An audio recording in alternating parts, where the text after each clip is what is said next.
شارستانێتی کورد لە نێوان شوێنەوار و مێژوودا. شارستانێتی کورد لە نێوان شوێنەوار و مێژوودا بەرنامەیەکی ئارکۆلۆژی و هەرجاری بابەتێک یان چەند بابەتێک لە خۆگرێ و ڕۆشنایە خاتە سەر شوێنەوار و مێژووی کوردستان. شارستانێتی کورد لە نێوان شوێنەوار و مێژوودا و شارستانێتی دێرینی پرشنگداری گەلی کورد و ڕۆڵی لە ڕەوڕەوەی گەشەپێدانی شارستانێتی مرۆڤایەتی و وابەستەی کورد بە خاکەکەی کوردستان بەدەرەخات. شارستانێتی کورد لە نێوان شوێنەوار و مێژوودا ئامادەکردنی مامۆستا کەمال نووری معروفە و پێشکەشکردنی پێشڕۆ عومەرە. شارستانێتی کورد لە نێوان شوێنەوار و مێژوودا.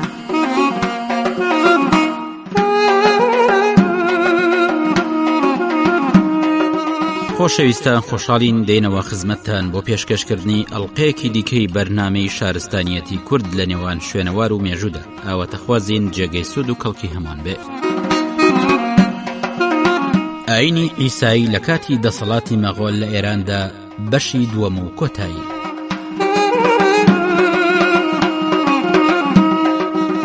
ڕاپەڕینی نەستۆریۆس. ئەمە ڕاپەڕینێک بوو کە هۆکاری جیابوونەوەی کڵێسای ئێرانی لە کڵێسای کاتۆلیکی ڕۆم دروست کرد. ئەم جیابوونەوەیش لە قوتابخانەی شاری ئۆرفەی ناوەندی فێرکردنی ئینجیل لەسەر سنووری خاکی ڕۆم و ئێران بڕیاری لەسەردرا. لێرەدا بنەماکانی مەزەبی بەپێی باوەڕنامەی نیتقیە فێری کەشیشە لاوەکانەکە. ئەمە باوەڕێک بوو لە سامانێکی گشتیەوە کە لایەنی مرۆڤی ئیسای کوڕی مریەم لەلایەنی خوای ئەو جودانیە. ئەم دوو ئەقن و مەواتە باوک و کوڕ لە یەکتری جیانابنەوە. لە ساڵی 424 زاینی لەم قوتابخانەیەدا کەسێک بەناوی نەستۆریۆس لە دانیشتوانی قوستەنتینیا بیرێکی نوێی هێناوەتەکایەوە و گرنگی بەلایەنی مرۆڤی ئیسا داوە بەپێی ئەوەی کە لەوە پێشووتبووی دوو ناسنامەی جیاجیا لە بوونێکی گشتیدا دەرەکەوێ. یەکێکیان خوایەکە باوکە و ئەوی تر مرۆڤیەکە کوڕە بە شێوەیەکی تر وشەیخوا سەر بەخۆیە لە لاشەی پەیکەرەکەدا و کەسێکی مرۆڤ بە ناوی ئیسای کوڕی مریەمی ناسری تێدا دەرکەوتووە. قەشەکانی ئەو سەردەمەکە لە شاری ئەفسۆس کۆبوونەتەوە ئەم بیردۆزیان مەحکوم کردووە و بە بێبنەما داویانەتە قەڵەم. لەگەڵەوەشدا هەمان عەقیدە کە بە نەستۆریەت بەناوبانگە و لە شاری ئۆرفر ڕەواجی هەبووە کۆمەڵێکی زۆر لە دانیشتوانی ئەم شارە ڕۆ و ئێرانی خۆراوە کۆچیان کردووە و ئەو عەقیدەی خۆیان بڵاو کردوتەوە. لەسەرخۆ ئەوانە کۆمەڵێکیان دروست کردو بە ناوی کڵێسای نەستۆری کە هەتاو کوێستا ماوەتەوە. بەم درێژە پێدانە کڵێسای مەسیحی ئێران کڵێسای نەستۆریە و لە کڵێسای ڕۆم بەگشتی جودایە و ئاسووریەکانی ئەمڕۆژ زیاتر نەستۆرین و بنکەی ئەوان لە شاری ورمێیە و کڵێسای پیرۆزیان مات مریەم مارت مریەمە کە مانای خاوەندگار مامریەمە. نەستۆریۆس ئەڵێ کە حەزرەتی مریەم بە موعجیزەی ڕوح القودس بە مەسیح سکی پڕ بووە. مەسیح بە شێوەی مرۆڤ هاتۆتە دنیاوە. ڕوح القودس چوەتە مەسیحەوە و سروشتی خوای لە گیانی ئەودا وەستاوەتەوە. هەروەهاڵێ من ناتوانم بڵێم لەو هەنگاوەدا کە عیسای مەسیح لەسکی دایکە 2 مانگ یان 3 مانگ بووە ئەو ساخوا چوو بێتە گیانێ و بەرامبەر بەم قسانە 2 سروشتی ئاینی و مادی لە مەسیحدا هەیە. بە پێم قسانە نەستۆریۆس بۆ ئەوەی دەست مەئمورەکانی دەوڵەتی ڕۆم نەکەوێت دوورکەوتۆتەوە و گۆشەگیر بۆ تاکو سەرنجام لە ساڵی 439 زاینی مردووە. لە ئاینی نەستۆریدا 2 بنەما هەیە کە کەشیشەکان لەسەری مۆڵەت دراون، بەڵام قەشەکانی حەق ئەو دوولایەنیان نییە. نەستۆریۆس ئەڵێ خوای گەورە و بەرز دەوڵەمەندە بە 3 ڕەسن، ئەمانەش پێکاتون لە بوون و زانستی و ژیانی خۆش. ئەو ئەقنومانش زیاتر لە خودی ئەودا نەبوو، بەڵکو تێکەڵ بەلاشەی مەسیح بوون. بەدەنی خۆرێنی لە شوشەی بلورین چووە و مەسیح لە ڕووی ناسوتی مادیەوە واتە لاشەوە کوژراوە نەوەک لایەنی لاهوتی. لە سەدەی 16 زاینی نەستۆریەکان بە 2 تیپ دابەش بوون. یەکێکان بە ناوی کلدانی کە پەیوەندی بە کڵێسای کاسۆلیکی ڕۆمەوە بڵاو کردوتەوە. دەستەی دووەمیش هەر بەو شێوەیە سربەخۆی خۆی پاراستووە و پاتریارکیان مارشەمعون بوو. ئەمەش لە باسێکی پێشوودا سەبارەت بە ئەحوالی مەسیحیەکانی ئێران لە چاخی ساسانیدا بە تایبەتی لە پاشایەتی فەیرۆزدا باسمان کرد کە چۆن فەیرۆز بە تەختی پاشایەتی گەیشتووە و قەشەکانی نەسیبینیش کە مرۆڤی وریا و کارامە بوون کە بارسیمایان پێوتون لە تەرەفی خۆرەڵاتەوە هاتون. پاشاش خۆشی ویستون. ڕەزامەندی نیشان داوە لەسەر عەقیدەی نەستۆریەکان لە ڕوانگەی جیابوونەوەی تەواوی مەسیحیەکان ئێران لە ڕۆم و بڵاوبوونەوەیان و بەهێزکردنیان، پاشاش بەهێزێکی سەرکوتکەرەوە پشتیوانی لێکردوون. بەو شێوەیە ئەو کڵێسایە توانا و ناوبانگی دەرکردووە بەو جۆرە کە دەوڵەتی ڕۆم لە ساڵی 489 زاینی قوتابخانەی ئۆرفەی پەیوەست کردووە بەو شارەوە کە مەرکەزی ئینجیلی تەوازوع بووە. بارسیما سوودی لەو فورسەتە دیوە و لە شاری نەسیبین قوتابخانەی تریشی دامەزراندووە کە دامەزرێنەری قوتابخانەی مێژووی ئۆرفەش بووە و تێیدا جوانانی مەسیحی فێری خوێندن و پەروەردەکردن کردوون کە لە ئەطرافی ئەو وڵاتەوە بۆی هاتوون و زاناکانی لاهوتی زانستی ئەنجیل لە پیاوانی ئاینی ئێرانیش لە قوتابخانەی نەسیبین دەرچوون. دوای ئەو قوباد واتە ئەنەوشیروانی کوڕی کە بەرەو دواهاتنە سەر تەختی فەرمانڕەوایەتی لە ئێران لەم کاتەدا موغەکان موبزەکان دوژمنی تریان بۆ پەیدا بوو لە گۆڕەپانەکەدا کە مەزەدێکان بوون. ئەمەش درێژەی نەکێشا کە جارێکی تر شەڕی بەهێزی نێوان ئێران و ڕۆم دەستی پێکردوێتەوە و خەسرە و دژی ژوستیانی قەیسەرکارێکی نەبەردی ئەنجام داوە. لەشکری ڕۆم شکستی خواردووە و سوپای ئێرانیش تاوەکو شاری ئەنتاکیای ڕۆخی دەریای ناوەڕاست پێشڕەوی کردو. ئەوەی تایبەت بوو بە دەستپێکردنی ئەم شەڕە سروشتی ئەوە بوو کە مەسیحیەکان سەر لە نوێ سەرچاوەی تاوانبارکردن و خراپی گومان بن لەمەدا کۆمەڵێک لە قەشەکان بە کوشتن چوون. بەڵام زۆری پەیڕەوانی ئیسایی لە ئەطرافی وڵاتەکە و توانە و بەرزی پایی کۆمەڵایەتیان کە دەستیان کەوتبوو ڕێگر بوو کە نەهێڵنەوەکانیان بەڕەشە کوژی بڕۆن کە شاهنشا فەرمانی تێدا دەرەکا. زۆرینەی خەڵکی شارنشینی وڵاتی گەورە مەبەست ئێرانە لە هونەرمەندان و پیشەساز و ئەهلی بازار بوون لە کاسبکار و بازرگان کە بەرامبەر مەزەبی مەسیحی ڕەزامەندیان هەبووە لە کاتێکدا کاینی ڕسمی دەوڵەت زەردەشتی بووە و سنووردار بووە بە چینە گشتیەکان و گونشینەکان.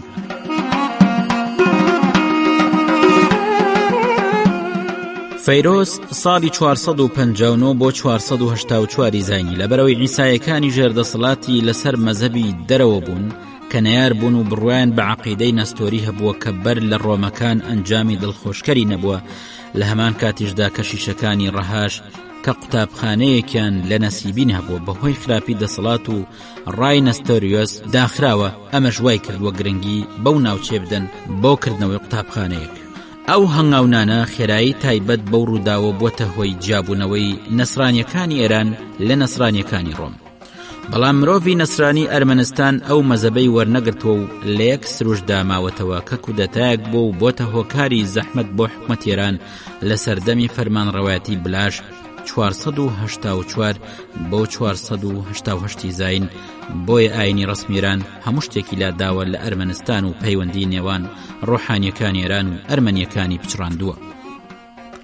لە سەردەمی قوبات ساڵی 488 زاین کە تایبەتە بە فەرمانڕەوایەتی یەکەم پاشایەتی کە لەژێر کاریگەرێتی موبزانی زەردەشتی بووە کە مەسیحیەکان ئازادیان هەبووە و خۆشەویستیان بۆ ئاینەکان لە ئێران ڕەواجی هەبووە و قوتابخانە و کۆمەڵگەی ڕۆحانیەکان هەبووە و بنەمای ئاینەکەیان و مەزەبیان بەباشی ڕۆشتووە. ئەنەوشیروان لە سەرەتای پاشایەتیەکەیدا ئازاری بە نەسرانیەکان گەیاند بەڵکو پشتیوانی لە مەسیحیەکان کردو بە تایبەتی تیپی نەستۆریۆس. بەڵام کاتێک لەگەڵ دەوڵەتی بێزەنتە کەوتۆتە شەڕەوە سەرەتایەکی باشی بۆ موبزانی زەردەشتی دروست کردووە کە بە نەهێنی نەسرانیەکانی ئێرانی و نەسرانیەکانی تر ئازار بدەن و بیان کوژن. ئەوە بوو لە ساڵی 488 زاینی جاسلێق مارا بە تۆمەتیەوەی زەردەشتی بۆتە نەسرانی دادگای کرابە و دوورخراوەتەوە بۆ ئازەربایجان. ساڵی 551 زاینی ئەنەوشیروان خەسرە و کەدایکی نەسرانی بۆ و نەسرانیەکان بە ئەو مەیلیانداوە دوورخراوەتەوە بۆ خۆزستان کاتێک هەواڵی زانی کە باوکی نەخۆشە لەگەڵ هاومەزەبەکانی خۆی دەستی کردەوە بە سەرکێشی. بەڵام زۆری نەخەیاندووە دەستگیرکراوە و نوقسانیان کردو بۆی نەکرێت بە پاشا. ئەنەوشیروان ئەو جاسلیقی بۆ پایتەخت گوێزرا بۆ ناردی خۆزستان هێمن بکاتەوە مەش لەبەرەوە بوو لە کارەکەیدا سەرکەوتوو بوو بۆیە ئازادی کرد و پشتی گرت. بەڵام دوای ماوەیەک لە 29 552 زاینی لەبەرەوەی ڕەنج و زەحمەتی دی بۆ گیانی لەدەستدا. جاسلیق لە کۆتایی ژیانیدا سەرکەوتوو بوو کە توانی لە پاشای حیرە نزیک بێتەوە کە پاشایەکی ناسراو بوو بۆ لای کۆشکی پاشایەتی ڕۆشت بوو لە تەیسفون بەهۆی ئەوەی لە ئاینەکەی خۆی نیگەران ببوو. پاشای حیرەش عمرۆی کوڕی منزر ساڵی 579 بۆ 590 زاین کە لە ئازاردانی مەسیحیەکاندا بە ئارام و خۆڕاگر بووە لە موبزەکان پاڕاوەتەوە تا ئەوانەی دوورخراونەتەوە پێشوازیان لێ بکەن لە دوای پاشایەتی نەعمانی پاشای حیرەکە باوکو باپیری سەر بە دەوڵەتی ساسانی بوون و ئاینی مەسیحیان جێهێشت بوو. هەروەها مامی عومرۆی کوڕی مونزیریش ساڵی 554 بۆ 569 زاینی کە بەر لەو خزمەتی ئاینی ئیساییدا بووە و باوکی مونزیریش کە لە خزمەتی بتپەرستیە ماوەتەوە بوونی پاشای حیرەش بە ئیسای یەکێک بۆ لە هۆکارەکانی تووڕەبوونی خسرەوی دووەم بەرامبەری ئەم کارش بە کوشتنی کۆتایی هاتووە. خسرەوی دووەم پەیوەندەکانی خۆی لەگەڵ مۆریسی ئیمپراتۆری بێزەنتەدا برایەنە نەبووە و ئازادی مەزەبی بە نەسرانیەکان داوە و دوان لە ژنەکانیشی نەسرانی بوون.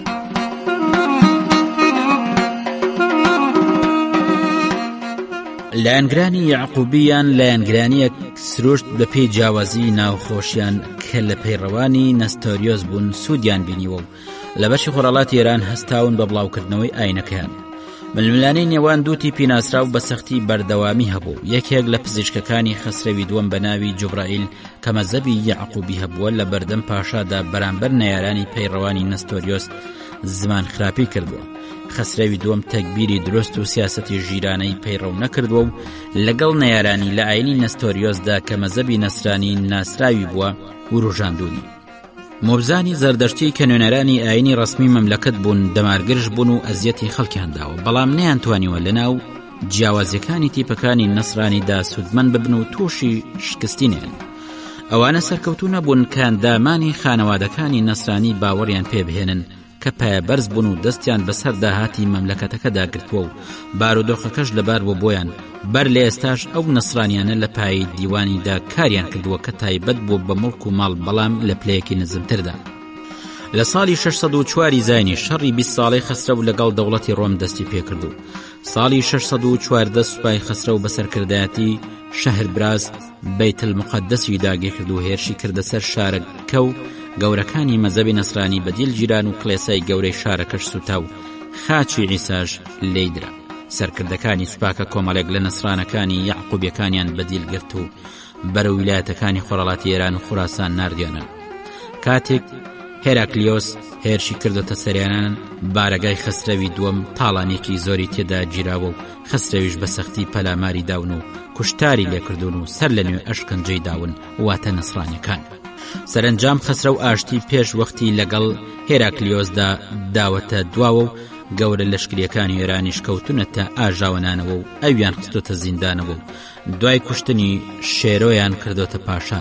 ئەویش دوای چەند مانگێک لە پاشایەتیەکەی و کوشتنی 17 کەس لە شازادەکان تاوەکو نەتوانن بە پلەی پاشایەتی بگەن. لەو بارودۆخەدا و ئاژاوەنانەوەیدا بارودۆخی دەوڵەتێک چوە و لە ماوەی 4 ساڵدا ئێران دە پاشای بەخۆ دیوە کە کۆتاییەکەی بە ئەنەوشیروانی کوڕی خسرەوی پەروێساتوە کە هەردوو ژنەکەی ئیسایی بوون. قەشە گەورەکانی شارە پڕکۆمەڵەکان لە نەسیبین و جوندی شاپور و فرات و میسان و هەولێر و کەرکوک و ئەردەشێر واتە خوڕەی فارس و مەڕۆ و ماوەڕە النەهر و نیشابور و ئەسفەهان خاوەنی ماڵێکی ڕێک و پێک بوون و هەمووی لەژێر دەستی سەرۆکایەتی پاتریارکی مەداین بووە کە سەرکردایەتی سەدان کەشیش و شەماسەی کردووە و خەڵکیان فێری ئەنجیل کردووە و گوناهباران لای ئەوان ددانیان بە تاوانەکانیان داناوە و تۆمەتباریان کردووە و کارەکانی کڵێساژ لەگەڵ یەکترا بە مشورەت ڕیان پەڕاندووە. لە کۆتایی چاخی شەشەمدا ئاینی عیساش لە ئێراندا گەورە بووەتەوە و توانای زیاتر پەرەیسەندووە. لە سنووری 550 زاینی گەلانی هۆنیسپی هەیاتیلە هێرشیان کردۆتە سەر ئێران و فەیرۆز پاشای ساسانی بەرامبەریان جەنگاوە.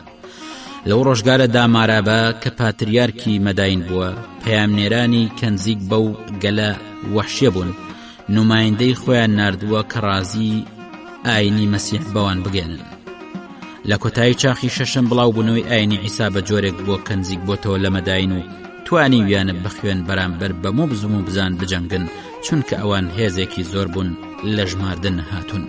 لەبەرەوەی زەردەشتەکان نەیانتوانی و چاودێری تەواو بخەنە سەر مەسیحیەکان و ئاینەکان. ئەمەش بۆتە هۆکاری پارچەبوونی کۆمەڵایەتی لە ئێراندا و یەکێتی لە ناوگەلەکانیدا نەهێشتووە، بۆیە وای کردووە کە لە سەرەتای چاخی حەوتەمی زاین نەتوانن بربەستێک دروست بکەن بەرامبەر هێرشی عەرابە موسڵمانەکان کە سەرنجام بەرەنگاریان بۆ نەکراوە و بۆتە هۆی نەمانی فەرمانڕەوایەتی ساسانیەکان و دەرکەوتەی فەرهەنگیان. لە چاخەکانی هەواڵینی فەرمانڕەوایەتی ئیسلام واتە لە چاخی دووەمەوە تاوکو حەوتەمی کۆچی کەشیشەکان ئێران لە ئازەربایجان واتە ورمێ و خۆراسان و تووس و تورکستان و مەڕۆ پەیوەست بوون بە بڵاوکردنەوەی ئامۆژگاریەکانی ئاینی عیسا لە ناو تورک و مەغۆڵ و تاتار و گەلانی تری باکوور کە هەتاوەکو سنووری چین پێشڕەویان کردووە. ئەڵێن یەکەم گەیەنەری ئاینی مەسیح بۆ چین کەشیشێکی ئێرانی بۆ بەناوی ئۆلوپنی دانیشتووی بەڵەخ کە لە وڵاتەدا یەکەم کڵێسای مەسیحی دامەزراندووە. لە چاخی سیانزەمی زاینی سەردەمی لاوازی مەسیحیەت لە ئێراندا دەستی پێکردووە و ئەم حاڵەتەش بەرەو زیادبوون چووە جگە لە ئاسووریەکانی نەستۆری ئازەربایجانی خۆراوای وڵات کە ژمارەی نەسرانیەکانی کەم بوون. ئەم وەستان و لاوازبوونەش چەند هۆکارێکی بۆ دروست بووە کامانن. یەک، زمانی تایبەتی ئاینی مەسیح لە خۆرهەڵاتدا زمانی سریانی بووە کە لە سەردەمی سێمی زاینی لە شام لە ناو مەسیحیەکاندا قسەی پێکراوە. ئەوانە زمانیان ئارامی بووە و ئینجیل و پەراوە ئاینیەکانیش بە هەمان زمان نووسراون. شتێکی ئاشکراشە کە خەڵکی ئێران و گەلانی تری خۆرهەڵات ئاشنا بوون بەو زمانە و نەیانتوانیەوە بە چاکی لێی تێبگەن. ئەمڕۆژ ئەو زمانە لە چاخی سیانزەهەم و بە شێوەیەکی گشتی نەماوە و هەر بەو شێوەیەش پەروەردەی نووسراوی مەسیحەکانی لەگەڵ خۆیدا بردووە. دوو، گەورەی خاکی ئاسیا و دەشتەپان و بەرینەکانی نەیان هێشتووە کە گەورەکانی کڵێسای بەغدا بتوانن پەیوەندی بە قەشەکانی دانیشتووی زۆر شوێنە بکەن کە سەر بەو حەوزەیە بوون بۆ گەڕان و لێکۆڵینەوە لە سەرکاری کڵێساکانی خوراسان و ماوەڕا النەهر و کاشمەر و مەملەکەتەکانی هندستان و چین کە دووچاری تێکچوون بوون کە سەرۆک یان دادوەریان نەبووە بەڕێوەیان بەرێت. سێ، سوڵتانەکانی تورک و مەغۆڵ و تاتار کە جێنشینی خەلیفەکانی عەرەب و میرەکانی ئێران بوون کە هاتبوونە ناو ئاینی ئیسلام دەمارگرش بوون و کینیان بەرامبەر ئەوانە هەبوو کە موسڵمان نەبوون، خوێنیان ئەڕشتن کە لە ناو بازنەی ئیسلامەتیان نەبوون و هەستیان بە چاکەیان نەئەکرد. تەنیا چەند ڕۆژێکی مابوو بۆ کۆتایی سەدەی حەوتەم کە هێرشی جەنگیزخان دەستی پێکرد. لە ئەنجامی ئەوەدا هەندێک لە پاشا بتپەرستەکان و ئەوانەی خۆشیان لە ئازار ئەبینی لە مەغۆڵەکان بوونە مەسیحی، لەوانە ئاباقاخان و کوڕەکەی ئەرغۆنخان. ئەم خانانەی مەغۆل لەگەڵ نەسارەکان ئێراندا بەباشی جوڵاونەتەوە، بەڵام دوای ئەوەی غازان خان چووەتە ناو ئاینی ئیسلام بە هەموو دەمارگرژیەوە فەرمانڕەوایی کردووە تەواوی پەرستگاکانی مەسیحی وێران کرد و کۆبوونەوەکانیانی ڕاگرتووە و قەدەغەی کردوون. کاتێک لە چاخی 15هەمی زاینی چاخی هێرشەکانی تەیموری لەنگ هات بە تەواوی تێکەڵاوی خراپەکاری و خوێنخواری بووە و شارە گەورەکانی ئێران و نێوان دووڕووبار و شام دانیشتوانەکانیان تووشی ڕەشەکوژی سامناک هاتوون. لەم کوشتارە ترسناکانەدا ئیساییەکان بوونەتە خۆراکی شمشێر. دوای تەیمور پاژماوەی ئەم نەسرانیانە لە ناوچەی چێوەکانی ئەرمەنستان و کوردستان و ئازەربایجان و گورجستان توانیان خۆیان بپارێزن و دەریش کەوت کە کڵێساکانی هەندی باکوور و کڵێسای چین هەر لەو سەردەمەدا و لەو نێوانەدا بەگشتی وێران کراون و تەواو بوون. ئەو دەزوەشانە ترسناکەی چاخی مەغۆڵ و تاتار کە بە کڵێسای نەستۆریان کرد جارێکی تر کەشیشەکانی تیپی کڵێساکانی سەر لە نوێ پەیوەست کردەوە بە کڵێسای کاسۆلیکی ڕۆم. ئەمە ژوای کرد پەیڕەوانی کاسۆلیک وەکو جاران لە ئێران دەرکەونەوە. لە سەرەتای چاخی 20ەم لە چێوەکانی کوردستان لە نێوان دەریاچەی وان و ڕووباری زابی سەر و بە سنووری 70,000 نەسرانی نەستۆری هەبوون کە بە تەواوی پەیوەندیان بە ئاینی باپیریانەوە هەبوو و ئاداب و فەرهەنگی خۆیان پاراستووە و پێیان وتون ئاسووری.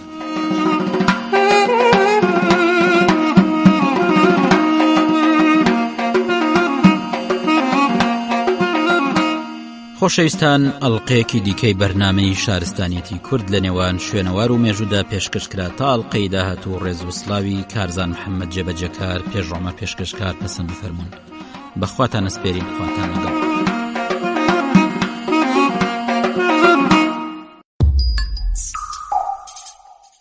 شارستانێتی کورد لە نێوان شوێنەوار و مێژوودا.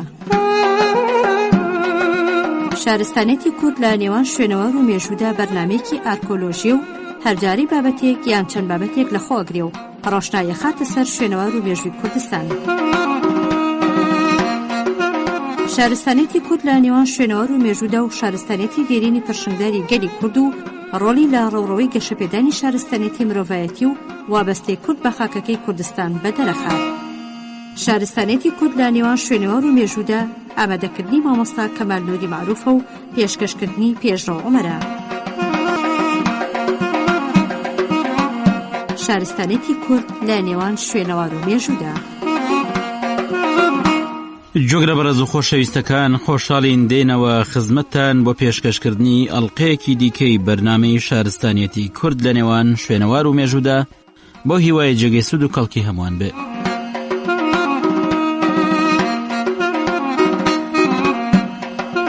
بیرۆبۆچوونی گەورە زانای تورک ئیسماعیل بێشکچی لەبارەی دۆزی کوردەوە بەشی دووەم.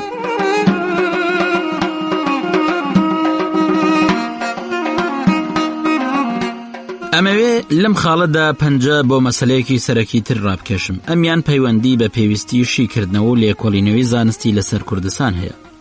ئەو کەسە یان ئەو دەستگایی کە لە کوردستانە کۆڵێتەوە بێ عەقڵێتێکی تەواو سربەخۆی هەبێ، ئەبێ بیرروزەینی ئەو کەس و دەستگایانە سربەخۆ بن، ئەبێ لەم مەسەلەی کورد و مێژووی کورد و بنیادنانی کۆمەڵی کوردەواری و زمان و ڕووناکبیری کوردی و ئەو شتانەی پێیانەوە بەستراون بکۆڵدرێتەوە و شیکرێتەوە. ئەگەرچی کاری وا مەترسی زۆری تێدایە، چونکە کەم لەبارەی کوردستانەوە زانین. ئەو زیانیاریانەش کە کۆمان کردوونەتەوە هەڵەیان تێدایە، لەبەرەوەی ئەو دەوڵەتانەی کە کوردستانیان داگیر کردو تا بۆیان بکرێت تێکۆشن نکۆڵی لە کورد بکەن و ئەویش خۆی و مێژوو ڕووناکبیری خۆی نەناسی، ئەو بەڵگەنامانیان ون و تەفرت و ناکرد کە مێژووی کورد ڕووناکەکەنەوە. لەلایەکەوە نکۆڵیان لە بۆنی کورد کرد و لەلایەکی تریشەوە هەموو بەڵگەنامە و نیشانەیەکی پەیوەند بە کوردیان سووتان یا خستیانە لاوە. پاشماوەی شوێنەوارەکانیان دزی و وێرانیان کرد. هەموو ڕێگەیەکیان بۆ سڕینەوەی مێژووی کورد و کوردستان و هێشتنەوەی لە تاریکستاندا تاقی کردەوە، بۆ ئەوەیش یاریدەی هەندێک کوردیاندا بێگومان ئەرکی کووردە کە لەم هەلومەرجەدا لێبڕاوانە لە هەموو بوارێکی ژیان بکۆڵێتەوە و وردی بکاتەوە. ئەوەی پێویستی بە زانست هەبێ خۆی دروستێکە. کورد پێویستی زۆری بە زانست هەیە، بۆیە ئەبێت هەرخۆی شارەزایی لە کوردستان پەیدا بکات و ئەبێ سەر لە نوێ مێژووی خۆرەڵاتی ناوڕاست وانەی مێژووی تورکیا و ئێران و عێراق و سووریا و لوبنان و فەڵەستین بنووسرێتەوە. هەر کورد ئەتوانێ بینووسێتەوە، چونکە بەپێی ئەو نووسراوانەی کە حاڵی حازر لە بەردەستدان کورد لە هەمویان زیاتر زیانی لێکەوتووە. ئەم کارە قورسایی سیاسی و کۆمەڵایەتی کورد و بەرژەوەندی کورد لە بەرچاو بگرێ. کورد ئەبێ لە ئێستا بەدواوە دەستگای تایبەتی خۆی دابمەزرێنێ و یارمەتی کەسان و دەستگا وەزارەتیەکان بدات و پشگیری ئەم دەستگانە بکە تا بتوانێ بە عەقڵێتێکی سربەخۆ لە مەسەلەکان بکۆڵێتەوە و وردیان کاتەوە. سووربوون لەسەر عەقڵێتی سربەخۆ یەکجار گرنگە بۆ کورد. ئەوسا ناگونجێ نکۆڵی لە هێزی گەورەی سیاسی و عەسکەری کورد بکرێ. ئەم هێزە ڕۆژ لە دوای ڕۆژ لە زیادبووندایە. لە کاتێکدا هەندێک بزوتنەوەی کورد لەلایەن چەند لایەنێک یاریدە ئەدرێن پاڵپشت دەکرێن، ئەبێ عەقڵێتی سربەخۆ ڕەخنە لەم پەیوەندیانە بگرێ لەگەڵ پێشکەوتن و پەیبردن بە مەسەلە کۆمەڵایەتی و سیاسیەکانیشدا. خەباتی زانستی بە شێوەیەکی گشتی و هاوکات ئەکەوێتە ڕوو، لێکۆڵینەوە ئەم درک پێکردنە ئەگەیەنێ. ئەبێت مەڵبەندە سیاسیەکان لە کوردستان پشتیوانی لە دەستگا دۆستەکانیان بکەن و نەکەونە ژێر دەسەڵاتیانەوە، بۆ ئەوەی بە ئازادیەکی تەواوەوە شیکردنەوەی خۆیان ئەنجام بدەن.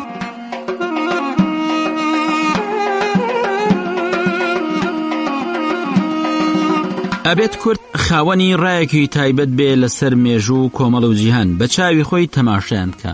تێگەشتنی کورد لە مێژوو و کۆمەڵ لە هی تورک و عەرەب و فارس جیاوازە. لە مەسەلە سیاسی و کۆمەڵایەتیەکانیشدا هەروایە. بۆ نمونە کورد پەیمانی لۆزان تەواو بە کۆیلێتی دانێ. کوردستان بەپێی ئەم پەیمانە لە نێوان چەند دەوڵەتێکدا دابەش و پارچە پارچەکرا و کوردیش دووچاری کۆیلێتیەکرا کە لە هیچ شوێنێکی تر وێنەی نییە. بەڵام ڕێکەوتنی لۆزان لای تورک مانایەکی تری هەیە. لۆزان بۆ ئەوان سربەخۆی و بیناکردنەوە ئەگەێنێ، دروستکردنی دەوڵەتێکی تازە لە سەردار و پەردووی ئیمپراتۆریەتی عوسمانی، بۆ ئەوان واتە دەرکردنی دەستدرێژیکەران لە ئەنادۆڵ و گەڕانەوەی ئازادی و سربەخۆی بۆ تورک. تەنانەت شۆڕژگەر و مارکسیە تورکەکانیش بەم شێوەیە لە پەیمانی لۆزان ئەگەن. ئالێرە و باخی ئەوە دەرەکەوێت کە بێت کورد خاوەنی تێڕوانینی تایبەتی خۆی بێ. ئاکرێت مەسەلەی کوشتاری ئەرمەن بە هەمان پێوە بخێنە بەرچاو.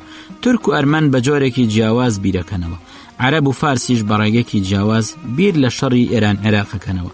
کورد نکۆڵی لە بوونی کەس ناکە، نکۆڵی لە بوونی تورک و عەرەب و فارس ناکە، بەڵکو تێ ئەکۆشێ جیۆڕەی مێژووی خۆی بگرێتەوە. هەوڵەدا ئەوە ڕوونکاتەوە کە نکۆڵیکردن لە بوونی 30 ملیۆن کورد لە خۆرەڵاتی ناوەڕاز ڕاز نییە، هەر لەبەر ئەوەیش تێڕوانین و تێگەشتنی کورد لە خۆی و لە مێژوو کۆمەڵەکەی لە هی تورک و عەرەب و فارس جیاوازە. پڕچەکبوون بەم ڕوانگە و تێگەشتنە مەترسی بۆ کەس نییە کە بنیادەم لە مێژووی کورد وردەبێتەوە. ئەوسا حاڵی ئەبێ کە چۆن ئەم کۆیلیەتیە تا ئەمڕۆ درێژەی کێشاوە. کوردی ئەم سەردەما ئەم کۆیلیەتی ڕەدەکاتەوە و پێی بە پێویست لابرتنی ئەو خەوشە ئەبات و بەم هەستەوە ڕوو لە مێژوو کۆمەڵەکە. ئازادی بیر لێرەدا لە پێشی پێشەوەدایە. ئەبێ هەموو کەسێک ئەوەی ئێوێ بە ئازادی بیلێت و بە ئازادیش ڕەخنە بگرێ. ئەمە زیانی بۆ کێشەی کورد نییە. هەبوونی مەترسی لە ئارادا ئازادی بیر ئەنێتە لاوە. زانستگەکانی تورکیا و مامۆستایانی تورک و ڕۆژنامەنووسی تورکی و توێژەرە تورکەکان لە یانگری تورکەکەن کاڵێن چەندە دڵی بەوە خۆشە کە تورکە. بەم قسەیە نکۆڵی لە بوونی کوردەکەن. دیارە ئەوانە بەرگری لە ئازادی بیر ناکەن چونکە بیری بەرهەڵست سزادانی بەدواوەیە، بەڵام بەرهەڵستی ئەوەیش ناکەن کە مرۆڤ لەسەر بیری سزا بدرێت. ئەمە مایی مەترسیە.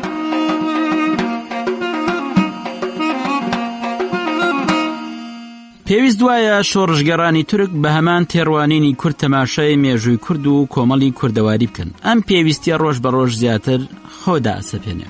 کاتێک ئیبراهیم قایباقایای شیوعی تورک لە بابەتی دابەشکردنی کوردستان بە پێی ڕێکەوتنی لۆزانە کۆڵێتەوە و ئەم دابەشکردنە بە زۆرداری دەرحەق بە کورد دانێڵێت، ئەم دەستدرێژیکردنە کۆن بۆ و ناکرێت ئەمڕۆ لێی بکۆڵدرێتەوە. ئەوە کۆس بەخاتە ڕێی گەشەکردنی و زۆرانبازی چینایەتی. بۆیە نابێ شیوعەکان خۆ بەم کێشەوە خەریک بکەن و هەوڵی بۆ نەهێشتنی ئەم دەست درێژیکردنە بدەن. ئەمە کارێکی عەقلانی نییە. بزوتنەوەی شیوعی تورکیا بەرپرسی هەرە باشترین چارەسەرکردنی مەسەلەی کورد لە چوارچەوەی سنووری تورکیادا لە ئەستۆگرێ. پێویستە حیزبە شیوعەکانی عێراق و ئێرانیش بەپێی هەلومەرجیان چارەسەر بۆ ئەم مەسەلەیە بدۆزنەوە. ئەوسا ئەم زۆرداریە هیچ شوێنەوارێکی لێ نامێنێتەوە. بەڵام کورد بە شێوازێکی تەواو پێچەوانە بیرەکاتەوە و چاکترین چارەسەریش بە پێی تێڕوانینی کورد ئەو چارەسەرە نییە کە خۆی داوایەکات و بەباشی لێی بە ئاگایە. نابێت چاوپۆشی لەوە بکەین کە کوردستان لەلایەن ئیمپریالیزم و ئیستیعمارەوە دابەش و پارچە کراوە. ئەو بۆ کوردستان لەسەر دەستی ئیمپریالیزمی فەڕەنسایی و ئینگلیز و کەمالیەکان و عەرەب و فارسدا دابەشکرا و بەشرایەوە. کورد بەم دابەشکردنە ئەزان و ڕەتێکەنەوە. شۆڕژگەرە تورکەکان لەمە تێناگەن و لەبەرەوەیش کە هیچی لێ نازانن بەوە ڕازین مەسەلەکەوە خۆی بهێڵنەوە. ئیبراهیم قایباقایە یەکەم کەس نییە کە بەم شێوەی بیرەکاتەوە، بەڵکو گەلێکی تریش هەن کە کەم یان زۆر هەمان بیرکردنەوەیان هەیە. کەمالیزم یەکجار بەڕوونی و بێ چەند و چوون جێدەستی بە چەپی تورکەوە دیارە. ڕزگاربوون لەم کاریگەریە شتێکی ئاسان نییە. پێویستە شۆڕژگەڕانی کورد وەکو کورد بڕوانە هەموو کێشەیەک و هەر خۆیان ڕێگە و شێوازی خۆیان هەڵبژێرن و خۆشیان گەشە بە دەسەڵاتی خۆیان بدەن. هەروها توانین بڵێن شۆڕژگەڕانی تورک زانستانە تەماشای مەسەلەکان ناکەن، لە کاتێکدا شۆڕژگەڕانی کورد زۆر زانستانە تیان ئەڕوانن. کورد زۆر پێویستی بە زانست هەیە چونکە ئەوەی تا ئێستا لەسەری نووسرا و لێی دواوە گەورەترین زیانیان لێی داوە. شۆڕژگەڕانی تورک هەروە باسانی لە کەمالیزم ڕزگار نابن. ئەو نووسینانەی کە لەسەر مێژوو بارودۆخی سەردەم دەرەچن شۆڕژگەڕانی تورک ناڕەحەتەکەن. بۆیە ئەوە سادە لەوحیە ئەگەر چاوەڕوانی تورک بکەین مێژومان بۆ بنووسێتەوە. ئەوەی ئەمە ڕوونەکاتەوە ئەوەیە کە شۆڕژگەڕێکی تورک بە قوڵی ڕەخنە لە کەمالیزم ناگرن و بە چوارچەوە گشتەکەی رازین. بۆیە نابێت لەوە زیاتر چاوەڕێ بکەین.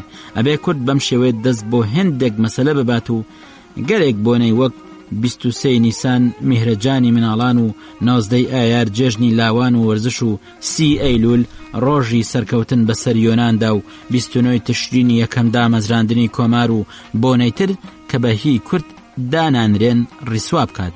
ئەم بۆنە نەتەوەیانە هی دەوڵەتی ڕەگەزپەرست و ئیستیعمارن. ئەوان ئەیانەوێ بەهۆی یاسا و فەرمان پێکردنەوە کورد ناچار بکەن ئاهەنگ بجێڕێ.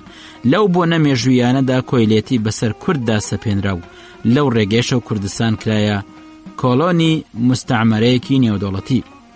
جێژنی نەتەوایەتی کورد لە 21 ئاداردایە. کورد لە سایی هەموو شێوە چەوساندنەوە سەرکوتکردن و کردەوەیەکی نائاساییدا ئاهەنگی بۆ جێڕن. دوژمنایەتیکردنی کورد و داگیرکردنی کوردستان یەکجار بە دڕندەیی و خوێنڕێژانە کراون. بنیادەم ببڕای ببڕ نمونەیەکی تری بۆ ئەم دڕندایەتی و کۆنەپەرستیە لە هیچ جێکی تری جیهاندا بۆ نادۆزرێتەوە.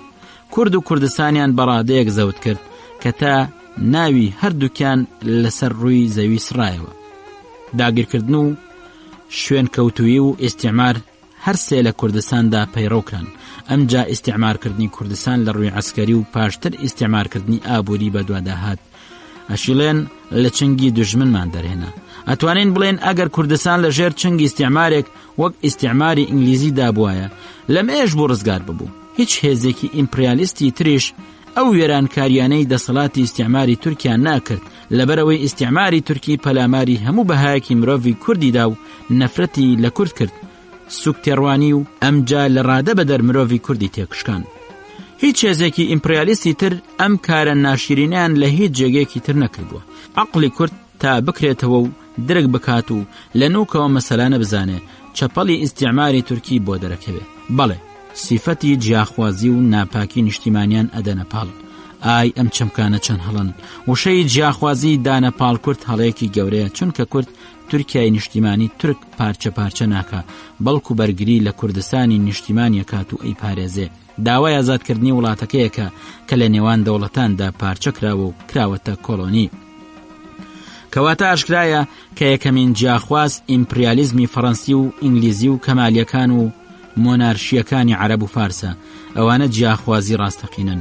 یارمەتی یەکتریاندا و کوردستانیان لە نێوان خۆیان بەشبەش کرد. لە ئێستا بەدواوە ناتوانێت درێژە بە سیاسەتی دوولایەنەی بدا. ئەبێت مەسەلەی ناپاکی نیشتیمانیش هەر لەم چوارچێوەیەدا هەڵبسەنگێنین. کورد بەرگری لە وڵاتەکەی کات و هەوڵەداد لە ئیستیعمار قوتاری بکە. بۆیە ئەوانە نیشتیمان پەروەرن. بێگومان کوردستان ناپاکی نیشتیمانی تێدایە کە ئەوانن هاوکاری ئیستیعماری تورکیەکەن دژی وڵات و گەلەکەیان. ڕۆژنامەنووسی تورکی، زانستگەکانی تورکیا و حیزبە سیاسیەکانی تورکیا و ئیستیعماری تورکی بۆ گۆڕینی ئەم چەمکانە هەموو فێڵ و ڕێگەیەک بەکارهێنن. بەڵام ڕۆژ بە ڕۆژ سپی لە ڕەش جا ئەبێتەوە و کێشەکە زیاتر ڕوو نەبێتەوە. هێزی دەستدرێژکەر و هێزی نیشتیمانیانەش کە شەڕی دوژمنەکەن تێڕوانینی جیاوازیان بۆ ناپاکیکردن لە نیشتیمان هەیە.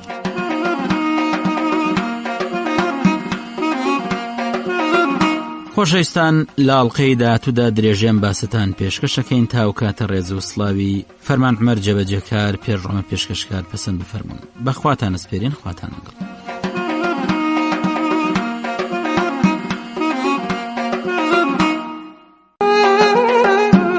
جۆگرە بەڕێزەکان، خۆشحاڵین دێنەوە خزمەتتان بۆ پێشکەشکردنی ئەڵلقەیەکی دیکەی بەرنامەی شارستانیەتی کورد لە نێوان شوێنەوار و مێژوودا ئاواتەخوازین جێگەی سوود و کەڵکی هەمووان بێ.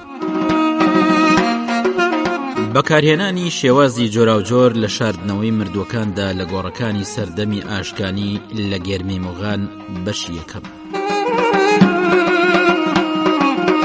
لە ئازەربایجانی خۆرەڵات بەر لەوەی حکومەتی ئاشکانیەکان دروست ببێ، شێوازی جۆراوجۆر لە شاردنەوەی مردووەکاندا لە گۆڕەکانیاندا بەکارهێنراوە. خانەوادەکان لە سەردەمی چاخی بەردینی نوێدا مردووەکانیان لە ژێر تەختی ژووری خانوەکانیاندا بەخاکەسپار.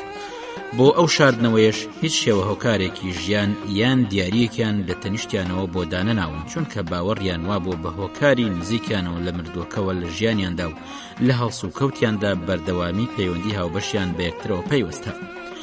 بە ڕۆشتنی هەزاران ساڵ و دروستبوونی عەشیرەت و عێل و پەیدابوونی پەیوەندی لە نێوانیانە و بەستنەوەیان بە یەکترەوە بووە هۆی ئەوەی لە دەرەوەی شوێنی دانیشتن یان نیشتەجێبوونی قەوم و عەشیرەت لە دووریەکی دوور لە گوندەکەیان و مردووەکانیان بە خاک سپاردون، بەوەش گۆڕستانی هاوبەش لە دەرەوەی گوندەکەیان هاتۆتە ڕوو.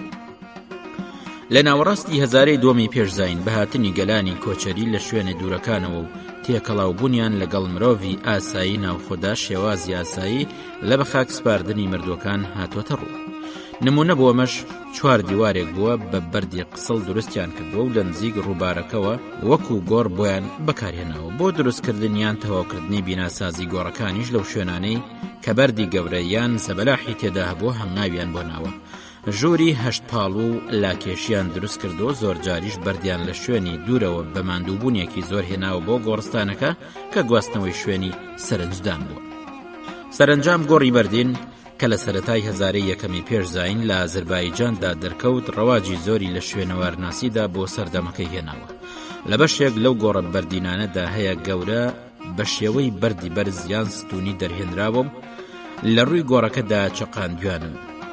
لە ڕۆژگاری مادەکانیش لە ئازەربایجاندا گۆڕە هەڵکۆڵراوەکان لە ناوەڕاستی کێوەکاندا شوێنیان بۆ دیاریکراون و ئەهلی هونەریش لێوەیان دوور نەبوو. پاشماوەی گۆڕەکانی ئەو سەردەمەش لە فەخریکا و قسقاپان و غەیری ئەوان بەرچاوەکەون.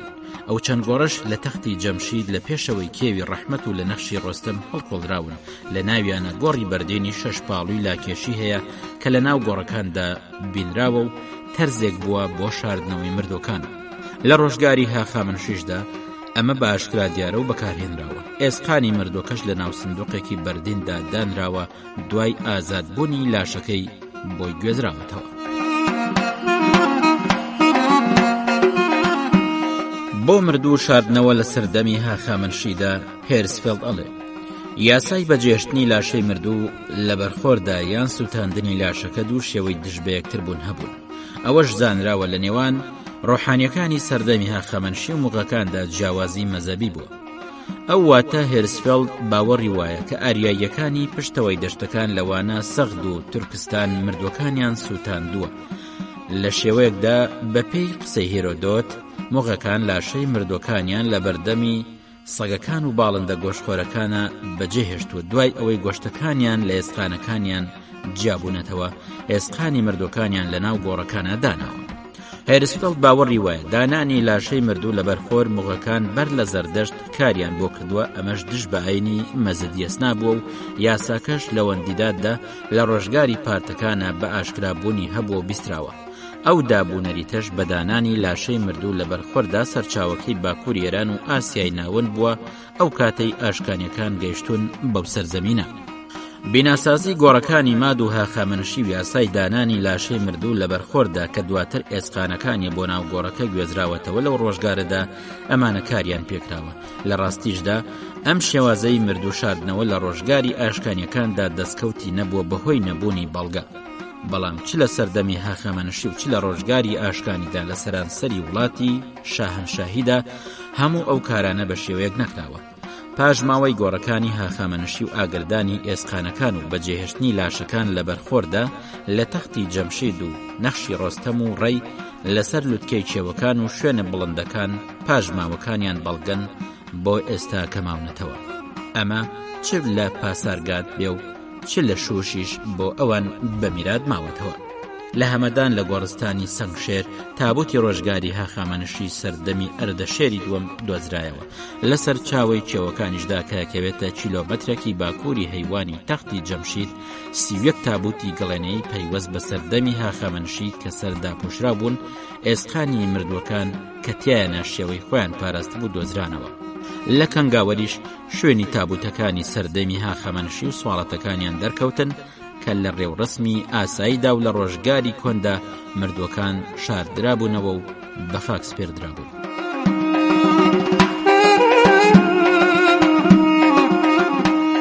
بەپێی ئەو زانیاریانەی کە لەوە بەرباسمان کرد لەگەڵ تەمومژایی بابەتەکەشدا پێویستە پەنابەرینەبەر 4 شێوە شاردنەوەی مردوو کە لە ڕوودا هەبوون. گۆڕی کۆرش و میراتەکەی کە لە ڕۆخی کالبدوو شاردراوەتەوە. بەجێشتنی لاشەکە لە بەرخۆر کە دواتر گوێزراوەتەوە بۆ گۆڕ. سووتاندنی لاشەکان هێرسفێڵد لە ساڵی 400 پێشزاین لە ڕۆژگاری ئەردەشێری دووەمدا مەزەبی ئاسایی ئێران لە ڕوودا زەردەشتی بۆ بەڵام لە ناوەڕۆکدا مەیلیان بۆ ئاینی موغەکان بووە. هەر ئەوە ژوای کردووە لەسەر خۆ موغەکان ڕەواج پەیدا بکەن. بەڵگەش بۆ ئەمە یەکێک لە گۆڕەکانی نەخشی ڕۆستەم پەیوەست بۆ بە هەمان ئەردەشێری دووەم یان بەرلەو بەمانە داریۆش و خشایارشا کە بە هەمان شێوە گۆڕیان بووە. بە سیرکردنی ئەو دروشمە سیانەی کە بەو شێوەیە ئاهورامەزدا ئاناهیتا میترا لە ڕۆژگاری ئەردەشێری دووەمدا شوێنی یەکەمی ئاهورامەزدا داگیرکراوە. بۆی لەو ڕۆوە ئەتوانین بڵێن یەزدان بە پێی بۆچوونەکان لە ناو ئاینی ڕۆژگارەکەدا هاوبەش بووە. ئەمە چ شێوازێکی بەرەو پێشچوونە کە پاشای ناوبرا و ئاینی مڵغەکانی دوای زەردەشت وەرگرتووە و کاری پێکردووە. بەهاتنی یۆنانیەکان بۆ ئێران و کۆتایی دەسەڵاتی هاخامەنوشیەکان و جێگیربوونی جێنشینەکانی ئەسکەندەر بەمانە سلوکیەکان، هاوکارەکانی گۆڕان کاریان هاتنە ڕوو. گۆڕی بەردین بە تابوتی بەردین و وەرشاو یان سواڵەت گۆڕ. لەو ڕێگایەوە بە خاکسپاردنی مردوو لە تابوتی سواڵەتدا دوای دامەزراندنی حکومەتی ئاشکانیەکانیش تا ماوەیەکیش بەردەوامی هەبوو، بەڵام لە پاشدا نەماوە. ئاشکانیەکان تاوەکو دەرکەوتنی مەسیح و ڕۆژگاری فەرهادی چوارەمیش کە هاوسەری بۆ خۆی لە دەرەوەی وڵات هێناوە لەژێر دەسەڵات و نفوسی فەرهەنگی یۆنانی و ڕۆمیدا بووە. وەکو دیارە لە ڕۆژگاری ئاشکانیەکاندا سەرزەمینی ژێر دەسەڵاتی حکومەت فراوان بووە بە بەڵگەی بوونی پاشای تایەفەکان و بوونی حکومەت. لەو ڕۆژگارشدا باوەڕ و ڕاو مەزەبی جۆرا و جۆریش بوونیان هەبووە. ڕەواجی مەزەبەکان و ئاینەکانی ناوڵاتەکەش بەمانە پەرستنی خوای هەمەجۆر دژواری و شۆڕشی ڕوبەڕووبوونەوەی هێناوەتە ڕوو. هەندێک لە پاشاکانیش بۆ ژیانەوەی مەزەبی یەکتاپەرستی ڕۆلیان بینیوە، واتە مەزەدیەستنا کە هەوڵیان داوە ناوڕۆکی ئاوێستا کۆبکەنەوە کە پەرپەرد بووە، بۆ ئەمەش هەنگاویان ناوە. لەوانەیە بلاشی یەکەم ئەم کارەی بە ئەنجام گەیاندبێت.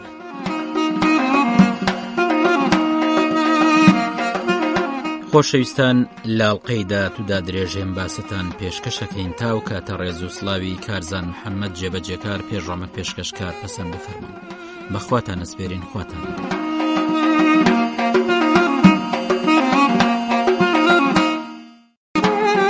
خوێندنەوەیەکی تر سەبارەت باشکەوتی گوندۆک و نەخشە هەڵکۆڵراوە دەرکەوتەکانی بەشی دووەم و کۆتایی.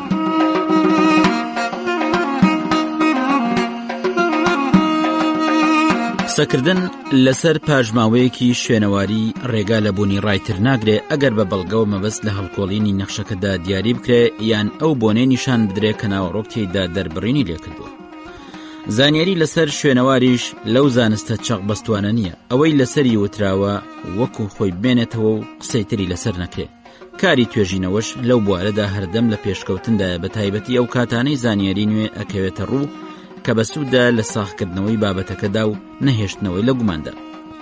کوردستانی باشووریش قەت پاڵی شاخەکانی و تاشەبەردەکانی دەوڵەمەندە بەو جۆرە پاژماوەنە کە هەریەکێکیان دیاردەی هونەری سەردەمێکی لەخۆگرتووە و دەربڕین لە ژیانی مرۆڤ لە ڕۆژگارە جووەکانداکە. سروشتی دیمەنی ئەو جۆرە پاژماوەنەش لە ڕووە هونەریەکەیەوە هەیە، لاسایکردنەوەیە و ژیانەوەی هونەری سەردەمی بەر لە خۆیەتی، هەروەکو لە نەخشەکەی دەربەنگاور لە قەرەداغدا بەرچاوەکەوێت. ئامانج لەم باسەماندا گەیاندنی زانیاری نوێیە بۆ سەر بابەتەکە و ئاماژەدانیشە کە ئەشکەوت وەکو پەناگەیەک لە هەڵکۆڵینی تابلۆ جاجیەکانی نەخشەکەدا بۆ مەبەستێکی دیاریکرا و بەکارهێنرا.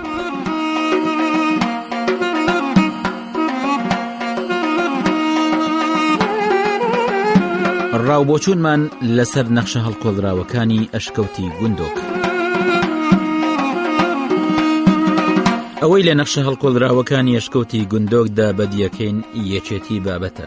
مانای وایە ئەو هەڵکۆڵراوانەی لە ناو دەرەوەی ئەشکەوتەکەدا بەرچاوەکەون ڕاڤە لە ناوڕۆکی ئەو باسەکەن کە نەخشە هەڵکۆڵراوەکان گرنگ و پڕمانەکەن و سەرنجامەکانی ئاشکراکەن. لێرەدا دەتوانین ئەو دیمەن هەڵکۆڵراوانە وەک زنجیرێک پێکەوە ببەستین کە ئەڵقەکانی بەدوای یەکتریدا دێن بۆ تەواوکردنی. بۆ ئەمەش پێویستە کۆمەڵەی دووەمی ناو ئەشکەوتەکە ببەسرێتەوە بە کۆمەڵەکەی ترەوە کە لەسەر دیواری دەرەوەی دەواازەی ئەشکەوتەکە هەڵکۆڵراوە بریتە لە دوو تابلۆی ڕازاوە بە نەخش و نیگار. ئەنجامەکەش لە تابلۆکەی خوارەوەدایە کە تابلۆی ئاهەنگجێرانە بەسەر بڕینی نێچیرەکە.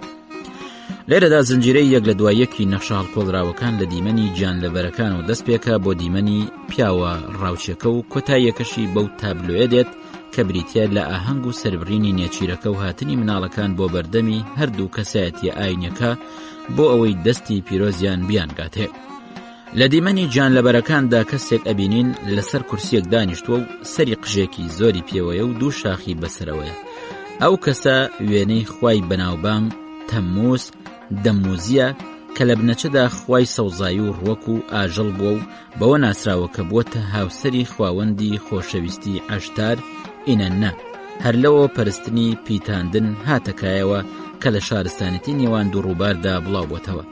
زۆر شارستانیەت و نەتەوەی تر و ئەو گەلانەی لە کۆندا لە ژووری عێراقیش نیشتە جێبوون ئەو بیرۆکەیان لە شارستانەتی نێوان دوو ڕووبار وەرگرتووە کە لە تابلۆ هەڵکۆڵراوەکانی سەر دیوارەکانیاندا ڕەنگیان داوەتەوە. بۆیە تبیت و بەرەکەتی زەوی و پێگەشتنی بەرهەم و بەروبوومەکەی بەلای ئەوانەوە بەند بووە بە لێک نزیک بوونەوە و جوودبوونی ساڵانەی هەردوو خواوەن تەمموز و عەشتار کە دیارە لە سەرەتای وەرزی بەهاردا ڕوویداوە. ئەو گیان لەبەر و دار و درەختانەی لەم تابلۆیەدا ئەیان بینین بەرهەمی ئەو بەیەگەیشتنە، چونکە بەهۆی ئەو پیتاندنەوە درەختەکان نەشونماکەن و ئاژەڵەکان زاوزەیەکەن و لە سەرەتای وەرزی بەهاردا زۆرە بن. لەبەر ئەوەی لەو وەرزەدا ژیان نوێ ئەبێتەوە و تینی گەرمی ئەگەڕێتەوە بۆ زەوی و بەرگی ڕەنگاوڕەنگ ئەگەڕێتەوە بۆ دار و درەخت و سەوزاییەکان و جوڵە و چالاکیان بۆ دێتەوە و ئاو زۆرە بێت پاژەوەی بۆ ماوەیەک بە قۆناغێک لە سڕبوون و کەم چالاکیدا تێپەڕەبێ. نەتەوە کۆنەکانی سەرخاکی کوردستان کێمەی کورد لە پاژماوەی ئەوانین لە سەرگوزەشتە و چیرۆکە ئەفسانەیەکاندا ڕواندن و گەشەکردنی ڕووەکیان لە زەویدا بەست بۆ بە زاوزەی مرۆڤەوە. باس لە خواوەندی ئاسمان و زەمینەکەن، هەروەها باسی لەدایکبوون و مردنی نەوەکانیانەکەن کە بریتیە لە ڕووەک و دار و درەخت و بۆ هەر یەکێک لەو دیاردانش خواوەندێکی تایبەتیان بۆ داناوە و پەیڕەوی نەریت و خوڕەوشتەکانیان کردووە. نمونەش بۆ ئەوە هەستانیانە بە ئاگرکردنەوە وەک هێمایەک بۆ تێشکی خۆر و زیندووکردنەوەی ژیان لە ڕووەکدا. بەڵام وێنەی ئەو کەسەی لە دوای گیان لەبەرەکەوەی و شیرەدا بە بەچکەکەی وێنەی دەموزەیە، واتە ئەو پیاوەی شوانی ڕانەمەڕی خواوەن تەمموزە بووە. لەوانەشە خاوەنی ئەو وێنێش هەمان شازادە بێ کە جارێک وەک ڕاوچی دەرەکەوێت کە هەڵەسێ بە ڕاوکردنی بزنە چێویەکە و جارێکی تر بەرامبەر بەژنەکەی لە ئاهەنگەکەدا دائەنیشێت بەوەدا کە سەر و سیمان لێگەچێت. ئەمەش مانای وایە کە ئەم پیاوە جارێک شوانە و چاودەری ڕانەکەی تەمموزی خواوەن دەکات و جارێکی تر دەسەڵاتی ئاینی و دنیایی لە خواوەندەکەی وەرەگرێ بۆ خۆی و ژنەکەی بۆ ئەوەی لە جیاتی خواوەن هەستن بە ئەنجامدانی یاسا و ڕێسای تایبەت بە پیتاندن وەک لە هەر سێ تابلۆکەدا بەرچاوەکەوێت. بەڵام ئەو بزنەی لە بەردەمی خواوەندەکەدا لەسەر هەردوو قاچی وەستاوە لە دیمەنی گیان لەبەرەکاندا کە تەمموز دەستی بۆ ڕاکێشا و خواردن ئەکا بەدەمیەوە، وا دیارە هەمان ئەو بزنە بێت لە تابلۆکەی دەرەوەدا کە ڕاوچەکە تیرێکی لە دەفەیشانیدا.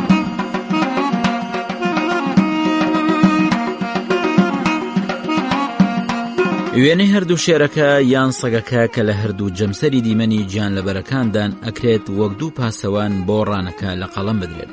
هەروەک باسمان کرد لە نەخشاڵ کۆڵراوەکانی دەرەوەی ئەشکەوتەکە لە تابلۆی ژێرەوەیاندا کۆمەڵە کەسێک ئاهەنگە جێڕن بە بۆنەی سەربڕینی نێچیرەکە و لەتکردنی گۆشتەکەی. ئەنجامدانی سەربڕینەکەش کارێکی هەروە ئاسان نەبووە و لە توانای هەموو کەسێکدا نەبوو، بەڵکو کارێکی تایبەت بە پیاوە ئاینیەکانە، چونکە بۆنەکە ئاینیە و بەپێی نەریتی ئەو ڕۆژگارش ئەبوایە لە سەردەستی پیاوێکی ئاینی لێهاتوودا و لە ژێر سەقفی پەرزگاکەدا بەدەم نزاکردنەوە بکرایە. وا دیارەشکەوتی گوندۆکیش ئەو سیفەتە پیرۆزەی لەو ڕۆژگارەدا هەبووە، چونکە هەڵکۆڵینی دیمەنەکان لە ناو ئەشکەوتەکە و دەرەوەیدا ئەو دیاردەیە نیشانەدا. سەردەمەکەش بۆ ڕۆژگاری خۆرپەرستی واتە میترایی ئەگەڕێتەوە. نمونەی لە بەرچاویش بۆ ئەمە قەڵای میری سووریان دەرەکۆرەی ناوچەی خورماڵە لە شاخی سوورێن کە قوربانیەکە لەو سەر و بەندەدا واتە سەربڕین و پارچە پارچەکردنی گۆشتەکەی هەر لە شوێنی ئەشکەوتەکەدا بووە کە پیرۆز کراوە. بوونی ئەم دیاردەیەش لە تابلۆی ئاهەنگ جێڕانەکەدا مانە بەخشە بەوەی کە ئەو ئەشکەوتۆ پیرۆزیەکی زۆری هەبووە لە دڵ و دەرونی ئەو قەومەی پەیوەندێکی مێژووی بە هەڵکۆڵراوەکانەوە بووە. سەبارەت بەو دوو کەسەی لەسەر کورسیەکان بەرامبەر بە یەک دانیشتون، هەر یەکیان تاسێکی بەدەستەوەیە، پێچێت ئەو شلەی لە تاسەکاندایە خوێنی ئاژەڵەکەیە بۆ ئەو دوو مناڵە بەکاربهێنرێت کە بەڕووتی لەسەر مێزەکەی نێوان دوو کورسیەکە بەرامبەر بە یەک ڕاوەستاون. هەروها بۆ مناڵەکانی تریش کە چاوەڕوانی نۆرەی خۆیانەکەن بۆ گەشتن بەو دوو کەسەی دانیشتون. ئەو شلێش وەک لە تابلۆکەدا دەرەکەوێ خوێنی نێچیرەکەیە و لەشی دوو مناڵەکەی پێ ئەهەنون بۆ پیرۆزکردنیان. دیمەنەکەش پەیوەستە بە بۆنەیەکی ئاینی کە تێیدا ئەو دوو کەسە ڕۆڵی سەرەکیە جێڕن لە جەژنێکدا کە ناسراوە بە ئاکیتۆ لە مانگی نیسانی هەموو ساڵێکدا دەست پێکە. لایگەلی کوردیش بە جەژنی نەورۆز ناسراوە کە دەربڕین لە هێزی چاکە کا بەسەر هێزی خراپەدا سەرەکەوێ. بوونی دوو مناڵە ڕووتەکەش لەسەر مێزەکە ڕاستی ئەو بۆچوونەی ئێمە ئەسەلمێنێ بەبینینی ئەو لەگەنە قوڵەی بەسەرسەری ئەو کەسەوەیە و لە ڕۆشتندایە بە پێی هەنگاوەکانی تاوەکو بگاتە دوای مرۆڤەت دانیشتۆکە کە لە تابلۆکەدا دەرەکەوێت کە هەردوو تاسەکانیان پڕن لەو شلەیە دیارە ئەوەش خوێنی بزنەکەیە کە لە کاتی سەربڕینیدا لێی ڕۆشتووە. من لەگەڵ ئەو ڕایەدانیم کە پێی وایە ئەو دوو تاسەی لە دەستی مرۆڤە دانیشتۆکەدایە و بۆ ئاو خواردنەوە بێت لەبەرەوەی دوو مناڵەکە بەڕووتی دەرەکەون، بەڵام دوای هەنوونی لەشی مناڵەکان بە خوێنی گیانلەبەرەکە گۆشتەکەی لە ڕێو ڕسمە ئاینیەکەدا خوراوە و ئاهەنگ جێڕانەکەش تەواو بوو.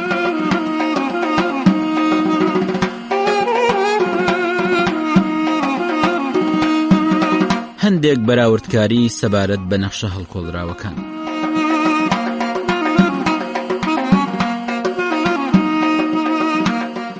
دکتۆر مەحموود ئەمین ڕاستی فەرمووە کەوتوێتی پاش بەراوردکردنی نەخشە هەڵکۆڵراوەکانی ئەشکەوتی گوندۆک بە نەخشە هەڵکۆڵراوەکانی سۆمەری و سامی ئەمانە نەدەستکردی سۆمەریەکان و نە لە بابەتی هونەری سامیەکانن لە عێراق. بەلای منیشەوە ئەمە ڕایەکی ڕاست و دروستە، چونکە نەخشە هەڵکۆڵراوەکان کۆمەڵێک سیفات و ناونیشانیان هەیە کە لەوانی ترجیاکرێنەوە لە ڕووی سیما و سەر و قژ و جلوبەرگیانەوە، بۆیە کە سەرنج ئەدەین ئەو کەسانەی وێنەکانیان لە هەڵکۆڵراوەکانی ئەشکەوتی گوندۆکدایە کاسەی سەریان خڕ و ملیان کورتە و ناوچەوانیان بۆ دواوە چۆتەوە و لووتیان زل و ڕێکە و زۆریش چەماوە نییە و چەناگەیان بچووکە و لە سیمایاندا توندوتیژی و تووڕەیی بەدی ناکرێت کە سەرجەمی ئەم سیفاتانە مرۆڤی کورد پێوەی ناسراوە. ئەوەی فرایزەری ژووتوێتی لەو بارەیە و هەمان ئەو سیفات و ناونیشانانن لە دەموچاوی ئەو کەسانەدا بەدیەکرێن کە وێنەکانیان لە تابلۆکانی ئەشکەوتی گوندۆکدا کێشراوە. بۆیە باخمان باشی بۆ چووکەوتوێتی نەخشە هەڵکۆڵراوەکانی ئەشکەوتی گوندۆک گەگەڕێنەوە بۆ باوکو باپیرەکانی کوردەکانی ئێستا. بەراوردێک لە نێوان بزنەچێویەکەی بەردەم ڕاوچەکەی نەخشی هەڵکۆڵراوی دەرەوەی ئەشکەوتی گوندۆک لەگەڵ دیمەنی ئەو بزنەچێویەی نیشاندراوە بۆمان دەرەکەوێت هاوشێون لە دیمەن و شێوازی هەڵکۆڵینیانە. بزنەکان لە هەردوو دیمەنەکەدا ئەبینین بەشی پێشەوەی لەشیان واتە سنگیان لە سەردەستی ڕاستیان جێگیر بۆ و لە ژێریاندا نوشتاوەتەوە، بەڵام دەستی چەپیان بۆ پێشەوە درێژ بوو، قاچەکانی دواوەیان بە شێوەی خۆیان ماونەتەوە. جارێکی تر هەمان بەراورد ئەتوانرێت لە نێوان ئەم بزنە و بزنەکەی ژێرقاچی ئەسپی گالیسکە ئاشووریەکەدا بکرێت. ئابینین لە شێوەدا لێگەچن، بەڵام بزنەکەی بەردەم خواون لە دیمەنی گیانلەبەرەکاندا کە لە سەردوو قاج وەستاوە هەمان ئەو شێوەی وەستانەیە کە دوو بزنەکە لە هەردوو لای درەختەکەدا وەستاون. ئەم دوو وێنەیە گزارش لە بابەتێکی میسۆپۆتامیای کۆنەکە کە پەیوەستە بە مەراسیمەکانی پیتێن و ڕازیکردنی خواوەندەوە. ئەو پیاوەش کە تاسێکی بەدەستەوەی و لە پشت ئەوەیە کە لە تابلۆکەی خوارەوەدا دانیشتووە هاوشێوەی ئەو پیاوەیە کە سەبەتەیەکی هەڵگرتووە.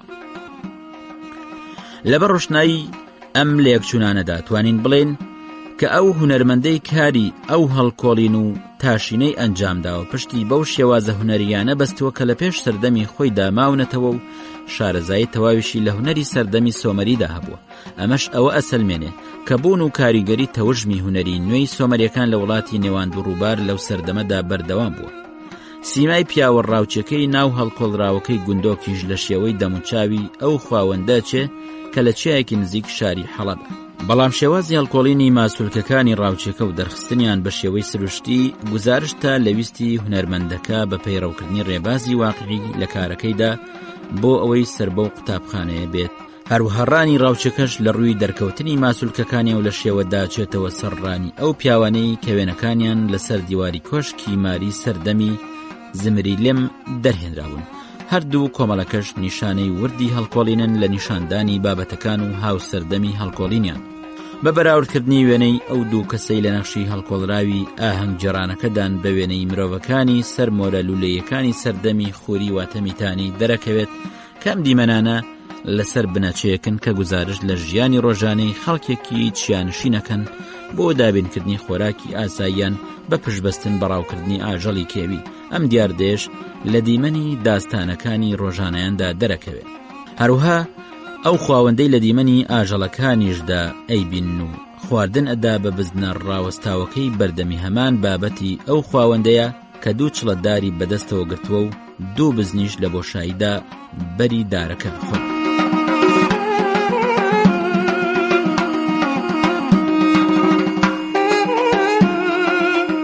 سەرنجام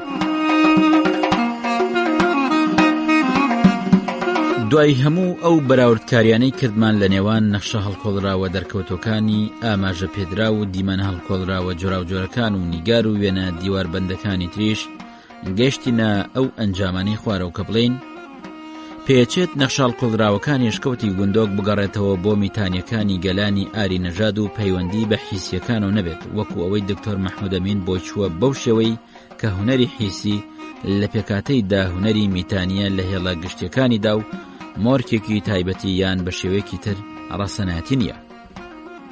بابەتی نەخشە هەڵکۆڵراوەکەی گوندۆک بنەماکەی لە کەلتوری جەژنێکی ئاینیەوە هاتووە کە خواکەیان هاوبەشی تێداکات و دەربڕین لە ڕۆژێکی نوێکە کە بە جەژنی سەری ساڵ ناسراوە و ژیانێکی نوێ بەهۆی خۆشببوونی ئاو هەوا بۆ هەمووان بەمانە بۆ سروشت و مرۆڤ و ئاژەڵ دێنێت، لەو بۆنێشدا مرۆڤ ئاهەنگە جێڕێت.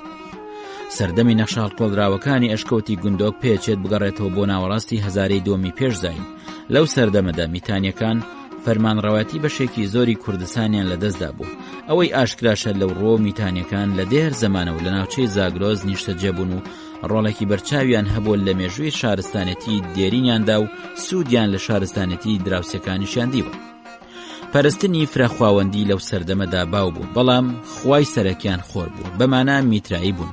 دووریژ نییە پەنابردنیان بۆ پەرستنی ئەو خواوەندە پەیوەندی ڕاستەوخۆی بە کەشوهەوای ساردی ناوچەکەەوە هەبووێ، بە بەڵگەی ئەوەی ئاگریان بە هێمای خۆرداناوە.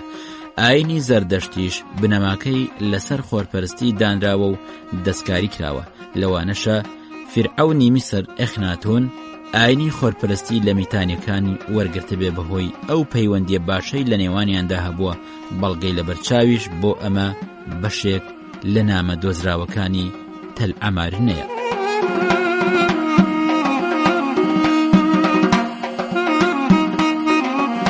خۆشەویستان، ئەڵقەیەکی دیکەی بەرنامەی شارستانیەتی کورد لە نێوان شوێنەوار و مێژوودا پێشکەش کرا تا ئەڵقەی داهاتوو ڕێز و سڵاوی فەرمان عومەر جێبەجەکار پێش ڕۆمەر پێشکەشکار قبوڵ بفەرمون. بەخواتان سپێرین، خواتان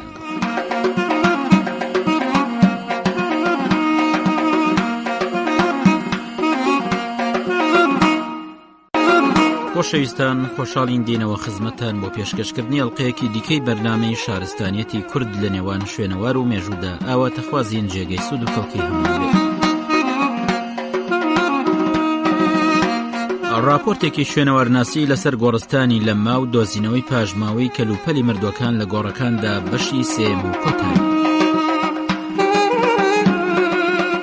دەستبەند لەو کەلوپەلانەیە شێوە بازن دروستکراوە یان هێلکەیە و دوو سەری بە شێوەی کراوە هەیە. کەمەرەی ئەو دەستبەندانە لە نێوان 43 تا 78 و پانیشیان لە نێوان 2 تا 4.5 و میلەکەشیان لە نێوان 3 تا 4.5 ملیمەترن. ئەم کەلوپەلانە بە دوو گروپ ساکار و نەخشی هەڵکۆڵراو دابەش بوو. دەستبەندی ساکار 18 ژمارە دەستبەندی حەوجۆشمان لە ساکار و بێنەخشی هەڵکۆڵراو بەدەستگەیشت. شێوەی ئەم کەلوپەلانە هەرچەندە لە یەکترەوە نزیکن، بەڵام جیاوازیشان لە هەندێک ڕۆ هەیە. لەوانە هەیە هێلکەیە یان بازنەی دووسەرە. لەناو ئەو کۆمەڵە دەستبەندانشدا هەیە کەمەرەکەی بچووکە لەوانەیە بۆ مناڵ دروستکرابێ. دەستبەندی نەخشداری هەڵکۆڵراو 4 نمونە لەم جۆرە دەستبەندە بەدەستگەشتن. 2 نمونەیان شێوە بازنین و لە دیمەندا لە دەستبەندە ساکارەکان و نزیکن، بەڵام جیاوازیان لە دوو سەری میلی هێڵی هەڵکۆڵراوە هاوتەریبەکەدا هەیە. ئەم نەخشانە لە مەودای 15 تا 20 میلیمەتر هەردوو سەری دەستبەندەکەی گرتووە. لەناو هەمان کۆمەڵیشدا دەستبەند کە پەیوەست بێ بە کەسێکەوە سەرچاوی هەیە و شێوەکەی پانێکی هیلالیە و بە ئەستوری میلیمەترێک دروستکراوە. هەردوو سەری کۆتایی ئەم دەستبەندە خاوەنی نەخشی هەڵکۆڵراوی زیگزاکی و بازنەی بچووکە کە لە نێوان دوو ڕێز هێڵی هاوتەریبدا. ئەم دەستبەندە نمونەی سەرنجدانە، چونکە پانە و بە جیاواز دانراوە. لەوانەیە بە هونەری قەڵەمکاری یان چەکوشکاری دروستکرابێ. لەم جۆرە وێنەی دەرکەوتووە 3 دەستبەندە کە پەیوەستن بە خاوەنەکانیان. دوو لای سەری دەستبەندەکەش نەخشی بازنین و بەشێکی نێوانیشان هیلالین و لەسەر شێوەی گەڵایەکن و ئەستوری دەستبەندەکەش 2 میلیمەترە.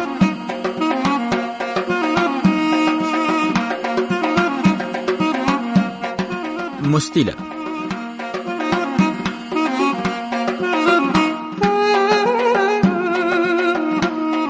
حەوت ژمارە ئەڵقەی مستیلە لە گۆڕستانی لە مادا بەدەست گەیشتن کە پانیەکانیان لە نێوان 2 تا 8 میلیمەتردان و کەمەرەی ناوەشیان لە نێوان 18 تا 22 میلیمەتردان.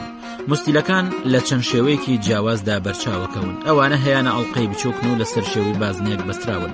هەیشە لەمانە لەسەر شێوەی بازنەیەکی کراوەیە و کۆتاییەکانیان لە 2 سەرەکەیدا بە جوانی هێناونەتەوە. نمونەی تریش هەن لە مستیلە کۆتایی 2 سەرەکەی بە شێوەی 2 ئەڵقەی بچووک هاتوونەتەوە. ئەم جۆرە مستیلەیە شێوەکەی 4 گۆشەیە. نگۆ جۆرێکی ترە لە دەستبەن کە لە حەوجۆشە و بەدەستگەیشت و پێکاتووە لە ئەڵقەیە کە کەمەرەی دەرەوەی 56 میلیمەترە. جیاوازی نگۆ لە دەستبەن لەوەدایە کە نگۆ بە شێوەی ئەڵقەیەکی بەستراوە لە حاڵێکدا کە دەستبەن 2 سەری کراوەی هەیە. ئەم نگۆیە بازنێکە ئەستوریەکەی 4 میلیمەترە. گوارە ژمارەی گوارەی بەدەستگەشت لە گۆڕستانی لە مادا دەدانن. ئەمانە ئەڵقەی ساکارن کە ناسکن و هاوشێوەی دەستبەندن بەڵام بچووکترن لەو. 2 سەری کراوەیان هەیە کەمەریان لە نێوان 19 تا 33 و ئەستوریەکانیان لە نێوان 1 تا 2 میلیمەتردان. مۆر ژمارەی ئەو مۆرانەی لە گۆڕستانی لە مادا دۆزراونەتەوە 71 دانن. ئەم مۆرانە هاوشەوەی دەنکی تەزبیحن بەڵام جیاوازیان لەگەڵیا ئەوەیە لەگەڵەوەشدا کونیان هەیە بەڵام هەندێکیان گەورەترن. مۆرەکان خواروخێچیان هەیە بەڵام جوان و لە حەوجۆش دروستکراون. کەمەرەی دەرەوەی مۆرەکان لە نێوان 3 تا 7 میلیمەتردان و پانیەکانیان لە نێوان 2 تا 5 میلیمەتردان. کەمەرەی کونی ئەم مۆرانە لە نێوان 1 تا 2 میلیمەتردان. 24 مۆری حەوجۆش لە گۆڕی 19 بەدەستگەشتن، لە گۆڕی 34ش 22 ژمارە بەدەستگەشتن.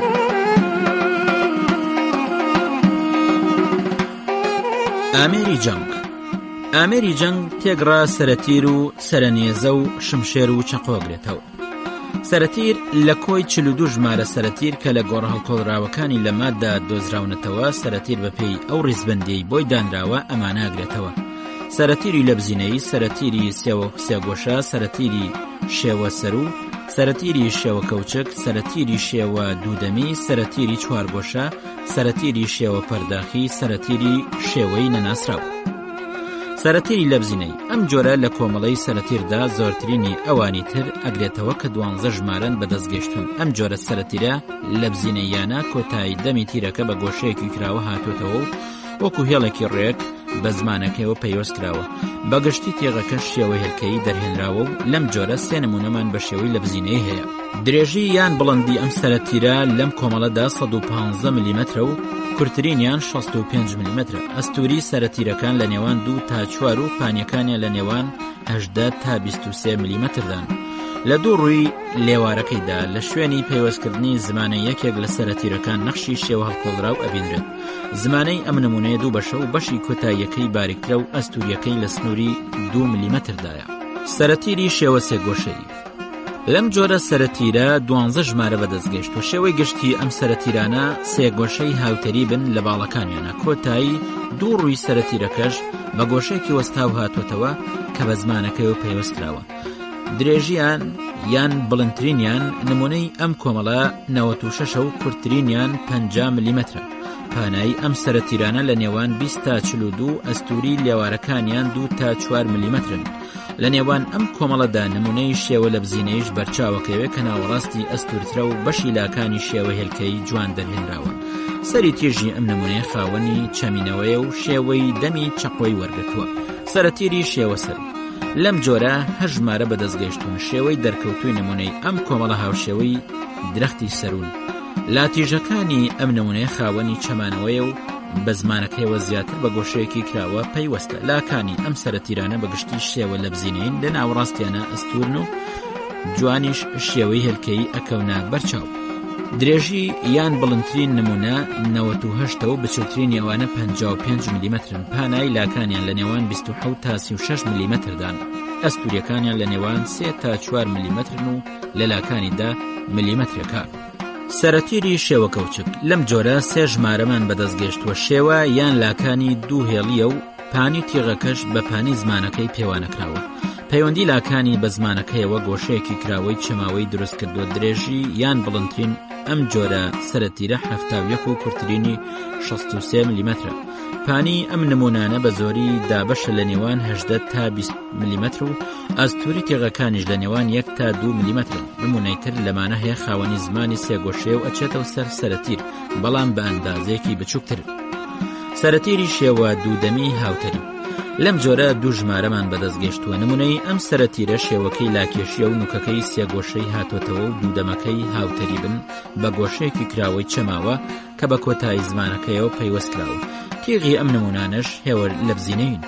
زمانەی ئەم کۆمەڵە بە دوو شێوە لاکێشی و میلێکی تیژ بەرچاوەکە و پانای تیغەکەش لە نێوان 19 تا 21 میلیمەترە و گەورەیەکەی لە چقەکەیدا 3 میلیمەترە و لە لاکانیدا میلیمەترەکە.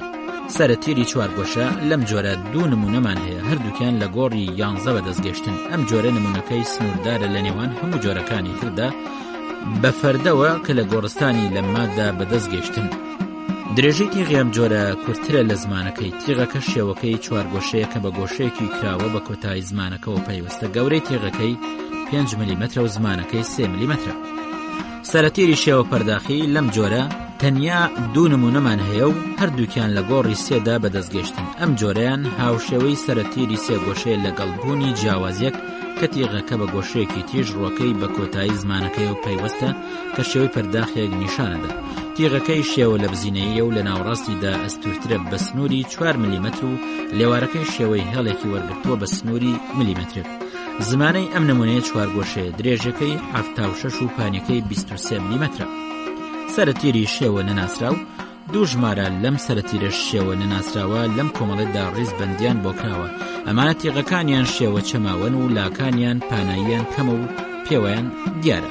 زمانەکەی بە کۆتایی تیغەکەەوە پەیوەستە و بە شێوەی پارچەیەگەکەوێتە بەرچاو. تیغەکەش شێوە هێلکەییە و جیاوازی لە کامەرەکەیدا هەیە و کۆتایی زمانەکەی تیغەکەش 1 تا 2 میلیمەترە. درێژی ئەم سەرەتیرانە 93 و پانیەکەی 16 و پانی زمانەکەی 8 میلیمەترە. پانی تیغەکەش دوو ئەوەندەی پانی زمانەکەیەتی و درێژەکەی 95 و پانیەکەی میلیمەترەکە. لاکانی لە ناوڕاستیانە لە نێوان 5 و لە بەشی زمانەکەیدا 2 میلیمەتر.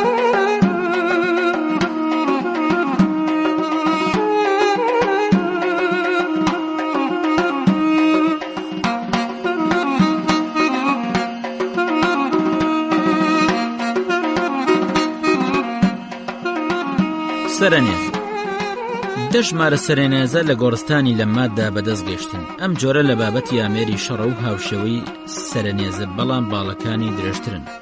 بڵندیان لە نێوان 111 تا 205 میلیمەترن و پاناییان لە نێوان 1.5 تا 4 میلیمەترن. نمونەی ئەم سەرەنێزانە بە شێوەی دەنووک و شێوە ماسیە پانکەن.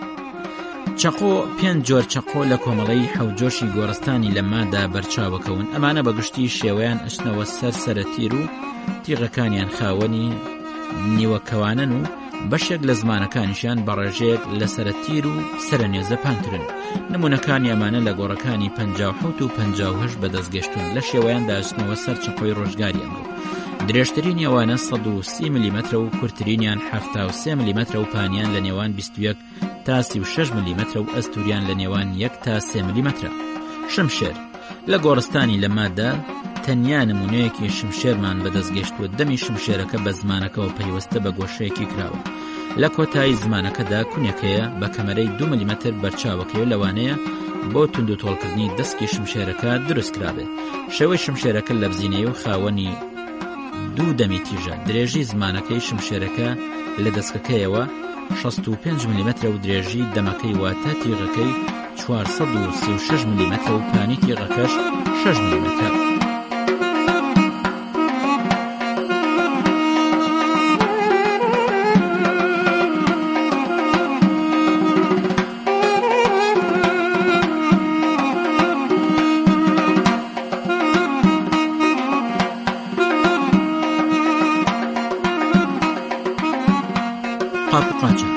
ئەمانە پێکاتون لە کۆپ یان پیاڵەی تەسکی دەستکدار کە بە دوو دەستا دابەش بوون. کۆپ یان پیاڵە لە گۆڕی 37 کۆپ یان پیاڵە لە حەوجۆش بەدەستگەشتون. بە سیرکردنیان دەرەکەون لە کۆمەڵی حەوجۆشی گۆڕستانی لە مادا بێوێنن. کوپەکان لە شێوەدا دوو جۆرن، یەکێکیان بەدەنەکەی بڵندە و بەرزەکەی 110 ملیمترە و کەمەری دەمەکەی 75 و کەمەری قاچەکەی 25 ملیمترە. ئەستوری بەدەنەکەی ملیمترێک و پرساییەکەی 86% گرام. کوپێکی تر 85 ملیمتر بڵندە و کەمەری قاچەکەی 27 ملیمترە و بەدەنەکەی شێوەی پلیکانەی وەرگرتووە. جگەلەوەش دوو کوپی تریشەن کە لە گۆڕستانی لە مادا بەدەستگەشتن هەر بۆ جۆرن.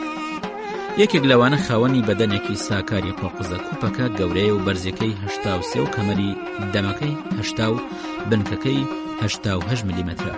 کوپەکەی تر کە خاوەنی بەدەنێکی قۆقزە لە کۆتایی بەدەنەکەیدا و نزیک بە قاچەکەی پانترە، بەڵام بنکی قاپ و قاچاق بە بەراورد ڕێژەکەی کەمەرەکەی کەمترە. کەمەری بەدەنەکەی نزیک بە بنکەی 105 ملیمە و کەمەری بنکەکەی 65 و ئەستوری بەدەنەکەی 1 ملیمونی.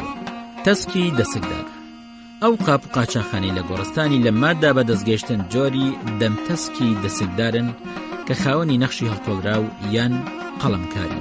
بەرزی ئەمانە 131 ملیم و دەمی کەمەرەکەی 88 ملیم و کەمەری قاچەکەی 44 ملیم و ئەستوری بەدەنەکەی ملیمێکە. ئەم شێوە قاپ و قاچاخانە بە دوو شریت قەڵەمکاری لە ژێر گردنەکەیدا بۆ کراوە بە پانی 10 ملیم. شێوەی نەخشەکەش پاڵێکی پێچراوەی شێوە بازنەیە و بە شێوازی قەڵەمکاری دروستکرا.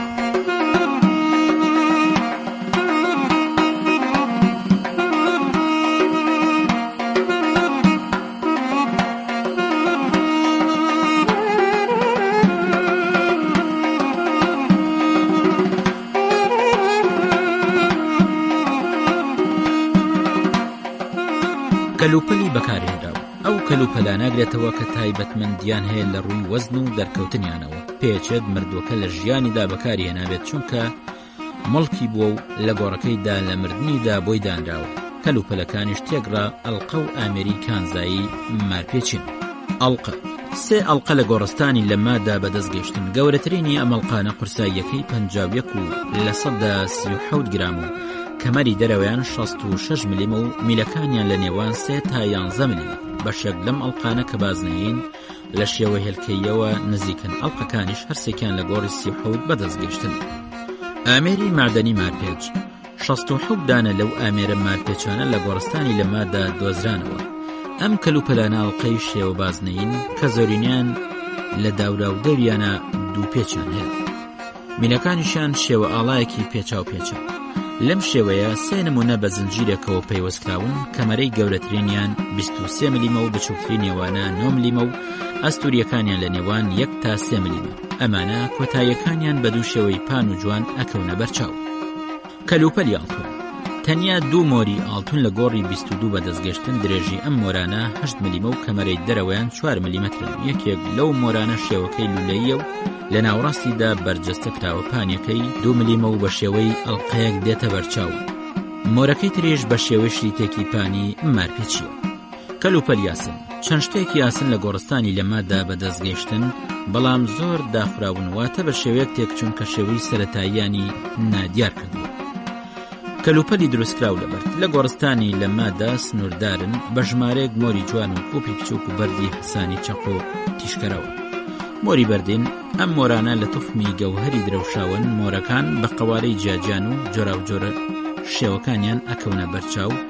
تەواویشیان کوندارن بۆەوەی دەزویان پێوە بکەن بۆ هەڵواسی. بەردی هەسان.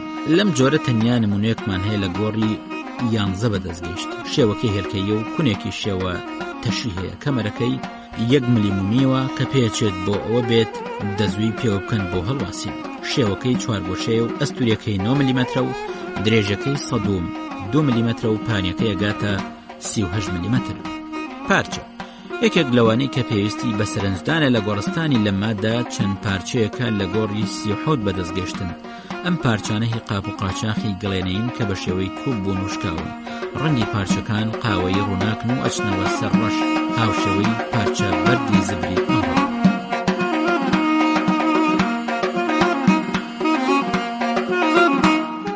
سەرنجام.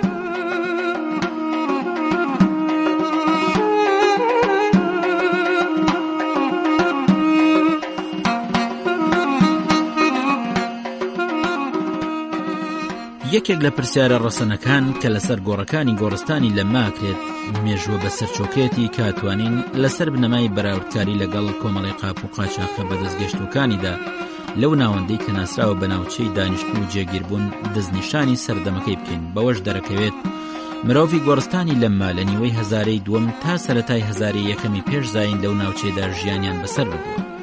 ئەو ڕۆژگارش کە بە دوای یەکتردا هاتوون پێناسیان بۆ ناوچەی ڕووباری کورد دروست کردووە کە نزیکترین ناوچەی ناسراوی فەرهەنگیە بۆ گۆڕستانی لەمما کە هەموو کۆناغەکانی کەفتری تا ئەگاتەوە بە شقا و تەیموریەکان لەخۆ گرتووە. لەم پەیوەندیدا بۆ بیرهێنانەوە باشتر وا بوو کە بڵێن کۆمەڵە قاپ و قاچاقی ناسراوی ئەو سەردەمانە لە ناوچە جێگیربووەکەدا بە دانیشتوان کە بەدەستگەیشتون بخێنە بەرچاو نەوەکو تەنیا ناوچەی گۆڕستانی لەمە بە قەوارەی سواڵەتەکانی کە هەن ئاماژە بدەین. لە ئەنجامی لێکۆڵینەوەکانی ئێمە لە دەرەی بەشار لەسەر گۆڕی مردوەکانی گۆڕستانی لەمما نیشانەی بەڵگەکانی ئەو ڕۆژگارە لەو ناوچەیەدا دەرکەوت کە بەدەست نەگەیشتبوون. لێکۆڵینەوەکانیش لەو بەر هەر بەپێی بۆچوونی زارەکەی و ئەندازەی گۆڕەکان و دەوروبەری گۆڕستانەکە بووە تاوەکو 3 کیلۆمەتری سنوورەکەی بۆیە ئەتوانین بڵێن گۆڕستانی لەما پێچێت پەیوەست بێ بە مرۆڤی کۆچەریەوە کە لە نیوەی دووەمی هەزارەی دووەم بەو ناوچەیەدا لە دەرەوەی ڕووباری بەشار تێپەڕ بوون. بەڵام ئەم ئەنجام وەرگرتنە بەڵگەی تریشیەوێت بۆ بەهێزکردنی لە ڕووی سیماناسیەوە. دەرەی ڕووباری بەشاریش ڕۆشتنی بەو زەویە کشت و کالێ تەختەی ئەو سەردەمەی دوولای ڕووبارەکە بوونی پێویستی ژیانی لەسەر کشت و کاڵ دروست کردووە کە توانیوەتی ناوەندێک بۆ کۆمەڵەیەکی گەورە دروست بکات و ئەو گوندانش لە هەژاری ڕزگار بکات. لە ڕۆژگاری ئەمڕۆژدا گوندە گەورەکانی ناوچەکە هاوشێوەی سەردەما زووەکە بڕیار لەسەر پەیوەندیان بە بازاڕی شارەوە وەکو ئەسفەهانە دەن بۆ بڵاوکردنەوە و ساختکردنەوەی ئەوەی لۆڕۆ هەیە. ژیانی مرۆڤی گوندنشین لە ڕۆژگاری ئەمڕۆدا بە زۆری لەسەر بنەمای ئاژەڵداری و کشت و کاڵی سنووردارە بە گەنم و جۆ و برنج کە لە ڕۆخەکانی ڕووباری بەشار بەرووبوون بەردەوامیان هەبووە.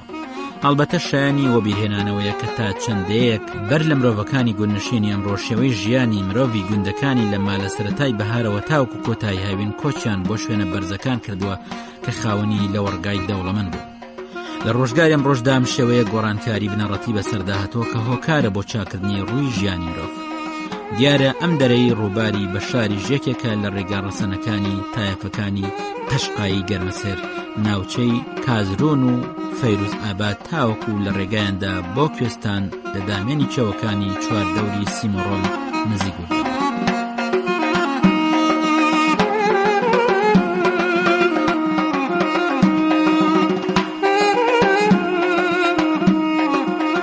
خۆشەویستان ئەڵلقەیەکی دیکەی بەرنامەی شارستانێتی کورد لە نێوان شوێنەوار و مێژوودا پێشکەشکرا.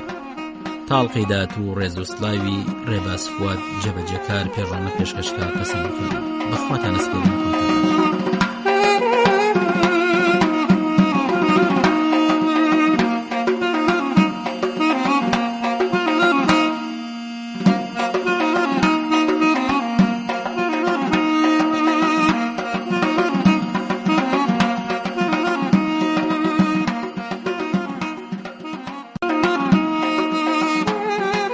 مێژووی شارستانیەت و فەرهەنگ لە سەردەمی مادەکاندا.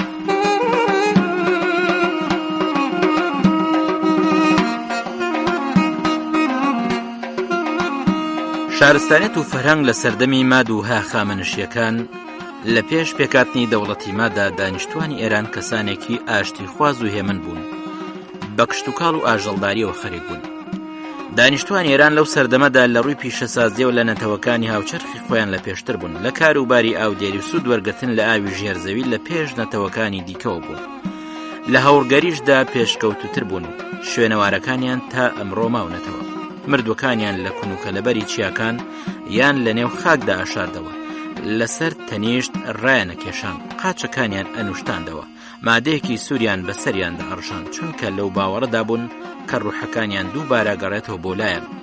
کەلوپەلی ژیانی مردووەکە وەکو دەفرینان خواردنیان لە لاپاڵ لاشەکاندانا و گەلێک گیانداری ماڵی بە تایبەتی ئەسب لەگەڵ خاوەنەکەیدا بە خاک ئەسپارد تا لە کاتی پێویستدا سوودی لێوەرگرێت. ئێرانیەکان کە تازە ببوونە شارنشینی کشتیاری و پەروەردەکردنی ئاژەڵی ماڵیان بە ئەرکی خۆیان نەزانی. ئەو خەڵکە بوومیانە کە دوژمنیان بوون تێکۆشان کە چێلگە و لە وەرگاکانیان لەناوبەرن. ئەم جەنگ و لێکدانن لە نێوانی ئاریەکان و دانیشتوانی بوومی ئێران لایەنێکی یابووری و ژیانی هەبووە و ماوەیەکی زۆری خایان. هۆزە ئاریاییەکان لە پێش پێکاتنی زنجیرەی مات لە ماڵیکردنی گادا سەرکەوتن و بەران و خوگ و سەگ و ئەسپیشیان ماڵی کرد. گەلێک سوودیان لەم ئاژەڵانە وەرگرت و ڕویان لە چنین کرد بە ئامادەکردنی دۆخ یان تەشی کە لەگەڵی سوورۆکرا و دروست دەکران بن و دەزووشیان بۆ چنینی پارچە دروستە کرد. لە سەرەتاوە ئامێرێک بۆ بڕینی دار و ئامادەکردنی تیر بۆ سەرگرتنی خانوویان نەبوو. لەو شوێنەوارانە کە لە سیلکی کاشان دۆزراونەتەوە خانووکان بریتی بوون لە کۆخی قوڕینە کە سەرەکانیان بە قامیش داپۆشرا بوون. لەو سەردەمەدا دەفری قوڕینەیان لەگەڵی خاو دروستە کرد. لە دواییدا دەفرەکانیان لەسەر ئاگردانە تاکو و پتەوتر و قایمتر بن. بەم شێوەیە پیشەسازی هاوڕگەری دەستی پێکرا و گەشەی سەند. خو لە مێژوویەکانی ئێران کە لە مرۆکەدا نووسراوەتەوە و تا ئەندازەیەک ڕوونە لە سەردەمی پێکاتنی زنجیرەی مادا دەستی پێکراوە. ئێمە شارستانیەت و فەرهەنگی ئەم نەتەوەیە و هەموو نەتەوەکانی دیکە کە لە دواییدا لە خاکی ئێراندا فەرمانڕەواییانە کرد ئەدەینە بەر باری لێکۆڵینەوە. مادەکان لە ڕەگەزی ئاریایی لەوە چێ کە 1000 ساڵ پێش زاین لە کەنارەکانی دەریای خزرەوە هاتبن بۆ ئاسیای خۆرئاوا و لە ئێراندا نیشتەجێ بووبن. دیۆکس یەکەم پاشای مات پایتەختی خۆی لە هەمەدان ئەگبەتانە دامەزران. دانیشتوانی مات لە ژێر سەرکردایەتی ئەم پاشایەدا دەسەڵات و شکۆمەندیەکی زیادیان پەیدا کرد بە شێوەیەک کە دەوڵەتی ئاشوریش کە گەورەترین دەوڵەتی ئەو ڕۆژگارە بوو کەوتە بەر هەڕەشەی مادەکان. لە کۆتاییدا نەینەوەی پایتەختی ئاشور بەدەستی هۆخشتر وێران کرا و ئیمپراتۆریەتی ئاشور لە ناوچوو. ئەم دەوڵەتە چونکە سەردەمی فەرمانڕەواییەکەی زۆری نەخایەن نەیتوانی بەشێکی گەورەی لە پێشکەوتنی شارستانیەتدا هەبێت. زانیاری ئێمە لەبارەی شارستانیەتی مادەکانەوە گەلێک ناتەواو چونکە ئەم هۆزانە هیچ نووسراوێکیان لەبارەی خۆیانەوە بەجێ نەهێشتووە تاکو بتوانین سەبارەت بە شارستانیەت و فەرهەنگ و خزمەت و زمانیان ئاگادار بین زانیاریەکی زیاتر لەو بارەیەوە باس بکەین. بەڵام تەنها لە تەورات و نووسراوەکانی ئاشوری و بابلی ناوی ماد براوە. کتزیاس و هیرۆدۆتیش لەبارەی مادەکانەوە چەند بابەتێکیان نووسیوە. لە بەردە نووسراوێکیشدا کە لەبارەی شلم نەسری سێمی پاشای ئاشورە و نووسرا و دۆزراوەتەوە چەند زانیاریەک لەبارەی ئەمنەتەوە بەدەستهاتووە. مادەکان لە دوای شکستی ئاشوریەکان و پێکێنانی دەوڵەتی سربەخۆ بۆ بەرگری لە نیشتیمانەکەی خۆیان دەستیان کرد بە فێربوونی زانستی سەربازی و پێکێنانی سوپای بەهێز و بەتوانە. هۆخشتر سێمین پاشا توانی سوپایەکی کۆک و تیار ئامادە بکات و لە بەرامبەر سەرڕۆکاندا پایەداری و بەرگری بکات. ئەو چەکانی کە مادەکان سوودیان لێوەرەگرت قۆچەقانی، تیرروکەوان، تەورزین و شمشێر بوون.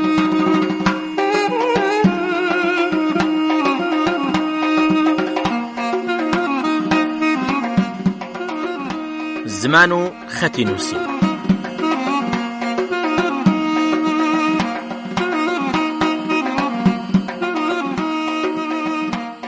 لەبارەی زمانی مادەکانەوە ئاگاداریەکی تەواومان نییە چونکە ئەو زمانە نەنووسراوەتەوە یان بەڵگەیەک نەدۆزراونەتەوە کە بەو زمانە بدوێت. دارمێستر خۆرەڵاتناسی فەڕەنسی لە کتێبەکەی خۆی دانووسیوێتی کە زمانی ئاوێستایی هەمان زمانی مادەکان بووە و لەو باوەڕەدایە کە زمانی کوردی و پشتوویی لە زمانی مادەکان جیاوەتەوە. هەندێک لە زمانناسان شێوەزاری تاڵشی، گەیلانی و مازندەرانی بە پاژماوەی زمانی مادەزان.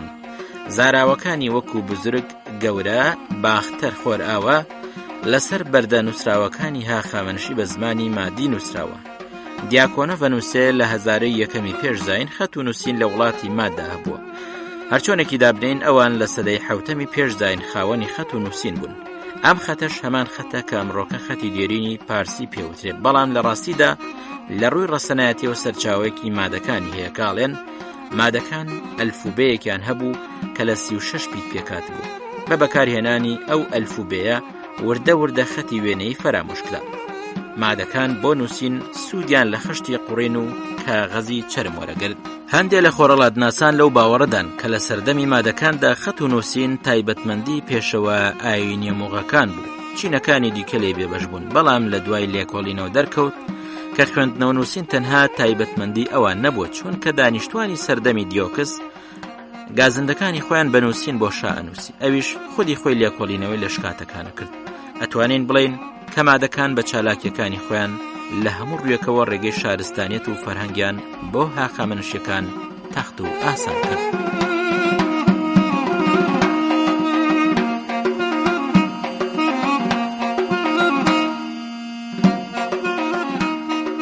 هونەر و پیشەسازی.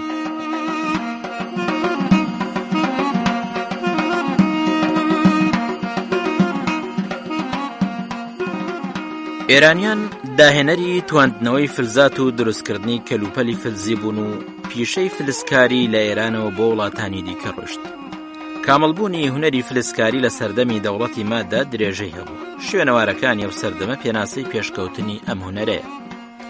مادەکان لە پیشەی تەوەنگەریش زیرەک بوون. کوتاڵ و بەرگی ڕوەکی و پێستەی و خوری لەو سەردەمەدا سوودیان لێوەرەگیرە. مادەکان زیاد لە ئامادەکردنی کوتاڵی خوری بە شێلانی خوری نەوگی جوانیشیان دروستە کرد. هێرۆدۆت لەبارەی جلوبەرگی مادەکانەوە ئاوا ئەنووسێ: کڵاوی نەوگین کە بە باشی شێلرابوو دروست کرابوو پێیانەوت تەیار ئەیان کردە سەریان، کەوایەکی قۆڵداری ڕەنگا و ڕەنگیان لەبەرە کرد، زنجیرێ کە ئەڵقەکانی ئاسن بوو لە پولەکەی ماسیە چوون لەبەرە کرد، شەروالێکیان لە پێ کرد کە تاکو سەرپێیانی دائەپۆشی.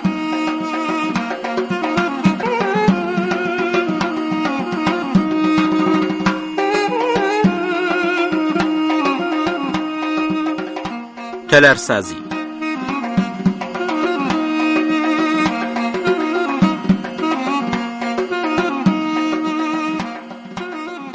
هونەری خانوبەرە و تەلارسازی لە ئێرانی دێریندا مێژوێکی دوور و درێژی هەیە و ئەو بەڵگە و شوێنەوارانەی کە لە بەردەستدان ئەوە نیشانەدەن کە لە پێش هاخامنشیەکانەوە دانیشتوانی ئەو سەردەمە مادەکان خانویان بە کەرەسە سەرەتاییەکان دروستە کرد کە لە سەردەمەکانی دواییدا کامڵتر و باشتر بوون و چەندین شاکاری تەلارسازیان هێنایەکایەوە. کەرەسەکانی خانوو دروستکردن بریتی بوون لە پارچە بەرد، قوڕ، لم، خشتی سوورکراوە، هەروەها دار. بەو شێوەی کە هەریەک لە پرۆفیسۆران پۆپ وەکدار گرشمی نووسیویانە. ئێرانیەکان کوورەی خشت سوورکردنەوەیان دروست کردووە. لە ئەنجامدا لە شێوەی خانووکاندا پێشکەوتنیان پێوە دیارە کە بوونە هۆی داهێنانی شێوەیەکی دیکەی تەلارسازی.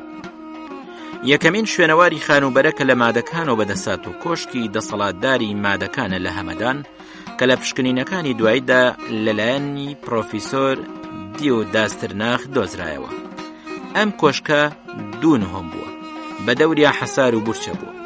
دار لە دروستکردنی کۆشکەکەدا بەکار هاتووە. ژوورەکانیش پەنجەرە و دەلاقەیان تیا بووە بۆ ئاڵ و گۆڕی هەوا. مادەکان سوودیان لە قێری سروشتی بۆ خانووکردن وەرگرتووە. مادەکان یەکەم کەس بوون کە نەوتیان بۆ سوتاندن بەکارهێناوە، بە شێوەیەک کە لە دواییدا نەتەوەکانی دیکە بەنەوتیانەوت ڕۆنی مادی. شوێنەواری دیکە کە لە مادەکانەوە بۆمان ماوەتەوە بەم شێوەی خوارەوەیە. پەیکەری شێرێک کە لەبەر دروستکراوە. لە نزیکی سەرپێڵی زەهاو لە نێوان قەسری شیرین و کرماشاندا ژێرزەمینێک کە بە دوکانی داود ناسراوە. ژێرزەمینێکی دیکە لە نزیک کرماشان. لە لۆڕستان ژێرزەمینێک بە ناوی ژووری فەرهاد.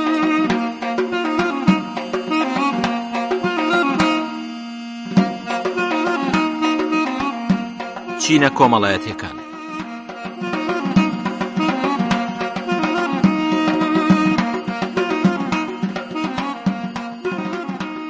لە سەردەمی دەوڵەتی مادەکاندا بەڕێوەبەری شار بۆ بەڕێوەبردنی شارەکان دامەزران کە لە سنووری خۆیدا فەرمانەکانی ناوەندی ڕاپەڕان.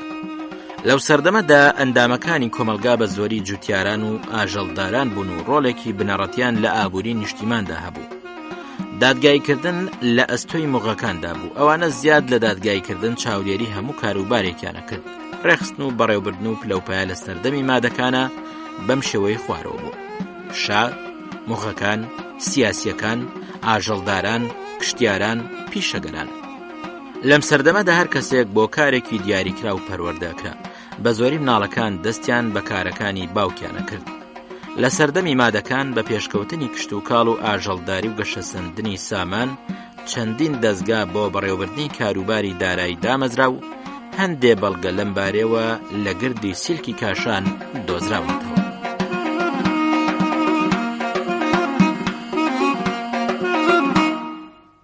پەروەردە و فێرکردن.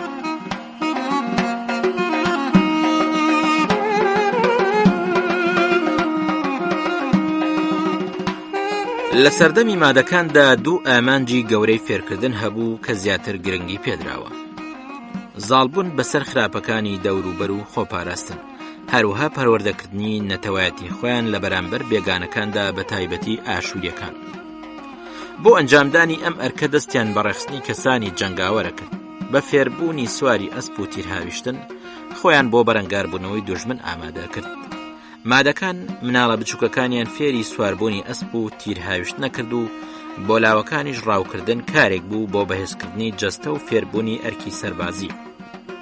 لە پێش هاخامەنشیەکان موغەکان ئەرکی پەروەردە و فێرکردنیان لە ئەستۆدا بوو. لەمڕۆ زۆر تێکۆشان. پلەپایی مامۆستا لەو سەردەمەدا وەکو هەموو سەردەمەکانی دیکە لە ڕێزی پێشەوەدا بوو. تەنانەت بۆ مامۆستا زیاد لە دایک و باوک ڕێزیان لێ ئەچیدا.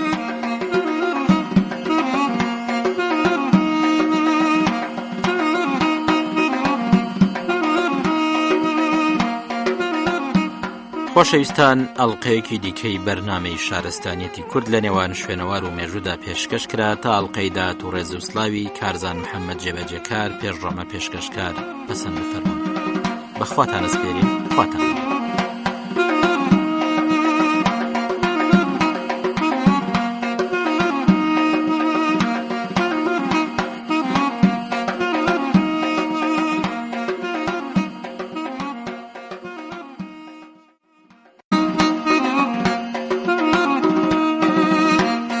راپۆرتێکی شوێنەوەرناسی لەسەر گۆڕستانی لە ماو دۆزینەوەی پاژماوەی کەلوپەلی مردوەکان لە گۆڕەکاندا بەشی سێم و کۆتایی. دەستبەند لەو کەلوپەلانەیە شێوە بازن دروستکراوە یان هێلکەیە و دوو سەری بە شێوەی کراوە هەیە. کەمەرەی ئەو دەستبەندانە لە نێوان 43 تا 78 و پانیشیان لە نێوان 2 تا 4.5 و میلەکەشیان لە نێوان 3 تا 4.5 ملیمەترن. ئەم کەلوپەلانە بە دوو گروپ ساکار و نەخشی هەڵقۆڵرا و دابەش بوو. دەستبەندی ساکار 18 ژمارە دەستبەندی حەوجۆشمان لە ساکار و بێنەخشی هەڵقۆڵرا و بەدەستگەیشت. شێوەی ئەم کەلوپەلانە هەرچەندە لە یەکترەوە نزیکن، بەڵام جیاوازیشان لە هەندێک ڕۆ هەیە. لەوانە هەیە هێلکەیە یان بازنەی دووسەرە. لەناو ئەو کۆمەڵە دەستبەندانشدا هەیە کەمەرەکەی بچووکە لەوانەیە بۆ مناڵ دروستکرابێ.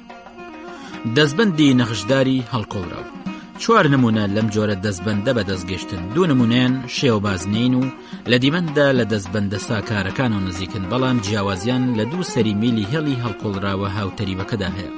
ئەم نەخشانە لە مەودای 15 تا 20 میلیمەتر هەردوو سەری دەستبەندەکەی گرتووە. لەناو هەمان کۆمەڵیشدا دەستبەند کە پەیوەست بێ بە کەسێکەوە سەرچاوی هەیە و شێوەکەی پانێکی هیلالیە و بە ئەستوری میلیمەترێک دروستکراوە. هەردوو سەری کۆتایی ئەم دەستبەندە خاوەنی نەخشی هەڵقۆڵراوی زیگزاکی و بازنەی بچووکە کە لە نێوان 2 ڕێز هێڵی هاوتەریبدان. ئەم دەستبەندە نمونەی سەرنجدانە، چونکە پانە و بە جیاواز دانراوە. لەوانەیە بە هونەری قەڵەمکاری یان چەکوشکاری دروستکرابێ. لەم جۆرە وێنەی دەرکەوتووە 3 دەستبەندە کە پەیوەستن بە خاوەنەکانیان. 2 لای سەری دەستبەندەکەش نەخشی بازنین و بەشێکی نێوانیشان هیلالین و لەسەر شێوەی گەڵایەکن و ئەستوری دەستبەندەکەش 2 میلیمەترە.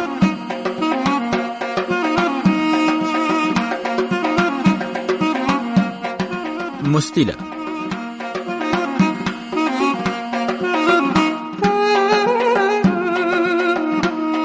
حوت ژمارە ئەڵقەی مستیلە لە گۆڕستانی لە مادا بەدەست گەیشتن کە پانیەکانیان لە نێوان 2 تا 8 میلیمەتردان و کەمەرەی ناوەشیان لە نێوان 18 تا 22 میلیمەتردان.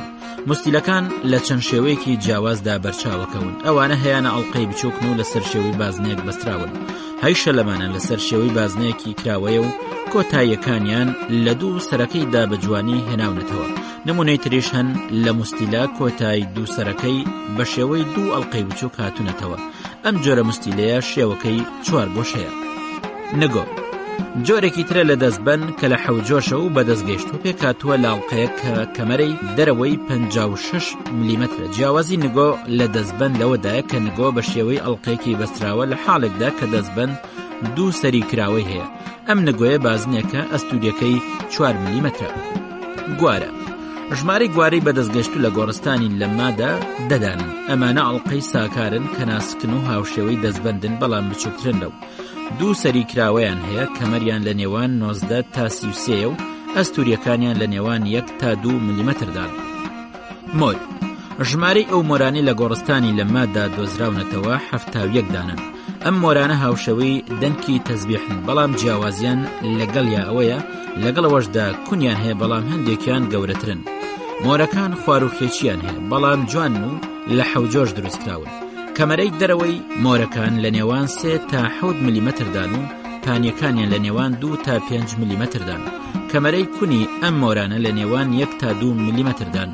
24 مۆری حەوجۆش لە گۆڕی 19 بەدەستگەشتن، لە گۆڕی 34ش 22 ژمارە بەدەستگەشتن.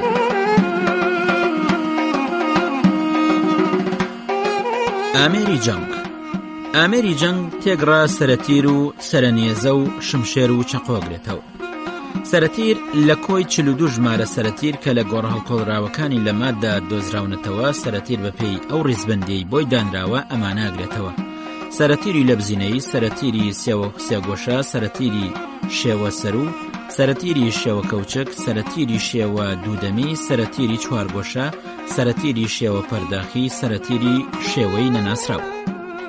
سەرەتیری لەبزینەی ئەم جۆرە لە کۆمەڵەی سەرەتیردا زۆرترینی ئەوانی تر ئەگرێتەوە کە 12 ژمارەن بەدەستگەشتون. ئەم جۆرە سەرەتیرە لەبزینەیانە کۆتایی دەمی تیرەکە بە گۆشەیەکی کراوە هاتوێتەوە و وەکو هێڵێکی ڕێک بە زمانەکەیەوە پەیوەست کراوە. بەگشتی تێغەکە شێوەی هێلکەیی دەرهێنراوە و لەم جۆرە 3 نمونەمان بە شێوەی لەبزینەی هەیە. درێژی یان بڵندی ئەم سەرەتیرە لەم کۆمەڵەدا 115 ملیمەترە و کورتترینیان 65 ملیمەترە. ئەستوری سەرەتیرەکان لە نێوان 2 تا 4 و پانیەکانیان لە نێوان 18 تا 23 ملیمەتردان. لە دوو ڕووی لێوارەکەیدا لە شوێنی پەیوەستکردنی زمانە یەکێک لە سەرەتیرەکان نەخشی شێوە هەڵکۆڵراو ئەبینرێت. زمانەی ئەم نمونەیە دوو بەشە و بەشی کۆتاییەکەی باریکترە و ئەستوریەکەی لە سنووری 2 ملیمەتردایە. سەرەتیری شێوە سێگۆشەی لەم جۆرە سەرەتیرە 12 ژمارە بەدەستگەشت و شێوەی گشتی ئەم سەرەتیرانە سێگۆشەی هاوتەری بن لە باڵەکانیانە. کۆتایی دوو ڕووی سەرەتیرەکەش بە گۆشەیەکی وەستاو هاتوۆتەوە کە بە زمانەکەیەوە پەیوەستکراوە. درێژیان یان بڵندترینیان نمونەی ئەم کۆمەڵە 96 و کورتترینیان 50 ملیمەترە.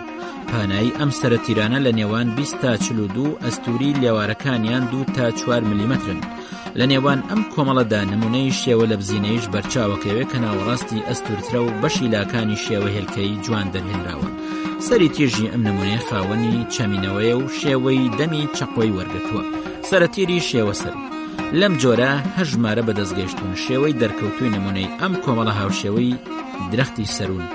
لاتیژەکانی ئەم نمونەیە خاوەنی چەمانەوەیە و بە زمانەکەیەوە زیاتر بە گۆشەیەکی کراوە پەیوەستە. لاکانی ئەم سەرەتیرانە بەگشتی شێوە لەبزینین لە ناوەڕاستیانە ئەستورن و جوانیش شێوەی هێلکەی ئەکەونە بەرچاو. درێژی یان بڵندترین نمونە 98 و بچووترین ئەوانە 55 ملیمەترن. پانایی لاکانیان لە نێوان 27 تا 36 ملیمەتردان. ئەستوریەکانیان لە نێوان 3 تا 4 ملیمەترن و لە لاکانیدا ملیمەترەکە. سەرەتیری شێوە کەوچک لەم جۆرە 3 ژمارەمان بەدەستگەشتووە. شێوە یان لاکانی دوو هێڵیە و پانی تیغەکەش بە پانی زمانەکەی پێوانەکراوە. پەیوەندی لاکانی بە زمانەکەیەوە گۆشەیەکی کراوەی چەماوەی دروست کردووە. درێژی یان بڵندترین ئەم جۆرە سەرەتیرە 71 و کورتترینی 63 ملیمەترە. پانی ئەم نمونانە بە زۆری دابەشە لە نێوان 18 تا 20 ملیمەتر و ئەستوری تێغەکانیش لە نێوان 1 تا 2 ملیمەترن. نمونەی تر لەمانە هەیە خاوەنی زمانی سێگۆشەیە و ئەچێتەوە سەر سەرەتیر بەڵام بە ئەندازەیەکی بچووکتر. سەرەتیری شێوە دوودەمی هاوتەری لەم جۆرە دوو ژمارەمان بەدەستگەشتووە. نمونەی ئەم سەرەتیرە شێوەکەی لاکێشیە و نوکەکەی سێگۆشەی هاتوۆتەوە و دوودەمەکەی هاوتەری بن بە گۆشەیەکی کراوەی چەماوە کە بە کۆتایی زمانەکەیەوە پەیوەست کراوە. تیغی ئەم نمونانش هێوە لەبزینەین.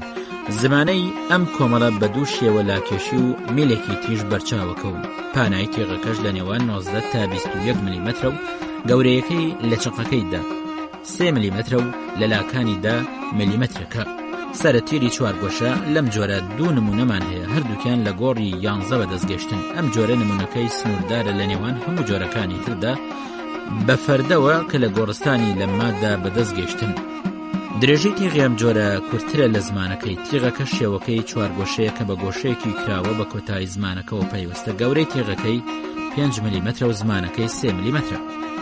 سەرەتیری شێوە پەرداخی لەم جۆرە تەنیا 2 نمونەمان هەیە و هەردووکیان لە گۆڕی 3دا بەدەستگەشتن. ئەم جۆرەیان هاوشێوەی سەرەتیری 3 گۆشەیە لەگەڵبوونی جیاوازیەک کە تیغەکە بە گۆشەیەکی تیژ ڕۆکەی بە کۆتایی زمانەکەی و پەیوەستە کە شێوەی پەرداخیەک نیشانەدا. تیغەکەی شێوە لە بزینەیە و لە ناوڕاستیدا ئەستورترە بە سنووری 4 ملیمەتر و لێوارەکەی شێوەی هێڵێکی وەرگرتووە بە سنووری ملیمەتر. زمانەی ئەم نمونەیە 4 گۆشەیە. درێژەکەی 76 و پانیەکەی 23 ملیمەترە. سەرەتیری شێوە نەناسراو 2 ژمارە لەم سەرەتیرە شێوە نەناسراوە لەم کۆمەڵێدا ڕیز بەندیان بۆ کراوە. ئەمانە تیغەکانیان شێوە چەماوەن و لاکانیان پاناییان کەمە و پێوەیان دیارە. زمانەکەی بە کۆتایی تیغەکەەوە پەیوەستە و بە شێوەی پارچەیەگەکەوێتە بەرچاو. تیغەکەش شێوە هێلکەیە و جیاوازی لە کامەرەکەیدا هەیە و کۆتایی زمانەکەی تیغەکەش 1 تا 2 ملیمەترە. درێژی ئەم سەرەتیرانە 93 و پانیەکەی 16 و پانی زمانەکەی 8 ملیمەترە. پانی تیغەکەش 2 ئەوەندەی پانی زمانەکەیەتی و درێژەکەی 95 و پانیەکەی ملیمەترەکە. لاکانی لە ناوڕاستیانە لە نێوان 5 و لە بەشی زمانەکەیدا 2 ملیمەتر.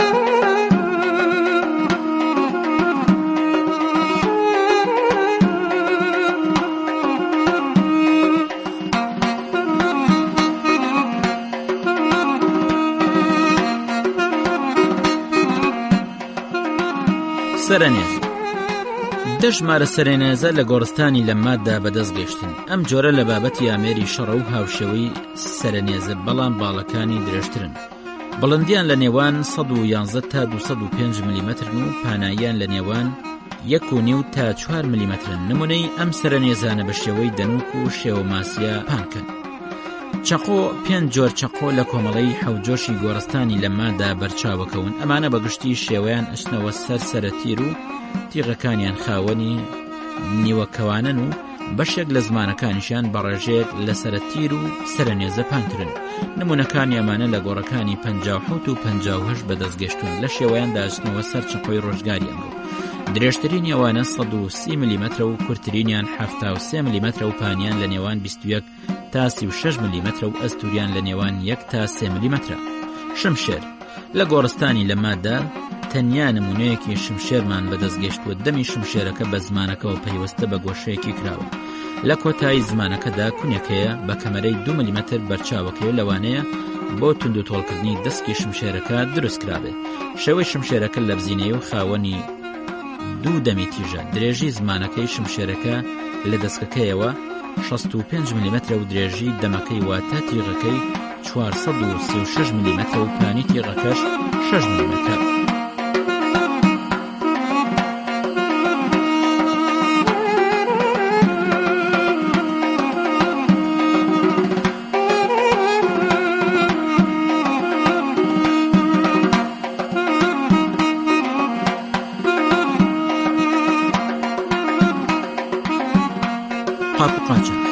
ئەمانە پێکاتون لە کۆپ یان پیاڵەی تەسکی دەسکدار کە بە 2 دەستا دابەش بوون.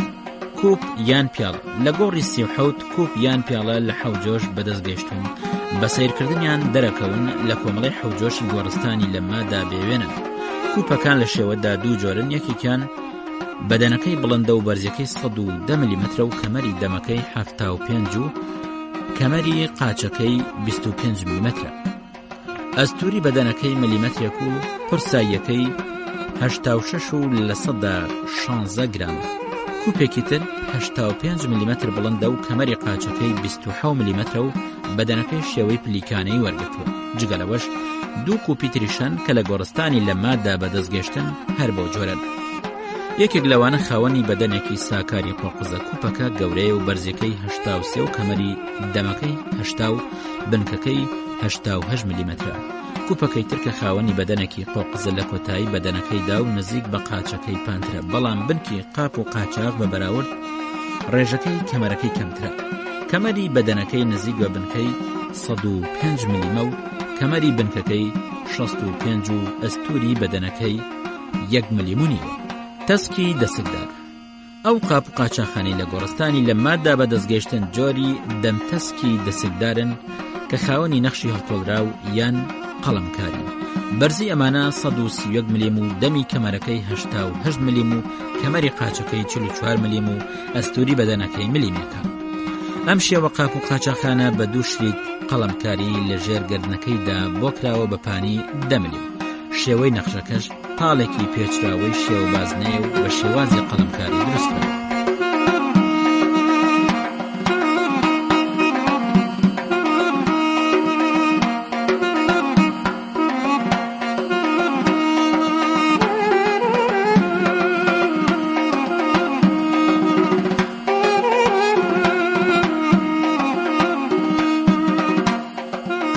کەلوپەلی بەکارهێنراوە. ئەو کەلوپەلا ناگرێتەوە کە تایبەتمەندیان هەیە لە ڕووی وەزن و دەرکەوتنیانەوە. پێچێت مردووەکە لە ژیانیدا بەکاری هێنابێت چونکە مڵکی بووە و لە گۆڕەکەیدا لە مردنیدا بۆی دانراوە. کەلوپەلەکانیش تێگڕا ئەڵقە و ئامێری کانزایی مارپێچین. ئەڵقە 3 ئەڵقە لە گۆڕستانی لە مادا بەدەستگەشتن. گەورەترینی ئەمەڵقانە قورساییەکەی 51 و لە 137 گرام و کەمەری دەرەوەیان 66 ملم و میلەکانیان لە نێوان 3 تا 11 ملم. بەشێک لەم ئەڵقانە کە بازنەیین لە شێوە هێلکەیەوە نزیکن. ئەڵقەکانیش هەرسێکیان لە گۆڕی 37 بەدەستگەشتن. ئامێری معدەنی مارپێچ 67 دانە لەو ئامێرە مارپێچانە لە گۆڕستانی لە مادا دۆزرانەوە. ئەم کەلوپەلانە ئەڵقەی شێوە بازنەیین کە زۆرینیان لە داوراو دەوریانە دوو پێچیان هەیە. میلەکانیشیان شێوە ئاڵایەکی پێچاو پێچە. لەم شێوەیە 3 نمونە بە زنجیرێکەوە پەیوەستکراون. کەمەرەی گەورەترینیان 23 ملم و بچووکترینەوەیانە 9 ملم و ئەستوریەکانیان لە نێوان 1 تا 3 ملم. ئەمانە کۆتاییەکانیان بە دوو شێوەی پان و جوان ئەکەونە بەرچاو. کەلوپەلی ئاڵتون تەنیا دوو مۆری ئاڵتون لە گۆڕی 22 بەدەستگەشتن. درێژی ئەم مۆرانە 8 ملم و کەمەرەی دەرەوەیان 4 ملیمەترن. یەکێک لەو مۆرانە شێوەکەی لولەیە و لە ناوڕاستیدا بەرجەستە کراوە. پانیەکەی 2 ملم و بە شێوەی ئەڵقەیەک دێتە بەرچاو. مۆرەکەی تریش بە شێوەی شریتێکی پانی مارپێچیە. کەلوپەلی یاسن چەند شتێکی یاسن لە گۆڕستانی لە مادا بەدەستگەشتن بەڵام زۆر داخراون واتە بە شێوەیەک تێکچوون کە شێوەی سەرەتاییانی نادیار کردووە. کەلوپەلی دروستکراو لەبەر لە گۆڕستانی لە مادا سنووردارن بە ژمارەیەک مۆری جوان و کوپی بچووک و بەردی حسانی چەق و تیشکەرەوە. مۆری بەردین ئەم مۆرانە لە توخمی گەوهەری درەوشاون. مۆرەکان بە قەوارەی جیاجان و جۆراوجۆرە شێوەکانیان ئەکەونە بەرچاو. تەواویشیان کوندارن بۆەوەی دەزویان پێوە بکەن بۆ هەڵواسین. بەردی هەسان لەم جۆرە تەنیا نمونەیەکمان هەیە لە گۆڕی 11 بەدەستگەشت. شێوەکەی هێلکەیە و کونێکی شێوە تەشی هەیە. کەمەرەکەی 1 ملم و نیوە کە پێچێت بۆ ئەوە بێت دەزوی پێوە بکەن بۆ هەڵواسین. شێوەکەی 4 بۆشەیە و ئەستوریەکەی 9 ملیمەترە و درێژەکەی 102 ملیمەترە و پانیەکەی ئەگاتە 38 ملیمەتر. پارچە یەکێک لەوانەی کە پێویستی بە سەرنجدانە لە گۆڕستانی لە مادا چەند پارچەیەکە لە گۆڕی 37 بەدەستگەشتن. ئەم پارچانە هی قاپ و قاچاقی گڵێنەین کە بە شێوەی کوب بوون و شکاون. ڕەنگی پارچەکان قاوەی ڕووناکن و ئەچنەوە سەر ڕەش هاوشێوەی پارچە بەردی زبری ئاڕۆ.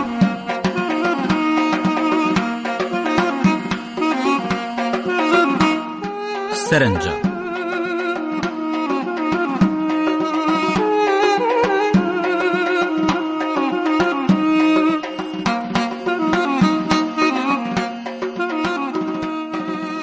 یەکێک لە پرسیارە ڕەسەنەکان کە لەسەر گۆڕەکانی گۆڕستانی لە ماکرێت مێژوە بە سەرچۆکێتی کاتوانین لەسەر بنەمای بەراوردکاری لەگەڵ کۆمەڵی قاپ و قاچاقە بەدەستگەشتوەکانیدا لەو ناوەندەی کە ناسراوە بە ناوچەی دانیشتن و جێگیربوون دەستنیشانی سەردەمەکەی بکەین. بەوەش دەرەکەوێت مرۆڤی گۆڕستانی لەمما لە نیوەی هەزارەی دووەم تا سەرەتای هەزاری یەکەمی پێش زاین لەو ناوچەیدا ژیانیان بەسەر ببووە. ئەو ڕۆژگارەش کە بە دوای یەکتر داهاتوون پێناسیان بۆ ناوچەی ڕووباری کورد دروست کردووە کە نزیکترین ناوچەی ناسراوی فەرهەنگیە بۆ گۆڕستانی لەمما کە هەموو قۆناغەکانی کەفتری تا ئەگاتەوە بە شقا و تەیموریەکان لەخۆ گرتووە. لەم پەیوەندیدا بۆ بیرهێنانەوە باشتر وا بوو کە بڵێن کۆمەڵە قاپ قاچاقی ناسراوی ئەو سەردەمانە لە ناوچە جێگیربووەکەدا بە دانیشتوان کە بەدەستگەشتون بخەینە بەرچاو نەوەکو تەنیا ناوچەی گۆڕستانی لەما بە قەوارەی سواڵەتەکانی کە هەن ئاماژە بدەین. لە ئەنجامی لێکۆڵینەوەکانی ئێمە لە دەرەی بەشار لەسەر گۆڕی مردوەکانی گۆڕستانی لەما نیشانەی بەڵگەکانی ئەو ڕۆژگارە لەو ناوچەیەدا دەرکەوت کە بەدەست نەگەشتبوون. لێکۆڵینەوەکانیش لەو بەر هەر بەپێی بۆچوونی زارەکەی و ئەندازەی گۆڕەکان و دەوروبەری گۆڕستانەکە بووە تاوەکو 3 کیلۆمەتری سنوورەکەی بۆیە ئەتوانین بڵین گۆڕستانی لەما پێچێت پەیوەست بێ بە مرۆڤی کۆچەریەوە کە لە نیوەی دووەمی هەزارەی دووەم بەو ناوچێدا لە دەرەوەی ڕووباری بەشار تێپەڕ بوو. بەڵام ئەم ئەنجام وەرگرتنە بەڵگەی تریش ئەوێت بۆ بەهێزکردنی لە ڕووی سیماناسیەوە. دەرەی ڕووباری بەشاریش ڕۆشتنی بەو زەویە کشتوکاڵێ تەختەی ئەو سەردەمەی دوولای ڕووبارەکە بوونی پێویستی ژیانی لەسەر کشتوکاڵ دروست کردووە کە توانیوەتی ناوەندێک بۆ کۆمەڵەیەکی گەورە دروست بکات و ئەو گوندانش لە هەژاری ڕزگار بکات.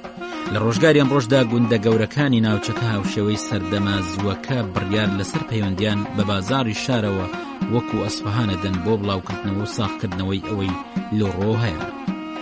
ژیانی مرۆڤی گوندنشین لە ڕۆژگاری ئەمڕۆدا بە زۆری لەسەر بنەمای ئاژەڵداری و کشتوکاڵی سنووردارە بە گەنم و جۆ و برنج کە لە ڕۆخەکانی ڕووباری بەشار بەرووبوون بەردەوامیان هەبووە. هەڵبەتە شایانی وە بیرهێنانەوەیە کە تا چەندەیەک بەر لە مرۆڤەکانی گوندنشینی ئەمڕۆ شێوەی ژیانی مرۆڤی گوندەکانی لە مالە سەرەتای بەهارەوە تاوەکو کۆتایی هاوین کۆچیان بۆ شوێنە بەرزەکان کردووە کە خاوەنی لە وەرگای دەوڵەمەند بوو. لە ڕۆژگاری ئەمڕۆژدا ئەم شێوەیە گۆڕانکاری بنەڕەتی بەسەرداهاتەوە کە هۆکارە بۆ چاکردنی ڕووی ژیانی مرۆڤ. دیارە ئەم دەرەی ڕووباری بەشاریش یەکێکە لە ڕێگا ڕەسەنەکانی تایەفەکانی قەشقایی گەرمەسەر ناوچەی کازرۆن و فەیروز ئاباد تاوەکو لە ڕێگایاندا بۆ کوێستان لە دامێنی چێوەکانی چواردەوری سیمۆڕۆن نزیک بوو.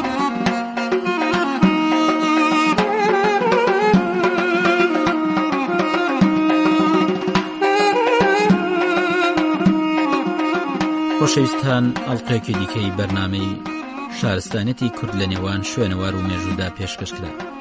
تاڵقەی داهات و ڕێز و سڵاوی ڕێباز فواد جەبەجەکار پێڕۆمە پێشکەشکا پەسەند کرد. بەخواتان ئەسپێرم.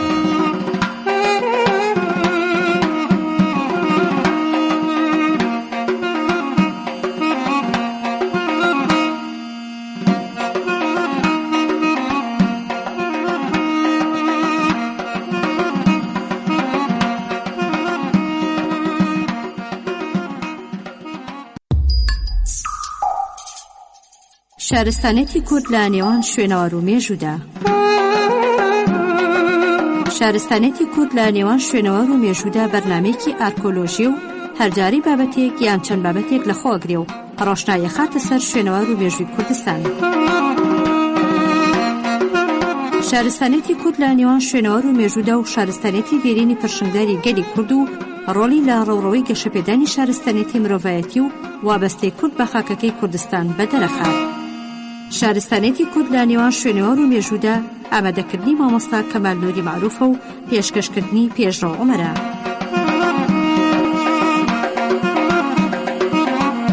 شارستانێتی کورد لە نێوان شوێنەوار و مێژوودا. خۆشەویستان، خۆشحاڵین دێنەوە خزمەتتان بۆ پێشکەشکردنی ئەڵقەیەکی دیکەی بەرنامەی شارستانێتی کورد لە نێوان شوێنەوار و مێژوودا.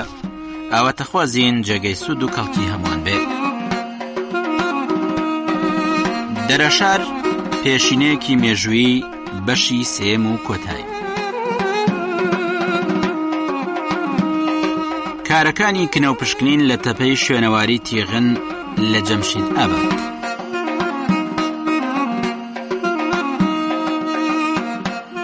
تەپەی تیغن لە 4 کیلۆمەتری باکووری خۆرەڵاتی دەرەشارە و لە سنووری 2 کیلۆمەتری دووری ڕۆخی ڕاستی ڕووباری سیمرەی دەشتە سەوزەکەی ناوەوەیە و ئاکەوێتە باشووری گوندی جەمشید ئاباد جیهان ئاباد.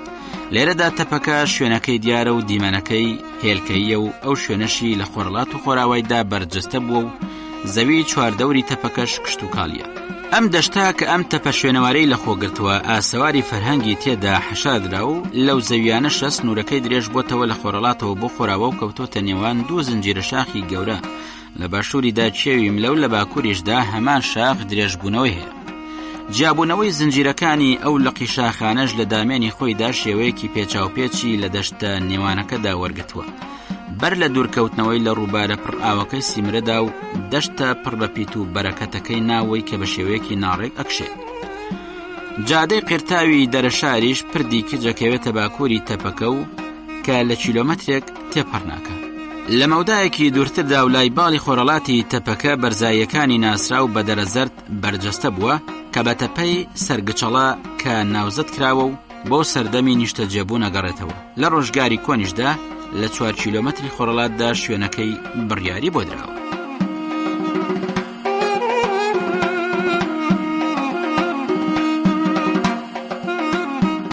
شوێنی کارکردن لە تاقیکردنەوەی شوێنەوارناسی لە تەپەتێغندا.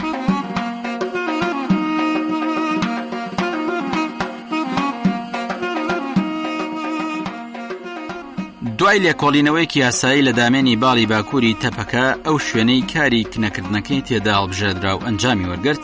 کنەکردنەکە ڕووبەرێکی 5/33 لە هێڵی سەر تەپەکەی گرتەوە. شوێنەکەشی لە خوارەوەیدا دوای 14 ڕۆژکاری بەردەوام و لە قوڵایی 7 متر و 25 سانتیمەتر و لابردنی گڵ و خۆڵەکە تێیدا کارەکەوەستا. لە ناویدا 4 چینی نیشتەجێبوون لەسەرەوە بۆ خوارەوە دەرکەوت کامانە. چینی یەکەم.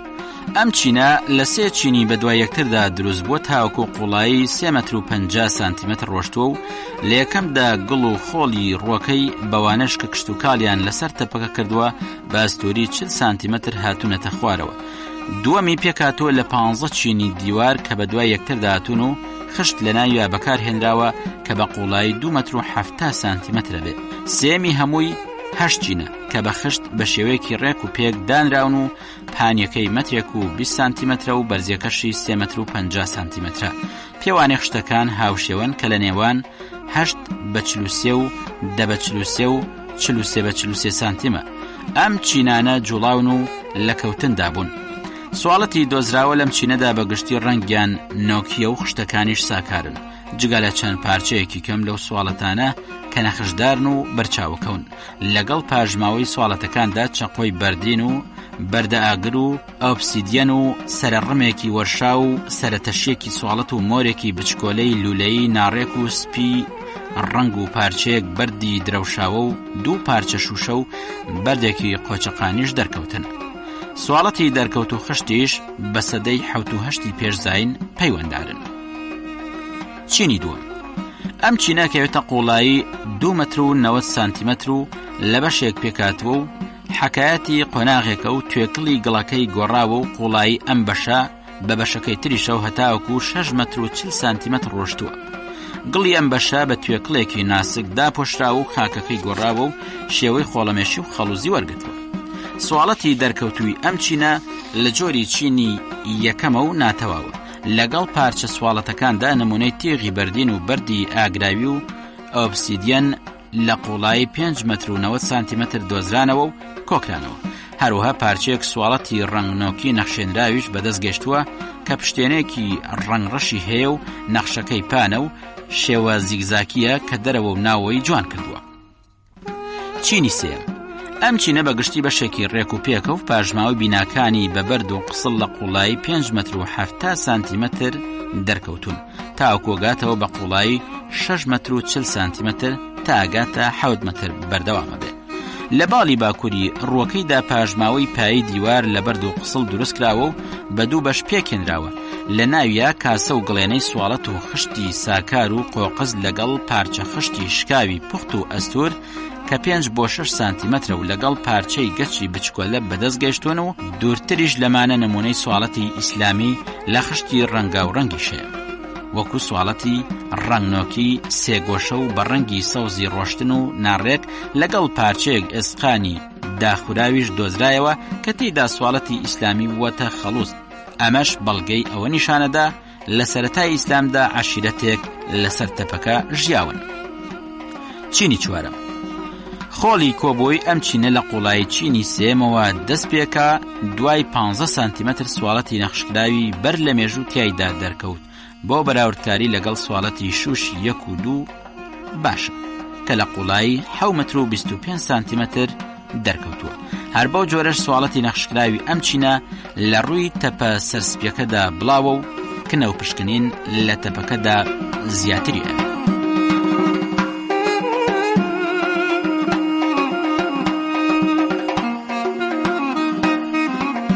نیشتەجێبوونی گەلانی بەر لە مێژوو لە تەپەی سەرگەچەلەی دەرەشاردا یان سیمرە لە ناوەڕاستی هێزارەی پێنجەمی پێشزاین بەمانە 6500 ساڵ بەر لە ئێستا واتە دەستی پێکردووە. دیارترین شارستانەتی کۆنی دروستبووش سواڵەتە سازکراوە دەرکەوتۆکانێتی کە زبرن و بەدەست لە قوڕێک دروستکراون کە وردە چەولمیان تێدا هەن و بۆ کارەکەیان سوودیان لێبینیون. دوای ئەم قۆناغا سواڵەتکارەکان لەم تەپەیەدا نیشتەجێبوون. ئەمەش بەهۆی کاریگەری سواڵەتی شوشی یەکەوە بووە لەسەریان. لەوەش بەدواوە بەرهەمی خۆیان دیار بووە و خستویانەتە ڕوو. ئەم سواڵەتانە لە قوڕێکی ڕەنگنۆکی و بە هەمان شێوە لە سەرچاوەکەیەوە کەمەی لەو سەوزی پوخت بووە. سواڵەتکاریش بە چەرخی سەرەتایی سواڵەتەکانیان بە جوانی و تند و تۆڵ و وەستایانە دروست کردووە و نەخشی ئاژەڵ و لەسەر تەرزی گوڵ و گەڵاکەی و نەخشی خاچی ماڵتی و هێڵەکانی ئەندازیاری و ئاژەڵەکان بە تایبەتی بزنی کێوی بە قەڵەمی ڕەش یان قاوەی لەسەریان نەخشێنراون یان وێنەکراون. دوای ئەوەش خراونەتە ناو کورە و ڕەنگ و نەخشەکانیان لە ڕوویاندا جێگیر بوون و دەرکەوتون. فراوانی و زۆری ئەم دوو جۆرە سواڵەتە لە چینەکانی کۆن و نوێی تەپەی سەرگچەلە و بوونی پاژماوەکانی کورە و ئاگر پژان بە شێوەیەکی لە بەرچاو زیاتر واکە ئەم بابەتەی لە نەخشە سازیەکەدا بەرچاوەکەوێ شوێنی دروستکردنەکە و جوانکردنەکەی ئەو دوو جۆرە سواڵەتەش هەر لەو شوێنەدا بوو بن. بوونی تەپەی سروشتی زیاتریش کە لە تخمی خاکێکی سروشتی پاک بێت ڕەغبەتی لە دروستکردنی سواڵەتەکاندا هەبووە و ئاوی زۆری سیمرە و بوونی لە وەرگا و ڕاوکردنی ئاژەڵی چێوی زۆریش بابەتیانن کە ئاشنایەتیان بە یەکتریەوە هەیە و جێگیریان کردو.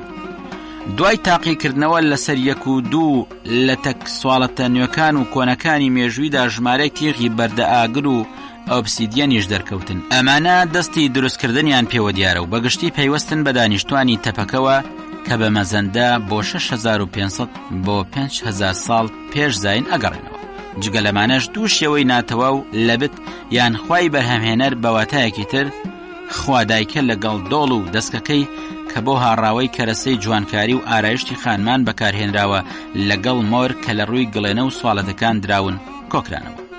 بەنیگەرانیەوە سنووردارکردنی کات و بچووکردنەوەی ڕوبەری کنە و پشکنینەکە بەهۆی کەمی درا و پێشەکێکی وای خستەوە کە نەتوانین کارەکان تەواو بە ئەنجام بگەێنین. بۆیە داواکەین لایەندەدا کارەکە تەواو بکرێت بۆی ڕاستیەکانی ژیانی دانیشتوانی پڕتەکبیری دەرەسیمرە دەرکەوێت. تێکەڵبوونی دوو شارستانێتی کۆن و نوێژ لە تەپەی سەرگەچەلان لە ڕابردوودا وای کردووە لە گومانی تاقیکردنەوەکەی تەپەتیغندا بمێنینەوە، چونکە ئەوەی لە قوڵایی 7 متر و 25 سانتیمەتر لە بەشی سەرەوەی تەپەکەدا دۆزراوەتەوە ڕووی شارستانێتەکەی نیشانداوە. ئێمە لەمەدا بەو ئەنجامەگەین کە مرۆڤی شارستانێتی گەلانی سەرگەچەلان لە 6000 بەر لە تەپەتیغن پێگەشتون و تێی دانیشتەجێ بوون. بەوەش دوو نیشانە یان دوو شوێنی مانەوە لە دووری 4 کیلۆمەتر بە یەکتری ئاشنا بوون. ئەم پەیوەندێش دوو ئەڵقەی زنجیرێکن شارستانێتیەکان لەگەڵ یەکتردا لەو شێوەیدا بە شوش و خاڵەکانی تریشەوە پەیوەست کردووە. ئومێد دەکەین بە دەستپێکردنەوەی کاری کنە و پشکنینی نوێ لە دەرەسیمرەدا ببێتە بەڵگە بۆ دۆزینەوەی ناوەندی شارستانێتی تری گەلانی کۆن. لە تەپەتیغندا شوێنێک کە سنوورێکی نێوانی هەبێت لەگەڵ ناوەندەکانی تری ڕۆژگاری جێگیربوونی ئەم گەلانە بەر لە 2700 ساڵ هێشتا دەرنەکەوتووە. لەوانەیە گەڕان و پشکنین و لێکۆڵینەوەی تر لە تەپەکانی تری دەوروبەریدا لەو ڕۆوە بەڵگە بدۆزرێتەوە و بە ئێمەی بناسێنێ. دانیشتوانی تەپەتیغن بەر لە 2700 بۆ 2600 ساڵ خاوەنی بینای دانیشتن بوون کە بە خشتی قوڕ دروستیان کردووە. پێوانەکەی 43 بە 43 بە 10 سانتیم بووە. بوونی ژمارەیەک لە بەردی قۆچەقانی و نۆکی ڕم لە وەرشاوی شێوەی بەکارهێنانی نادیاری بیناکە دەرەخا کە پێچێت بە قەڵایەکی سەربازی ناوی لێبنین بۆیە تەواو باوەڕم وایە بیناکە یەکەیەکی سەربازی یان شوێنی پاسەوان بووبێت. دوای نیشتەجێبوون لە دەرەسیمرادا شوێنێک یان یەکێکی جیا کە تاوکو ڕۆژگاری ساسانیەکانی ژما بێتەوە. دوای کنەکردن و لێکۆڵینەوەتیدا شوێنەوارناسان بۆیان دەرکەوت لەوانەیە هەر ئەم یەکەیە بوو بێت. لە ڕۆژگاری ساسانیەکانیشدا دەرەشار یان دەرەسیمرە لە لوتکەی توانای خۆیدا بوو دەسەڵاتی بەسەر بردووە. بوونی پرد و بینا و قەڵا و شاری ساسانیش کە پاژماوەکانیان بە زۆری لەم دەرەیەدا شوێنیان هەیە بۆتە حەقیقەتێک بۆ تێڕوانینی هەر کەسێک کە ئەیبینێ. بوونی ئاشکرا و لە بەرچاوە. لە ڕۆژگاری ئیسلامیشدا تاوەکو سەدەی 4 و 5 کۆچیش دەرەسیمرە ناوەندێکی بەهادار بوو. زۆری پاژماوەکانیشی پەیوەست بووە بەم سەدانەی سەرەتای ئیسلامەوە. لە کاتی کنە و پشکنیندا دەرکەوت خودی تەپە پامیل لەو سەرەتایەدا شوێنی چاودێری واتە قەڵایەک بۆ بۆمانەوەیان. زۆری ئەو گۆڕانکاریانش لە بیناسازیدا لە لاپەڕەکانی پێشوودا کە باسمان کرد هەمویان سەرچاوەن بۆ باس و بڕیاردان لەسەریان. پێویستە ئەوەش بەیاد بهێنینەوە سنووردارکردنی کنە و پشکنینەکە توانای کارەکەمانی کەم کردەوە کە تەنیا توانیمان پوختەکەی بخینە بەردەست. ومێدەکەم لە ئایندەدا بەرنامەڕێژی باشتر لەلایەن هەردوو ناوەندی شوێنەوارناسی و نووسینگەی ئاسەواری مێژووی واتە ڕێکخراوی کەلەپوری فەرهەنگی کیشوەر بە کنە و پشکنینی شوێنەواری بەردەوامی بەکارەکەیان بدەن کە سەرکەوتوو ئەبن لە بەدەستهێنانی ڕاستیەکانی مێژوویدا تاوەکو بتوانین شارستانەتی گەورە و گرنگ لە دەرەسیمرەدا بە دنیا بناسێنین.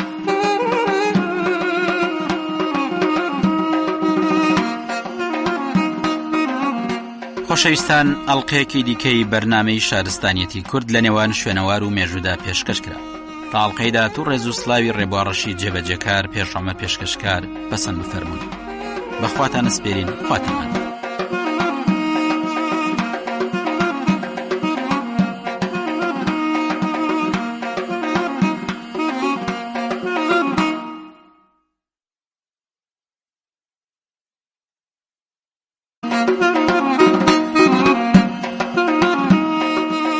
شەڕی رووسیا فارس ساڵی 1806 بۆ 1813 و شەڕی رووسیا تورکیا ساڵی 1805 بۆ 1813.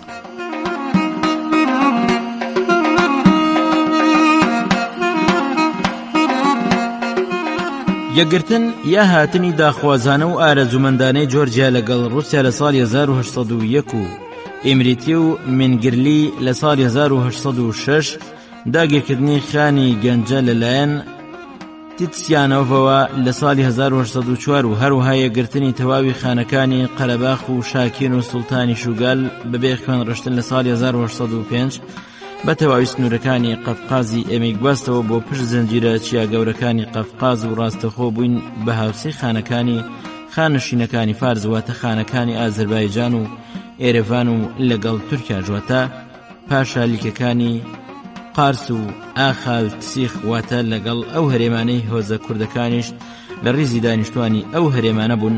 لەو کاتە سەردەمێکی نوێن لە مێژووی دەسەڵاتدارەتی رووسیا لە قەفقاز دەستی پێکرد و هێزەکانی لەشکری ئێمە لە پشت قەفقاز ئەم جار تەنیا بۆ پاراستنی کاتی هاوپەیمانانمان نەبوو بەڵکو بۆ پاراستنی وڵاتەکەی خۆمان لە هێرشی فارس و تورکیا و هەروها لە دەسەڵاتی گەلانی نیوەچێوی نیوە وەحشی ئاسیا کە کەم دانیان بە هیچ دەسەڵاتێکدا ئەنا کە لە ناویاندا بە تایبەت هۆزەکانی کوردیار بوون کە بە تایبەتمەندێکی ئەوانە هۆگریان بە تاڵانکردن و یاخیبوون و ئازادی سەرڕووی بێسنووریان هەبوو.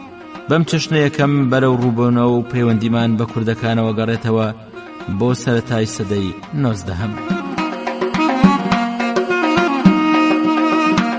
بارودۆخی سیاسی کوردستان لە سەرەتای سەدەی 19دا. بۆ یەکەم جار کوردەکان لە ئەنجامی لەشکرکێشانی سوڵتان سەلیمی یەکەم دژی شای فارزی ئیسماعیل لە بنەماڵەی سەفەویەکان لە ساڵی 1516 کەوت نەژێر دەسەڵاتدارەتی عوسمانیەوە. لەم هێرشە تا هەرێمی دیاربەکر و بەشێکی زۆری کوردستان کە کەوتبوونە سەر ڕێگای هێرشەکەی دژی ئیسماعیل و سەلیم کاروبار و بەڕێوراتی ئەو ناوچانەی کە دەستی بەسەرداگرت بوو بەدەستی ئیدریس کە لە بنەماڵەیەکی کورد و خەڵکی بەتلیز بوسپار کە ئیدریس ئەو ئەرکەی کە پێی سپێردرا بوو زۆر سەرکەوتوانە جێبەجێ کرد. بەشێکی زۆر لە کۆچەرە کوردەکان کە هەم لە ڕابردوو هەم ئێستاش دانیشتوانی ئاسایی و جوتیارانیان تاڵانە کرد بە دەستوری ئیدریس نێردران بۆ لە وەرگا و چەلگە دەوڵەمەنەکانی وڵات لە نزیک ئەرزڕۆم و ئێریڤان و قارس. زەی بۆ کووردە جێکراوەکان مسۆگەر کرا بەبێ وەرگرتنی ماڵیات بەڵام بەمەرجە کە بۆ پاراستنی سنوورەکانی تورکیا پاسەوان بدەن. بە جێگیرکردنی ئەم کوردە سونیانە تورکەکان لە دۆڵی ئاراس بەم چەشنە بەرامبەر بە فارس و تاتارە شیعەکان پارسەنگیان ڕاگرت. سنوورەکانی نێوان کوردستانی فارس و تورکیا دوای هێرشەکەی ئیسماعیل ئەتوانین بڵێن هەتاکو ئێستاش نەگۆڕاون. کوردەکان لەو کاتەوە بە تێپەڕبوونی زەمان تا ڕادەیەکی زۆر توانیان لەژێر دەسەڵاتی فارس بە تایبەت تورکەکان خۆیان ڕزگار بکەن بە چەشنێک کە لە سەرەتای سەدەی 19دا بەشێکی زۆری کوردستان ئەتوانین بڵێن سەربەخۆیی تەواوی هەبووە. هێزێکی زۆر کەمی لەشکریان بە دەوڵەتانی تورکیا و فارسەدا و ئەویش تەنیا لە ڕێگەی گوشار و زۆرەوە بوو دەسەڵاتی دەوڵەتی فارس بەسەر کوردەکانەوە گەرچی زۆرتر و بەهێزتر لە دەسەڵاتی دەوڵەتی تورکەوە بوو، بەڵام لە هەمان کاتیشدا کاریگەری و دەوری فارسەکانیش تەنانەت لە ناو کوردەکانی تورکیا زیاتر بوو. تەواوی کوردستان لەلایەن گەڕیدەکانی ئەو سەردەمەوە بە 4 پارچە دابەشکراوە کە بە شێوازی جۆر بە جۆر بە فارس و تورکەوە گرێدرا بوون. ئەردەڵان یان ڕۆژهەڵات، باکوور، باشوور و کوردستانی ڕۆژاوە. ئەردەڵان یا کوردستانی ڕۆژهەڵات کە لە دەشتەکانی هەورامانەوە تا زنجیرە چیاکانی کرماشان لەوێشەوە لە تۆرۆس تافر بەلای گۆلیوان تا سەرچاوەکانی قزیل ئوزن ئەگرێتە خۆ. گەورەترین شوێنی لەباری دانیشتوانی و شاری سنە. ئەردەڵان تا ڕادەیەکی زۆر بە فارسەوە گرێدرا بوو.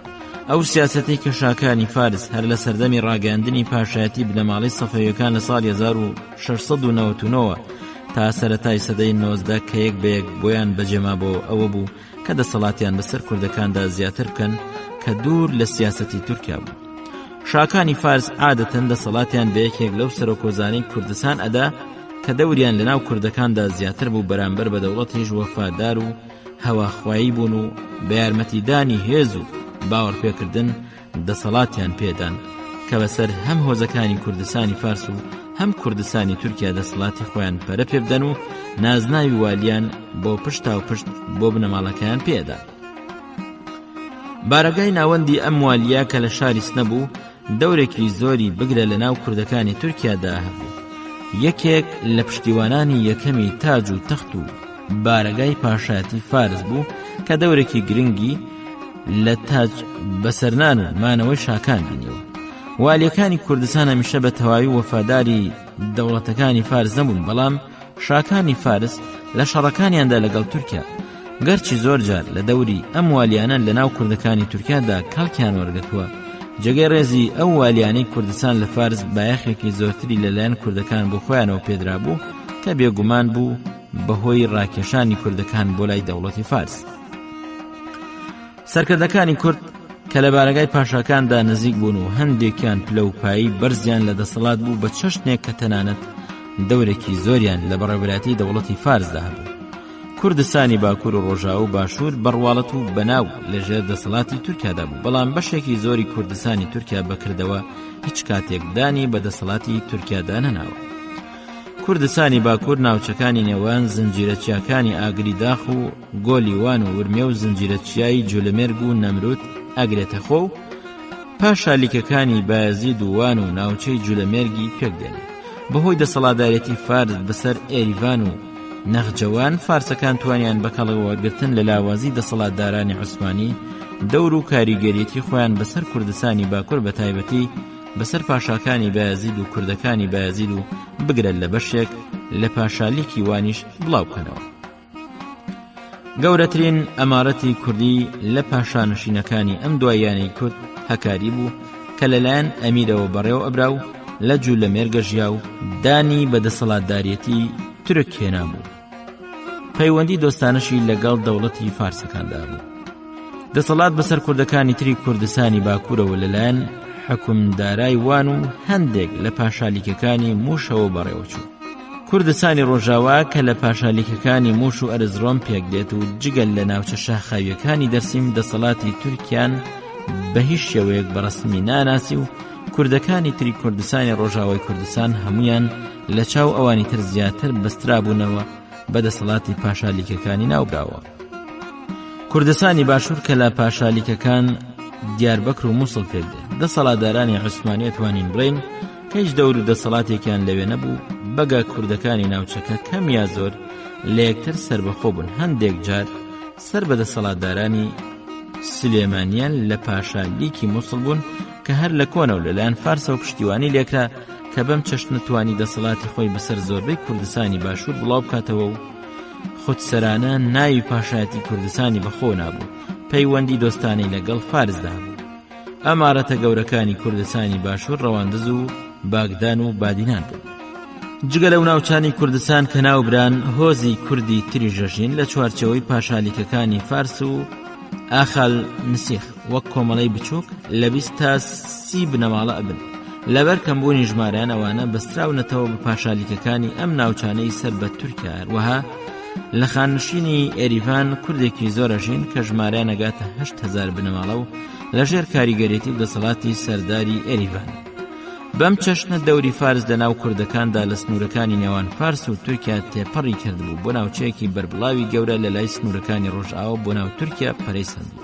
ئەگەر ئەو بارودۆخەشی پێوە گرێبدەین کە پاشاکانی تورک لە پاشالیکەکانی بەشی ئاسیای خۆی گەرچی سەر بە تورکیا بوون و دەسەڵاتێکی بێسنووریان پێدرا بوو وەک پاشالیکەکانی ئەرزڕۆم و سیراسکیر حکومداری تەواوی ئەرمینیا و ئەناتۆلی، بەڵام زۆربەی دەسەڵاتدارانیان هەموو کاتێک لەلایەن کوردەکانی ژێر دەسەڵاتیانەوە پشتیوانیان لێ نەکرابە و دەوریان نەبووە. بەشداری کوردەکان لە شەڕی رووسیا فارس ساڵی 1804 بۆ 1830. زانیاری زۆر بە نرخی بارودۆخی کوردستانی فارس لە سەرەتای سەدەی 19دا و هەروەها بەشداری کوردەکان لە شەڕی 1804 بۆ 1830 نێوان رووسیا و تورکیا لە بەرهەمی کاپیتانی فڕانسوی گاسبارد درۆڤیلدا هەیە کە بۆ خۆی بەشدارێکی زۆری لە ڕێخستن و مەشقفێکردنی سوپای فارس لە سەردەمی عەباس میرزادا بۆ کە لە لای ناوبرا و زۆر جگەی متمانە و ڕێزی لێگیراوە. بەوتەی درۆڤیل حاکمی ئازەربایجان واتە وەلی عەهدی فارس عەباس میرزا کوردەکانی بە باشترین کەس بۆ ڕێخستنی سوپای سوارەی فارس زانی. هەر بۆی هەوڵی داوە ئەوانە بە ئیمتیازدانی هەمەجۆر و باڵادەستی بۆ لای خۆی ڕاکێشن. زۆربەی کوردستانی فارس ئەکرێ بڵێن هەموو ئەردەڵان لەگەڵ لۆڕستان بەشی محەممەد عەلی میرزا کوڕە گەورەی فتح عەلی شا بوو. لەبەرەوەی محەممەد عەلی شا ئیدعای پاشایەتی فارس بوو لەبەرەوەی کە ناوبرا و نێوانی لەگەڵ عەباس میرزا باش نەبوو، هەر بۆیە کوردەکانی ئەردەڵان یەکجار زۆر کەم لە پێکێنانی سوپای عەباس میرزا بەشداریان نەکرد. بەڵام کوردەکانی تری فارس ئازەربایجان و ناوچەکانی نزیکی ئەردەڵان و ماکۆ و بەشێک لە کوردەکانی خانی ئێریڤان زۆر چالاکانە لە پێکێنانی سوارە بۆ عەباس میرزا بەشداریان نەکرد کە لە بەرامبەریدا لە تەواوی ماڵات و بازدانێک ڕزگاریان ببوو. عەباس میرزا بەم هەنگاوانە و بەڵێندانی زۆر ئەیویست کوردەکانی تورکیاش بەرەو لای خۆی ڕاکێشێت کە سەرنجام توانی بەشێکیان بۆ لای خۆی بێنێت. بۆ وێنە ناوبرا و توانی هۆزی شەڕکەری بیلام کە لە دەشتەکانی ڕۆژاوای زنجیرە چیای زاگرۆزە ژیان و ئەم دەشتانی ناوچەکانی ئەڵماس و ورمێ جیا کردەوە بکاتە هاوپەیمانی خۆی. ناوبرا و 10 تا 15,000 سواری شەڕکەری بە ئەسپی باش و پیاوی شەڕکەر و میرخاسەوە بۆ سوپای عەباس میرزا ئامادە کرد. لە تەواوی سەفەر و ناردنەکانیان بۆ دەرەوەی فارس عەباس میرزا پارە و بەخشێکی زۆری پێدان و بەڕێک و پێکیش موچەی پێدان. هەوڵدانی عەباس میرزا بۆ ڕاکێشانی تەواوی هێزە چەکدارەکانی ئەمیر جولەمێرگ کە دەسەڵاتی تەواوی کوردەکانی هەکاریە کرد و هاوکاریەکەی باخێکی تایبەتی بۆ ناوچەکە هەبوو. لەبەر ئەوە ئەمیر 40,000 نەفەر لەشکری هەبوو کە زۆربیان لە چەکدارەکانی نەستوری پێکات بوو، هەر لە سەرەتادا سەرکەوتوانە نەبوو. لە ساڵی 1810 عەباس میرزا دژی ئەم ئەمیرە مستەفا هێزێکی 20,000 نەفەری پیادەی ناردە سەری بەڵام هێزەکانی فارس بەرامبەر بە 12,000 هێزی نەستوریەکان و 2,000 هێزی سوارەی کورد ئەشکێن و پاشەخشەکەن. بەڵام سەرڕایەوەش هەندێک لە هۆزە کوردەکانی هەکاری بەرامبەر بە پاداشت و موچەیەکی باش هێزێکی زۆریان بۆ عەباس میرزا پێکێنا و تەنانەت مستەفا پاشاش دواتر لە هەندێک جار یا بۆ هەندێک کردەوە خۆی بە هاوپەیمان و سەر بە عەباس میرزا زانی. بەوتەی گاسبارد ڕۆڤیل لە کاتی شەڕی 1804 بۆ 1813 عەباس میرزا لە شەڕێکی زیاتر لە 50,000 نەفەری هەبوو کە دوو لە سەرسێی سوارەی هەڵبژێردراوی کورد بوون. بە کورتی کوردەکان تا 30,000 نەفەر لەشکریان بە عەباس میرزادا بوو. بەگشتی عەباس میرزا تەنیا بە موچەیەکی باش و بەڵکو بە ئازادکردنی کوردەکان لە نەدانی تەواوی ماڵیات و باجەکان توانی کوردەکان بۆ لای خۆی لە شەڕی دژی رووسیا ڕابکێشن. کوردەکان کە چەند جار هێزی چەکی رووسیان تاقی کرد بۆ لە کاتی شەڕەکاندا بۆ عەباس میرزا باش یا بەدڵی نەهاتنە بەرچاوی. ڕۆژ لە دوای ڕۆژ کەمتر و کەمتر کوردەکان مەیلی خزمەتکردنیان لە ڕیزەکانی سوپای عەباس میرزا ڕواند و عەباس میرزا دوای هەر تێکشکانێک بە زەحمەتێکی زۆر کوردەکانی ناچارە کرد بێنە ڕیزی سوپاکەیەوە و هەموو جارێکیش ئەبوایە ئیمتیازی نوێ بدەن بە کوردەکان و بێگلێر بەگەکانی واتە حاکمەکانی هەرێم ناوچەکان بە قازانج یا لەسەر داخوازی ئەوانە واتە کوردەکان ئەگۆڕێ بە تایبەتی ئەگەر کوردەکان لەوانە ناڕازی بوانە و عەباس میرزا دەستوری دابوو کە نابێ بە هیچ شێوەیەک کوردەکان لەخۆ بڕەنجێنین و زویرکردنیان یاساخ کرابوو. گەرچی عەباس میرزا کوردەکانی بە باشترین سوارچا گەزانی و بایەخی زۆری پێدان بە وتەی درۆڤیل کە فەرماندەی بەشێکی سوپای سواری فارسی کرد لە شەڕی دەوروبەری ئەسڵ نەوست لە ساڵی 1913 بەشداری کرد بوو کە لەو شەڕەدا عەباس میرزا لەلایەن ژەنەرال کەت لاڤرسکیەوە بە تەواوی شکستی خوارد بە هیچ شێوەیەک ئەو هیوا و ئومێدەی کە بە کوردەکانی بەستە بوو نەهاتە دی. بە وتەی درۆڤیل تەواوی سوپای ڕێک و پێکی سوارەی فارس لەوانە کە کوردەکانیش بەرامبەر بە ڕووسەکان هیچ کەڵکیان پێوە نەبوو ئەوانە تەنیا دژی تورکەکان و گەلانی تری ئاسیا کە فارسەکان دژیان بە شەڕە هاتن بە کەڵک ئاهاتن و بە باشی شەڕیان نەکردو. لە ڕاستیشدا ئەوانە لە شەڕەکاندا دەستی باڵایان هەبوو بەسەر سوارەکانی تری ئاسیا سەرەکەوتن. زیاتر ئاگری تۆپخانە کاری لەوانە کرد و شکستی پێێنان. درۆڤیل لە شوێنێکی تری نووسراوەکەی خۆی لەسەر کوردەکانە نووسێ کە من جگە لە ئازاتی و نەترسیەک جار زۆر هەڵسەنگاندنێکی ترم بۆ کوردەکانی، بەڵام ئەم تایبەتی کوردان لەسەر بنەمایەکی ژیرانە نییە و لە ڕووی هەستێکی پاکە و هەڵناقڵێت و باشترە ناوی لێ بنین جەسارەتی بێڕەحمانەی وەحشەکە کەمە بەستی تەنیا ڕاو و دەستکەوتەکەی خۆیەتی بەبێ ئەوەی گوێبداتە ئەو مەترسیانەی کە هەڕەشەی لێکەن یا بەرەو ڕویان ئەبێتەوە و ڕائەکات بەدوای. ڕاستێکی ئاشکرایە کە سوپای ئێران لەم شەڕەدا تووشی تێکشکان و کوشتارێکی زۆر بوو کە زۆربەی ئەم هێزانە لە کوردەکان پێکاتە بوو کە هەموو ئەوە ئەگەێنێ کە کوردەکان بۆ شەڕێکی جددی کەم بەکەڵک دێن. خۆشەویستان، ئەڵقەیەکی دیکەی بەرنامەی شارستانیەتی کورد لە نێوان شوێنەوار و مێژوودا پێشکەشکرا تا ئەڵقەی داهات و ڕێز و سڵاوی کارزان محەممەد جێبەجێکار پێشڕامە پێشکەشکار قبول بفەرمونن. بەخواتان ئەسپێرین، خواتان لەگەڵ.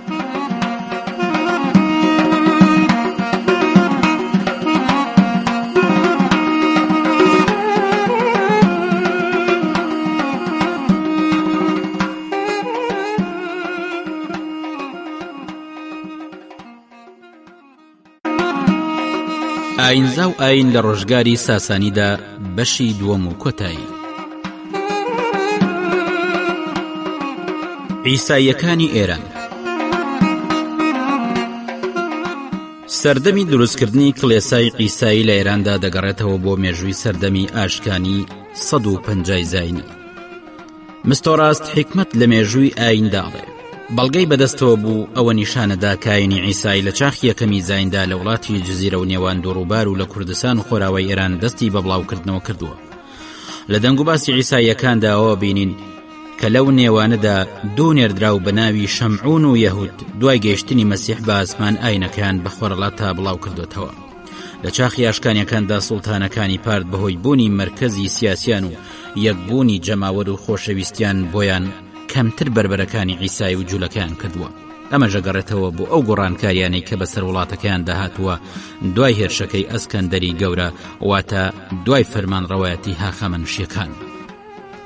لە ئەنجامی بەیەگەیشتنیان لەگەڵ ئەهلی جوولەکەدا کە پەیدایان کردووە چونکە ژیر بوون و خاوەنی بیری تایبەتی خۆیان بوون بەهۆی ئەوەی قۆناغەکانی بیر و باوەڕی کۆچەرێتی تۆتیمیزم و ئەنیمیزمیان تێپەڕاند بوو ئەمە ژوای کردبوو نێوانیان نزیک بێت. لەگەڵ ئەمانەشدا دوولایەنە پەرستی لەسەر بنەمای وتەکانی زەردەشت و ئاسۆی بیرکردنەوەیان و گەیاندنی باوەڕیان واتە عیساییەت بە موغەکان وای کردووە هەردوو لایەن یەک بگرن و لە یەکتری تێبگەن.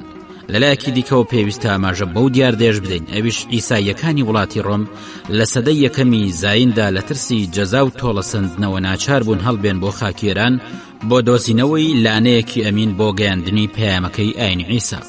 دکتۆر بەدیعی لەو ڕۆ نووسیوێتی عیسا لە فەرمانڕەوایەتی فەرهادی چوارەمی پاشای ئاشکانی 32 بۆ 2 پێشزاین لە فەڵەستین لە شاری ئۆرفای باکووری ڕووباری فرات هاتۆتە دنیاوە کە لە ژێردەسەڵاتی ئاشکانیەکاندا بوو. بەڵام دوای سەدەیەک لەدایکبوونی عیسا شارەکە بۆتە مەرکەزی ئاینی مەسیح.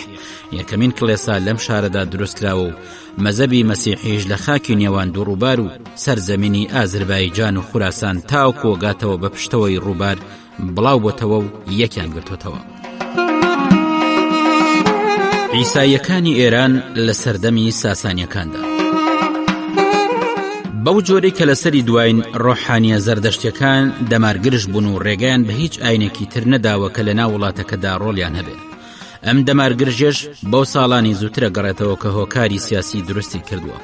ئاینی زەردەشت ئاینی تەبلیغکردنی مرۆڤ نەبووە کە سەرۆکەکان بەهۆیەوە داوای ڕزگارکردنی هەموو مرۆڤ بکەن، بەڵام لە ناو ئێراندا سوڵتەیەکی ڕۆحانی مطلق هەبووە کە پەیڕەوانی ئاینەکانی تریان خستویانەتە ژێر چاودێریانەوە بەهۆی ئەوەی لیان دڵنیانە بوون.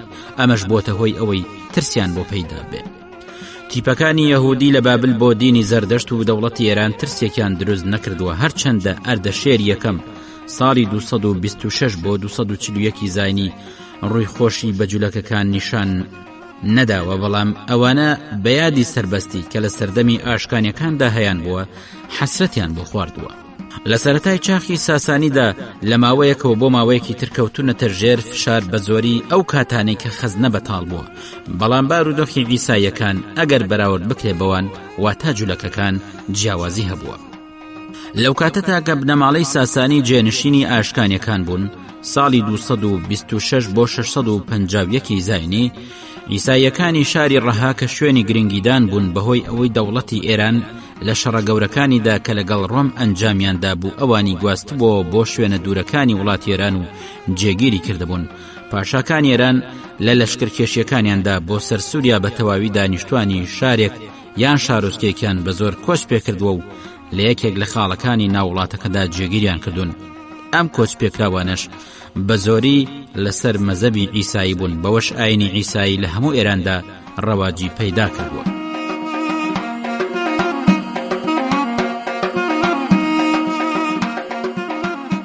پاشاکانی ساسانی لە سەرەتادا گرنگیان بە مەزەبی عیسایی نەداوە کە لە سنووری ئێراندا بڵاو بۆتەوە و هەستیان بەو ترسەرج نەکردووە کە عیساییەکانی خاکی ئێران بۆیان هێناون. بەڵام کاتێک شاپوری گەورە ئەو ویلایەتانی داگیرکردووە کە ئێران لە سەردەمی نەرسیدا ساڵی 293 بۆ 302 زاینی لە دەستیدا بوون، بۆیە ئەوە بووە بەڵگەی دەستی دەوڵەتی ڕۆم و شەڕی دەست پێکردەوە، بەوەش ڕامیاری ئێران بەرامبەر عیساییەکان گۆڕانی بەسەرداتوە و ئەوانی لەناوە بەدۆستی ڕۆمدانا و سەرانەی قورسی لێوەرگرتون، هەر بەوەش لە خزمەتی سەربازی بەخشراون و ڕێگەیان پێداون لای دەوڵەت مەزەبی خۆیان جێبی هەڵن.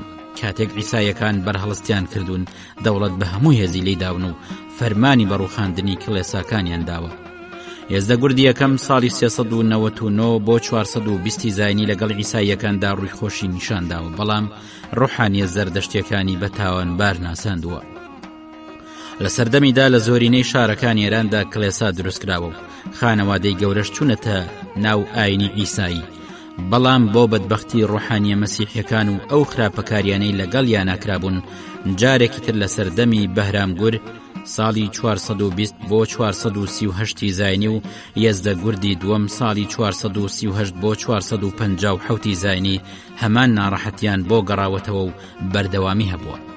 بەڵام لە فەرمانڕەوایەتی ئەنەوشیروان ساڵی 531 بۆ 579 زاین دوای شەڕکردنی لەگەڵ ڕۆمەکاندا ئێرانیەکان لە شام دەستیان کردو بە خراپەکاری و چەوسانەوەی عیساییەکان و قەشەی گەورەشیان دوورخراوەتەوە. بەڵام کاتێک ئەنەوشیروان لەگەڵ ڕۆمدا پەیمانی ئاشتی 50 ساڵی بەستووە، یەکێک لە خاڵەکانی پەیمان نامەی نێوانیان ئەوە بووە کە عیساییەکان ئازادی مەزەبی خۆیان هەبێت بە مەرجێک لە ناو جەماوەردا بڵاوی نەکەنەوە.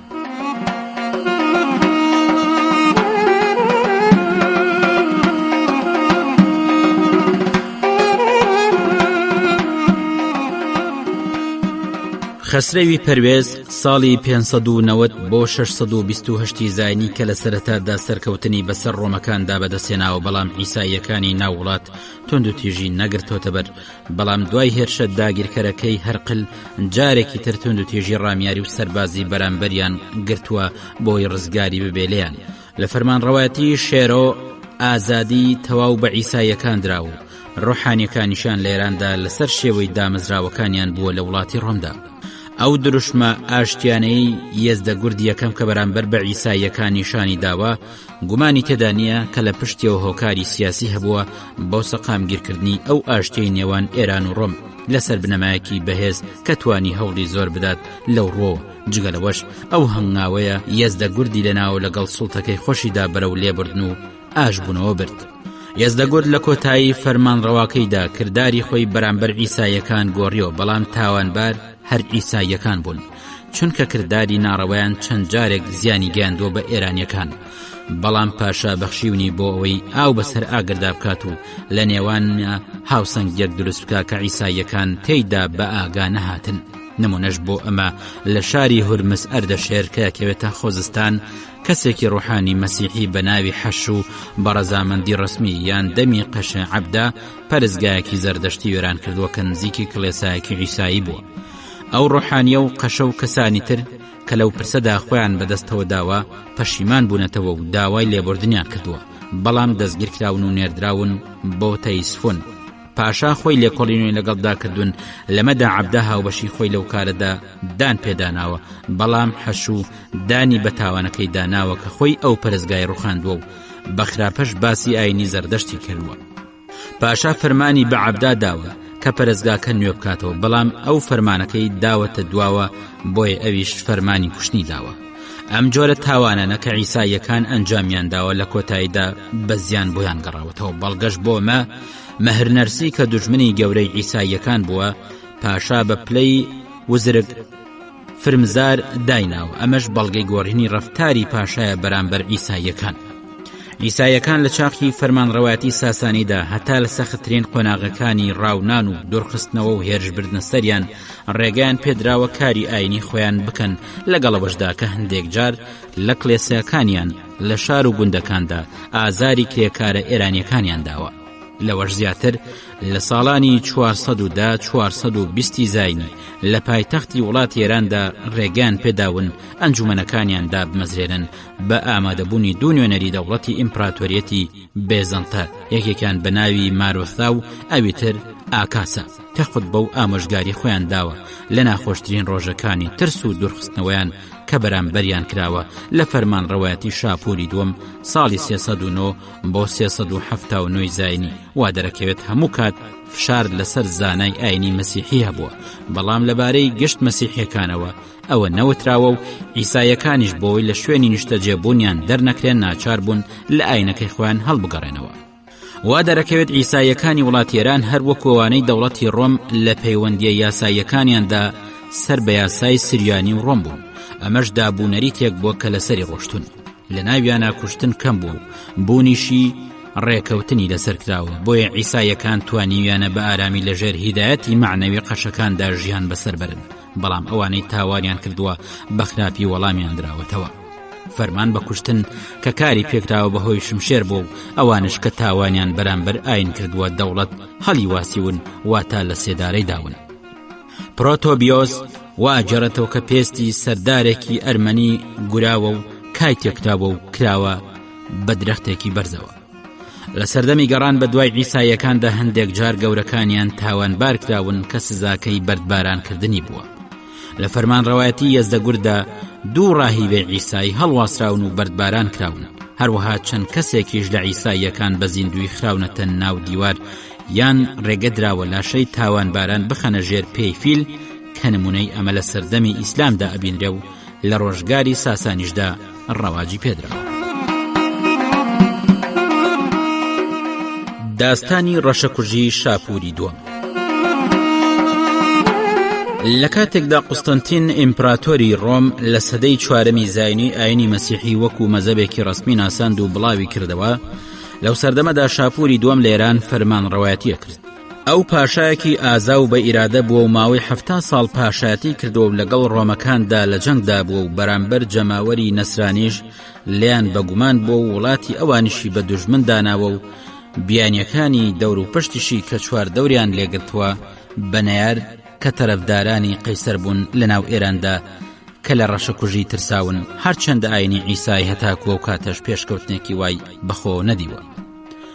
لەگەڵەوەشدا قەشەیەکی ئێرانی بە ناوی پاپا لە مەداین دانیشتووە و کڵێسای ئێرانی بەڕێوە بردووە.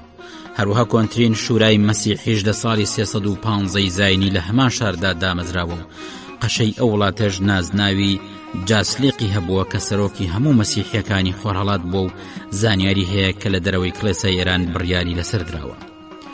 دوای 25 ساڵ جەنگی خوێناوی لە نێوان ئێران و ڕۆم کە لە ساڵی 338 زاینی دەستی پێکرد و کۆتاییەکەی بە سەرکەوتنی لەشکری ئێران هات کە ئەنجام شاری گرنگی نەسیبین بەشی ئێران بوو بەوەش توانای شاپوری دووەم لە خۆراوای ئاسیا گەشتە لووتکەی دەسەڵات. لەو کاتەدا شاپور سوور بۆ لەسەرەوەی کە دەست درێژی بۆ سەر مەسیحیەکان بەگشتی تەواو نەبووە و مابێتی، بۆیە فەرمانی داوە شەمعونی جاسلیقی مەداین و گشت ئیساییەکان ئێران لە خوێنی شمشێردا بگەوزێنن. شتێکی ئاشکراشە موغەکان و موبزانی سەردەشتی پشگیری پاشاکەن و ئەبنە پاڵ پێوە نەرێک بۆ هاندان بۆ نەمانیان. ئەم ڕەشە کوژێ ماوەی 40 ساڵ درێژەی هەبووە و خوێنێکی زۆری تێدا ڕژاوە کە تەنیا لە مەداین 16,000 مەسیحی لە خوێنی شمشێردا گەوزاون. جارێکی تریش 5 قەشە و 100 کەشیشی مەسیحی و خودی جاسلیق شەمعون بەکوشتون. ئەم ڕەشە کوژێ درێژ خایەنە تا ساڵی 379 زاینی درێژەی هەبووە هەتاکو کاتەی شاپور وەفاتی کرد و ئەو خوێن ڕشتنەش وەستا. بە مردنی شاپور کڵێسای ئێران توانای گەورە و بەهێزتری بۆ هاتۆتەوە پێش لە کۆتایی ئەو چاخەدا یەزدەگوردی یەکەم سوڵتەی وەرگرتووە. ئەو دوژمنی مۆغ و موبزان بوو و ئەم هۆیەش بۆ ئیساییەکان دڵنەرمی و میهرەبانی بۆ هێناوەتە پێش. باڵێزەکانی دەرباری ڕۆمی خۆراواژ گەیشتنە پایتەخت بۆی شەفاعەت بۆ مەسیحیەکانی ئێران کن. سەرنجام پاشا لە ساڵی 409 زاینی فەرمانی ئازادی ئیساییەکانی لە سنووری وڵاتەکەی خۆیدا دەرکرد. ئەمەش گەڕانەوەیەک بوو بۆ مەسیحیەکان و ڕێخستنەوەی کاروباری کڵێساکانیان کە تێکچوو بوون، هەروەها بۆ گەڕانەوەی ئەنجومەنی شوراکان بۆ مەداین و دروستکردنەوەیان کە وێران کرابوون لەو پەرستگایانەیە بۆ ئەوەی چاک بکەنەوە. خۆشەویستان، ئەڵقەیەکی دیکەی بەرنامەی شارستانیەتی کورد لە نێوان شوێنەوار و مێژوودا پێشکەشکرا. تا ئەڵقەیەکی دی ڕێز و سلاوی کارزان محەممەد جێبەجەکار پێشڕامە پێشکەشکار پەسەند بفەرمونون. بەخواتان ئەسپێرین، خواتان لەگەڵ.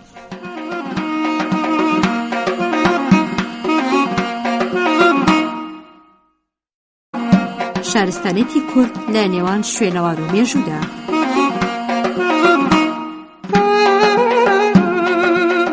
خۆشەویستان، خۆشحاڵین دێنەوە خزمەتتان بۆ پێشکەشکردنی ئەڵقەیەکی دیکەی بەرنامەی شارستانیەتی کورد لە نێوان شوێنەوار و مێژوودا. ئاواتەخوازین جێگەسوود و کەڵکی هەمان بێ. پێشەکێکی مێژووی لەسەر زمانی کوردی. لێکۆڵەر کاتێگەیەوێ لێکۆڵینەوە لەسەر بنەچەی زمانی کوردی و زاراوەکانی بکات و شیڕای ژمارەیەک لە گەڕیدە و خۆرەڵات ناسەکانە بێت لە ڕووی بنەچەی زمانەکە و پێشکەوتنی مێژووی و بەشەکانی زاراوەکانی پەیوەندیان بە زمانەکانی دراوسێوی بە شێوەیەک کە پەنا نابەنە بەر بنەمایەکی زانستی و منتیق. سنووردارکردنی کەسایەتی سربەخۆی هەر زمانێک پێویستی بە ئەنجامدانی باسی زۆر و لێکۆڵینەوە و بەراوردکاری ورد هەیە بۆ ئەوەی بیان باتەوە سەر بنەچەی مێژوویە کۆنەکەی. بەڵام ئەگەر بەوە کۆتایی بهێنین بە لەیەکچوونی هەندێک بشەی زمانەوانی لەگەڵ زمانەکانی دراوسێدا بۆ ئەوەی بڵێن زمانەکە زاراوەیە کە لە زاراوەکانی دراوسەیان لەقێکە لەوان دوورکەوتنەوەی لە ڕاستی و هەژاریشە بە بەڵگەی زانستی. بەو پێوانەیە زمانی کوردی بەو جۆرەیە کە هەندێک لە گەڕیدە و نووسەرەکان شارەزایی تەواویان لەسەر زمانەکەنیە و وای بۆچن کە زاراوەیەکی گۆڕاو بێ لە زمانی فارسی. هەروەها یەکێکی ژنیە لە زاراوەکانی بڵاوەی فارسی کە ڕێزمانی نەبێت. هەروەها زمانێکی ژنیە بچێتەوە سەر بنەمای زمانی هەندی. هەموو ئەو ڕایانە هەروەکو لێکۆڵینەوەی نوێ چەسپاندی دوورن لە ڕاستیەوە. ڕاستە زمانی کوردی لە ڕواڵەتدا لە زمانی پەهلەوی و فارسی نوێچێ، بەڵام لە ڕووی جیاوازیەکانیانەوە ئەو گۆڕانکاریانەی بەسەر زمانی ئاوێستا داهاتووە دەریەخا کوردی کەسایەتی سربەخۆی خۆی وەکو زمان هەیە.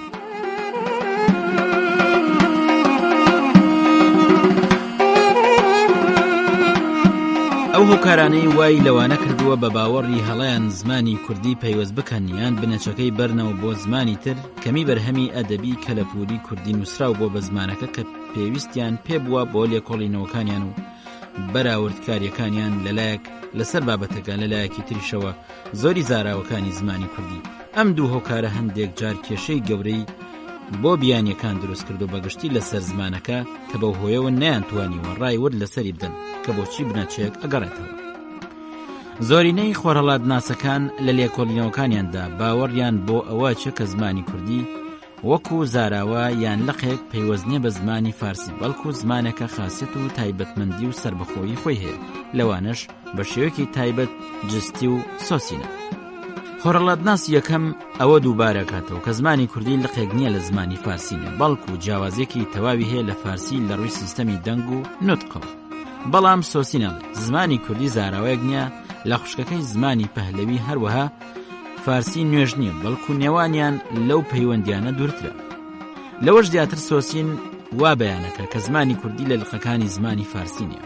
ڕاستە زمانی کوردی پەیوەندێکی دووری بە زمانی فارسیەوە هەیە بەو شێوەی کە هەردوولایەن بۆ کۆمەڵی زمانەکانی هند و ئەوروپیە گەڕێنەوە، بەڵام لە زۆر ڕۆوە جیاوازیان هەیە وەکو وشە و ڕێزمان یان دەرچوونی لەسەر زمان. زمانی کوردی هەروەکو سیدنی سمیث پشڕاستی کردوتەوە زمانێکی سربەخۆیە و سربەخۆیی تەواوی هەیە و پێشکەوتنی تەواوی مێژووی هەیە و زمانێکی ئارینایابە و لە کۆنە و لە شاخەکانی کوردستاندا بە شێوەیەکی پاک و بێگەرد ماوەتەوە. بۆ ئەوەی بە شێوەیەکی چاک لە ڕووی زمانەوانیەوە لە کۆمەڵەی زمانەکانی هند و ئەوروپی تێبگەین، پەیوەندی زمانی کوردیش بەو زمانانەوە پێویستە هەندێک لە ڕاستیەکانی مێژوو بەبیر بهێنینەوە. شوێنەوارناسان تێبینی ئەویان کردووە کە شارستانەتی مرۆڤ هاوبەشە لە کۆنەوە تا دوای تەواوبوونی چاخی بەردینی نوێ لەسەر ڕووبەرێکی گەورە لە زەویەکانی دنیای کۆن لە ڕۆمانیا و باشووری ڕووسیا و لە سووسە و بلوچستان و لە هند و تورکستان و کوردستان لە ئەنجامی ئەمەدا گەشتونەتەوەی کە بڵێن ئەم شارستانیەتە هاوشێوەیە گەلێکی تاک هەر خۆی بەهۆی بڵاوبوونەوەی دیاردەکانی شارستانیەت دروستی کردووە. لە هندەوە بۆ ئەوروپا ئەو گەلەیان بە ناوی هند و ئەوروپی ناو لێناوە. گەلی هند و ئەوروپیش لە چەند عەشیرەتێک پێکاتەوە و بەر لە کۆچکردنیان و پەردبوونیان نیشتیمانی کۆنیانەکەوێتە دەشتە درێژبووەکانی خۆرەڵات و باکووری خۆرەڵاتی دەریای قەزوین. لەبەرەوەی ئەم عەشیرەتانە بە کۆمەڵ گەلێکیان دروست کردو بۆیە هەموو بە زمانی قسەیان کردووە کە ناوی زمانی هند و ئەوروپیان لێناوە. ئەمڕۆژ هەموو ئەو زمانانە کە ئەو گەلانە قسەی پێکەن بە زمانی ئاری ناسراوە. زمانی کوردیش یەکێکە لە لقەکانی زمانی هند و ئەوروپی کە پێشکەوتنی بەخۆ دیوە کە پسپۆڕەکان بە ناوی زمانی هند و ئەوروپی سەرەتایی ناویان لێناوە کە باوەڕ وایە بەر لە مێژوو لە هەزارەی پێنجەمی پێش زاین بڵاوبۆتەوە.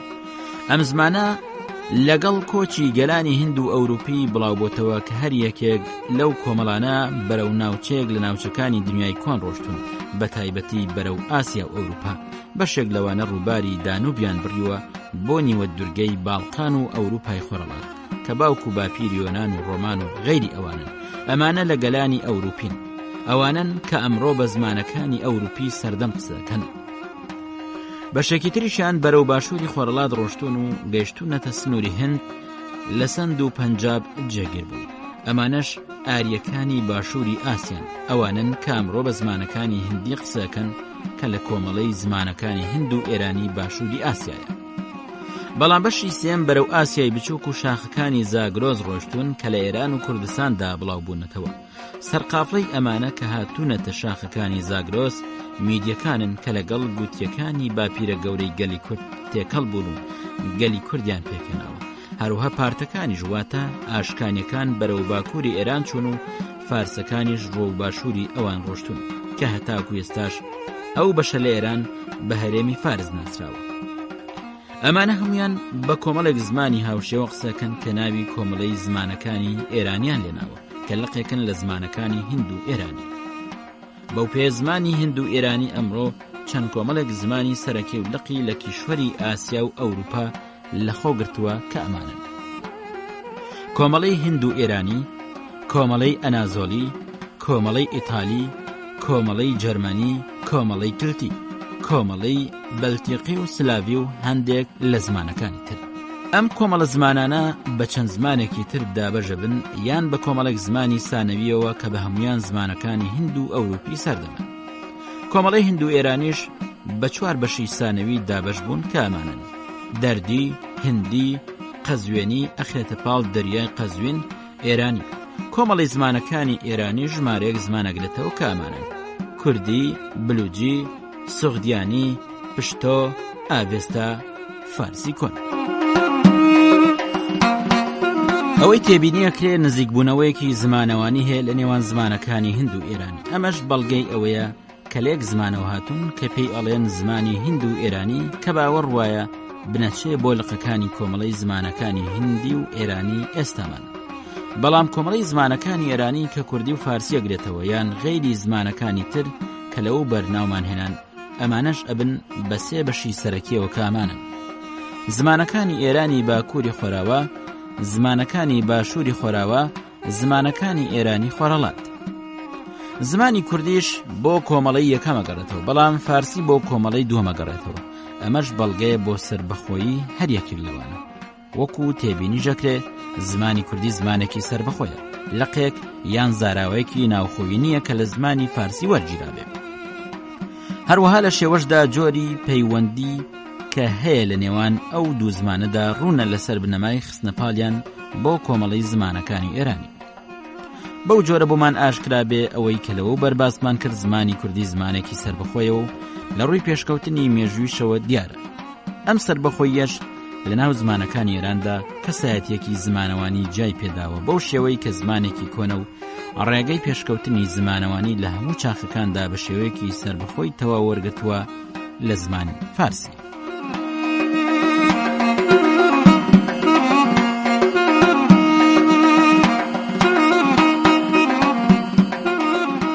خۆشەویستان، ئەڵقەیەکی دیکەی بەرنامەی شارستانیەتی کورد لە نێوان شوێنەوار و مێژوودا پێشکەشکرا. تا ئەڵقەی داهات و ڕێز و سڵاوی کارزان محەممەد جێبەجێکار پێشڕۆمە پێشکەشکات پەسەند بفەرموو.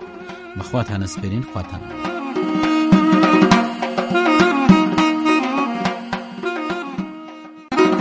قەڵای جوڵندی لە داستانەوە بۆ مێژوو بەشی دووەم و کۆتایی.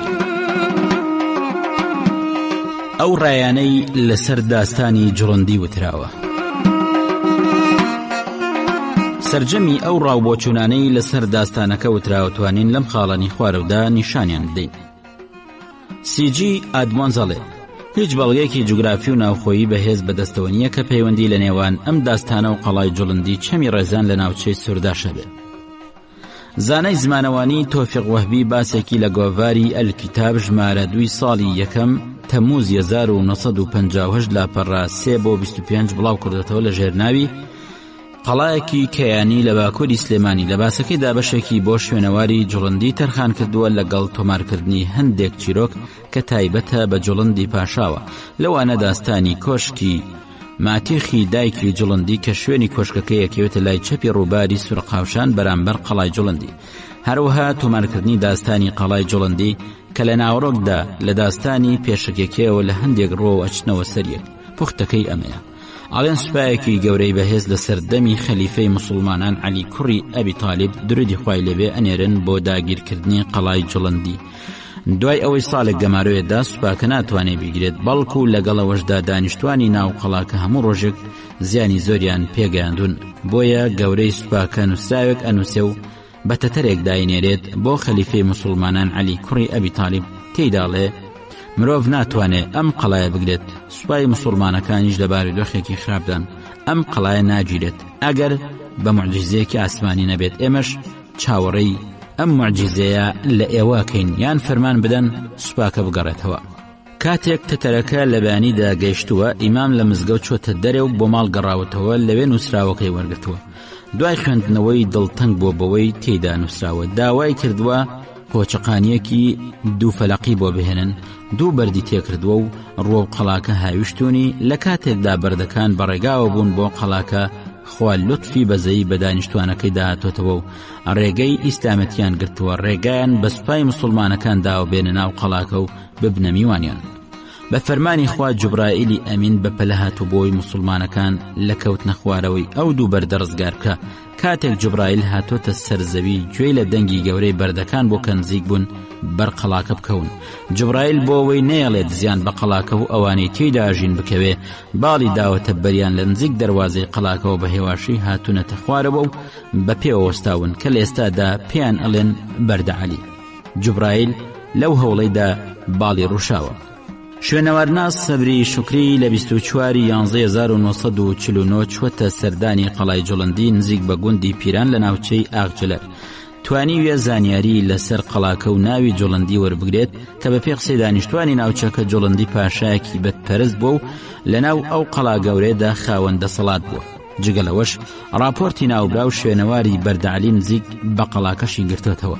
ناوبرا و لەبارەی جوڵندیەوەڵێ لە ناو کتێبە مێژوویەکاندا ئاماژەیەک بۆ ناوی ئەم کەسەیان شوێنەوارەکە نییە کە بە جوڵندی ناسرابێت جگە لە کتێبی جامع التەواریخ کە دانەرەکەی تەنوخیە و ساڵی 384 کۆچی مردووە لە لاپەڕە 101 کتێبەکەدا هاتووە. پیاوێک ناوی بە جوڵندی هاتووە لە سەردەمی مەئمون، ئەمەش پەیوەندی بە شوێنەوارەکەەوە نیە. لە کۆتایی راپۆرتەکەیدا ناوبرا و وتوێتی داواکەم کە بەڕێوەبەرەتی گشتی شوێنەوار هەڵبسێ بە لێکۆڵینەوە لەسەر شوێنەوارەکە و دیاریکردنی دروستکەری قەڵاکە و ئەو مێژووە شاراوەی کە لە خۆی گرتووە لە ڕۆژگارە بەسەر چۆکانیدا. خەڵکی ناوچەکەش لە ئێستادا هیچ لەبارەیەوە نازانن جگەلەوەی شوێنی سەرسوڕمانیانە بۆ گەورەی قەڵاکە و دروستکردنەکەی. مامۆستایان طه باقر و فؤاد سەفەر لە کتێبی المرشد إلى مواطن الآثار والحضارة رحلة الرابعة بغداد كركوك سليمانية صفحي 31 ئەڵێ ئەم شوێنەوارە لەبەرەوەی زانیاری تەواوی لەسەر وەرنەگیرا و ناتوانین وەسفی تەواوی بکەین و ئەو سەردەمەش دیاری بکەین کە بۆی ئەگەڕێتەوە. لێکۆڵەر بە خوێندنەوەی داستانەکەی جوڵندی بۆی دەرەکەوێ کە سەردەمی ڕووداوەکانی ناو داستانەکە بۆ ڕۆژگاری خلافەتی عومەری کوڕی خەتاب ڕزای خوای لێ بێگەڕێتەوە کە ئاینی ئیسلام لەم بەشەی کوردستاندا بڵاو بووە. هەرچەندە ناوی حەزرەتی عەلی ڕزای خوای لێ بێ لە چیرۆکەکەدات و بەڵام ناوهێنانەکەی هەر بۆ ئەوەی ڕۆڵی سەرەکی پێبدەن لە ناو ڕووداوەکاندا بەو شێوەیە کە پاڵەوانێکی بەهێز و ئازایە و شێری خوایە کە ناوبانگی پێدەرکردووە. لێرەدا بۆ ئەوە ناچم کە تۆمارکردنی ئەو جۆرە چیرۆکانە هاوتەمەن بن لەگەڵ سەردەمی ڕووداوەکان، چونکە وەکو ئاشکرایە ڕووداوەکان پێشترە و تۆمارکردنی چیرۆکەکەش دواترە. ئەمەش بۆ دوای بڵاوبوونەوەی ئاینی تازە و بنجداکوتانی لە ناوچەکەدا گەڕێتەوە. بەو شێوەی دوای چەند سەدەیەک لە ژیانی ئاینی نوێدا مرۆڤی خستۆتە ناو ژیانێکی نوێ لە پەرستنی خوای تاک و تەنیادا. لێرەدا پرسیارێک سەر هەڵەدا کە ئایا ئەم جۆرە چیرۆکانە بێت کەی تۆمارکرابن؟ لە وەڵام داڵێم پێچێت هاوتەمەن بن لەگەڵ نووسینەوەی شانامەدا کە فیردەوسی مێژووی کۆنی وڵاتەکەی تێدا زیندوو کردوتەوە لە سەردەمی سامانیەکاندا. وەکو ئاشکرایە کاری هەموو ئاینێکی نوێ لە سەرەتای بڵاوبوونەوەیدا بۆ ئەوەیە پارسەنگی خۆی قورستر بکا و ڕێگەی تاریکی و نەزانین و دوورکەوتنەوە لە خوا و نزیکبوونەوە لە شەیتان بدەنە پاڵ ئاینی کۆن کە تێیدا خۆیان بە حەق و سەرکەوتوو لە قەڵم بدەن کە لە داستانی جوڵندیا بەرچاوەکەوێت. لە ناو داستانەکەدا نیشانەی ئاینی زەردەشتی ئاشکرا و دیارە کە لە هێزی شەڕ و هێزی چاکەدا بەرچاو و دیارن. یەکەمیان لە جوڵندیا کۆبۆتەوە کە جارێک چۆتە شێوەی شەیتان و خۆی کردوتە کچێکی جوان بۆی فریوی ئیمامی عەلی بدا ڕزای خوای لێبێ و مەدینەی وێران کە جارێکی تریش جوڵندی پاشای کافرانە و مسلمانەکان ڕەعیەتی ئەو ئەکوژن چونکە بە غەزا ئەزانن. دووەمیان کە هێزی چاکەیە لە ئیمامی عەلیدا کۆبۆتەوە کە توانی هێزی شەڕ کە جوڵندیە بیکوژێت و مەدینە لە وێرانی و دانیشتوانەکەی لە کوشتن و بڕین ڕزگارکە. زەردەشت لە ئێستا داڵێ دوو هێسن ئەو دۆ بە درێژایی ساڵ لە جەنگدان، یەکێک ڕاست و یەکێک درۆ، یەکێک ڕووناکی و یەکێک تاریکی، یەکێک پاک و یەکێک پیس، یەکێک چاکە و یەکێک خراپ. ئاهورا مازدا هێمایە بۆ ڕاستی و ڕووناکی و پاکی و چاکی، ئەهریمەنیش هێمایە بۆ تاریکی و پیسی و خراپی کە لە داستانەکەدا لە جوڵندیدا کۆبۆتەوە. جارێکی ترم دوو هێزە باشکرا لە چیرۆکی مەموزیندا دەرەکەون. هێزی شەڕ کە تاریکیە بەری ڕووناکیەگرێ، خوای شەڕ بەسەر خوای خێردا زاڵە بێت. بە کرشۆڤار واز ناهێنێت ئەو کچ و کوڕە بێت تاوانە بە ئاوات بگەن، بەڵام دیسان ڕووناکی پەیدا بێتەوە خێر سەرەکەوێت، شەڕ تێکەشکێت، بەکر ئەکوژرێت. ئەمما درەنگ پاش لە ناوچوونی ئەم دلبەر و بێمورادانە. دکتۆر عیزەدین مستەفا ڕەسوول لە کتێبی ئەدەبی فۆلکلۆری کوردیاڵێت لە ئەفسانەی کوردیە تەنانەت لە حیکایەتیشدا هێزی خراپە هەڕوە و نەمانەڕوە. بۆیە بینین هێزی خراپە گەر لە وێنەی دێ و درنجیشدانە بێ ئەوە لە وێنەی پیرێژنێکی ڕموزنی ئێسق قورسدا دێتەکایەوە. ئەنجامی پیرێژنی فەرهاد کوژیش هەرمردنە. لە پاڵ ئەم هێزی خراپێشدا بینین کە وێنەی تر هەیە، وێنەی هێزی چاکە و خێرخوا کە ئەمیش ئەفسانەی کوردی پەری ناولێنێت. پەری چاکە لەگەڵ ئادەمیزادەکە، هەر لە ئەفسانەدا جاروبار ئادەمیزادی خراپیش دێتەکایەوە، بەڵام ئەو پیاو خراپە هەمیشە لە شێوەی زۆردار و پاشای بەجەزرەبەدا خۆی ئەنوێنێ. ڕای ئێمە بەرامبەر داستانی جوڵندی. خوێنەر بە خوێندنەوەی داستانی جوڵندی کە لە پێشەکەکەیدا ئاماژەی پێدراوە و بە بەراوردکردنی بە چیرۆکەکەی تر کە لە ناوچەی قەڵاکەدا لە دەمی دانیشتوانەکەەوە تۆمارکراوە لەگەڵ وەرگرتنی زانیاری لەسەر قەڵاکە و پاشکۆکەی کە باردەعەلیە ئەگەینە ئەو ئەنجامەی کە لێکچوونێک یان نزیکبوونەوەیک لە نێوان هەردوولادا بەرچاوەکەون. ئەمەش مانای ئەوە گەێنێت لەگەڵ پاژماوەی قەڵاکەدا بۆ سەردەمێک گەڕێنەوە بە پێچەوانەی ڕای ئادمۆنز هەر وەکو ئاماژەمان پێدا کە ئەو نزیکبوونەوەی لە نێوانیانە بەدوورەزانێت یان ڕاکەی تەها باقر و فوئاد سەفەر کە نەیانتوانی و سەردەمی قەڵاکە دیاری بکەن بەهۆی ئەوەی قەڵاکەیان نەدیوە و لێکۆڵینویان لەسەر پاژماوەکانی نەکردووە. بەراوردێک لە نێوان چیرۆکی جوڵندی کە ئۆسکارمان باسیەکە لەگەڵ ئەو چیرۆکەی کە مامۆستا عەلی شەوقی لەسەر جوڵندی لە دەمی دانیشتوانەکەی تۆماری کردووە لە ناوچەی قەڵاکەدا هەردوو لایەن لەم خاڵانەی خوارەوە بەیەکگەنەوە. هەردوو چیرۆکەکە باز لە بڵاوبوونەوەی ئاینی پیرۆزی ئیسلامەکەن لە سەردەمی حەزرەتی عەلی ڕەزای خوای لێبێ. ڕووداوەکانی ناو هەردوو چیرۆکەکە باسی جوڵندی وەکو پاشایەگەکە کە هەوڵی داو بەسەر حەزرەتی عەلیان سەر بکەوێت وەکو لە ڕووداوەکاندا دیارە سەرنجام لەشکری کردوتە سەر بەڵام شکستی خواردووە و بە مەرگی خۆی کۆتایی هاتووە. لە چیرۆکە تۆمارکراوەکەی ئۆسکارماندا باز لە جوڵندیەکە لەشکری بردوتە سەر شاری مەدینە و گەمارویدا و بەرەنگاری حەزرەتی عەلیش بووەتەوە. بەڵام لە چیرۆکە تۆمارکراوەکەی مامۆستا عەلی شەوقیدا باز لە هێرشی لەشکری گەورەی مسلمانانەکە لە سەردەمی حەزرەتی عەلیدا بۆ سەر کوردستان و داگیرکردنی قەڵاکە. بەڵام سەرنجام چیرۆکەکە کۆتایی هاتووە بە قۆچاقانیەکەی ئیمام و هاویشتنی ئەو دوو بەردە بۆ قەڵاکە. نابێت ئەوەش لە یاد بکەین کە لە ڕووی ئاینی و ناتوانرێت ئەدەبی کۆنی فارس لە ئەدەبی کۆنی کورد جیا بکرێتەوە چونکە گەلێکشت هەیە ئێستا کە لە ناو ئەدەبی کوردیا ماوەتەوە بۆ دەوری پێش ئیسلامە گەڕێتەوە تا بۆ ئەدەبی کۆنیان کە ئەدەبی زەردەشتی. ئەم چیرۆکە نیشانێدا کە زۆر جار چیرۆک ڕووداوێ ئەجێڕێتەوە کە لە مێژوودا ناسراو بێت. پێویستیش نییە بەڵکو ناشێت کە کوتومت سەرگوزەشتەکە چۆن ڕوویدا بێ ئاوا بیجێڕیتەوە، بەڵکو خەیاڵی چیرۆک بێژ و سەرگوزەشتە جێڕەرەوەکە ئەو کەسانی دوای ئەو ئەیجێڕنەوە شتی تازەی ئەخەنە سەر و خەیاڵی تێکەڵەکەن. بە کورتی دیمەنێکی خەیاڵ و لێفراوانکردنی میلەتیشی تێدایە بۆیە بینین ڕووداوێکی مێژووی یان سەرگوزەشتەی کەسێک زۆر زیادەکرێت و گەلێکردەوەی بە عەقڵدانەچوو ئەدرێتە پاڵ قارەمانی چیرۆکەکە هەروەکو لە داستانی جوڵندیدا بەرچاوەکەوێ یان لە دیتنی قەڵاکەدا ئەبینرێ کە سەختی شوێنەکەی و خانوبەرەکانی سەرنجی مرۆڤ بەلای خۆیدا ڕاکێشێ. هەموو ئەمانە ئەو چیرۆکانە دروستەکە کە خەیاڵ تێکەڵا و بەڕووداوەکان بکرێت و داستانی پاڵەوانێتی بۆ خاوەنی قەڵاکە دروست بکرێ هەر وەکو لە زۆرینەی ئەو قەڵایانی لە کوردستاندا هەن لەو قسانە ئەبیسترێن. نمونەی لە بەرچاویش قەڵای کچێ و قەڵای کوڕەیە.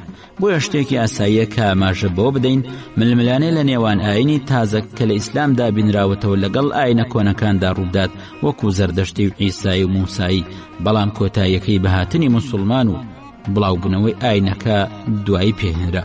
ئەمە بۆتە هۆی ئەوەی زۆر لەو ئێرانیانە بە کورد و فارس و کەمایەتیەکانی ترەوە کە پایە و شانوشکۆیەکی بەرزیان لەوە بەرهەبوو بە خێرای بچنە ناو دەوڵەتی ئیسلام و شوێنی گەورە لە پلە و پایە لە ناو دەستگاکانی ئاینی و ڕامیاری و لەشکریدا بەدەست بێنن. لەلایەکی دیشەوە ئەو تێکشکانە ڕامیاری و ئاینەی کە تووشیان هات لەسەر بەخۆیی ڕامیاری و شێوەی زمان و ئەدەبی گەلیاندا ڕەنگ بداتەوە کە بەهۆیەوە کۆمەڵێک چیرۆکی فۆلکلۆری هێنایە بەرهەم. سەرنجام لەبەر تشکی هەموو ئەو زانیاریانەی سەرەوە ئەگەینە ئەو باوەڕی کە بڵێن داستانی جوڵندی بە پێ ڕووداوەکانی بۆ کۆتایی دەسەڵاتی ساسانیەکان ئەگەڕێتەوەتە بۆ ساڵی 635 زاینی بەدواوە کە ئاین ئیسلام لە کوردستان بڵاو بۆتەوە واتە لە فەرمانڕەواتی خەلیفە عومەری کوڕی خەتاب ڕەزای خوای لێبێ هەر وەکو ئاماژەمان پێدا.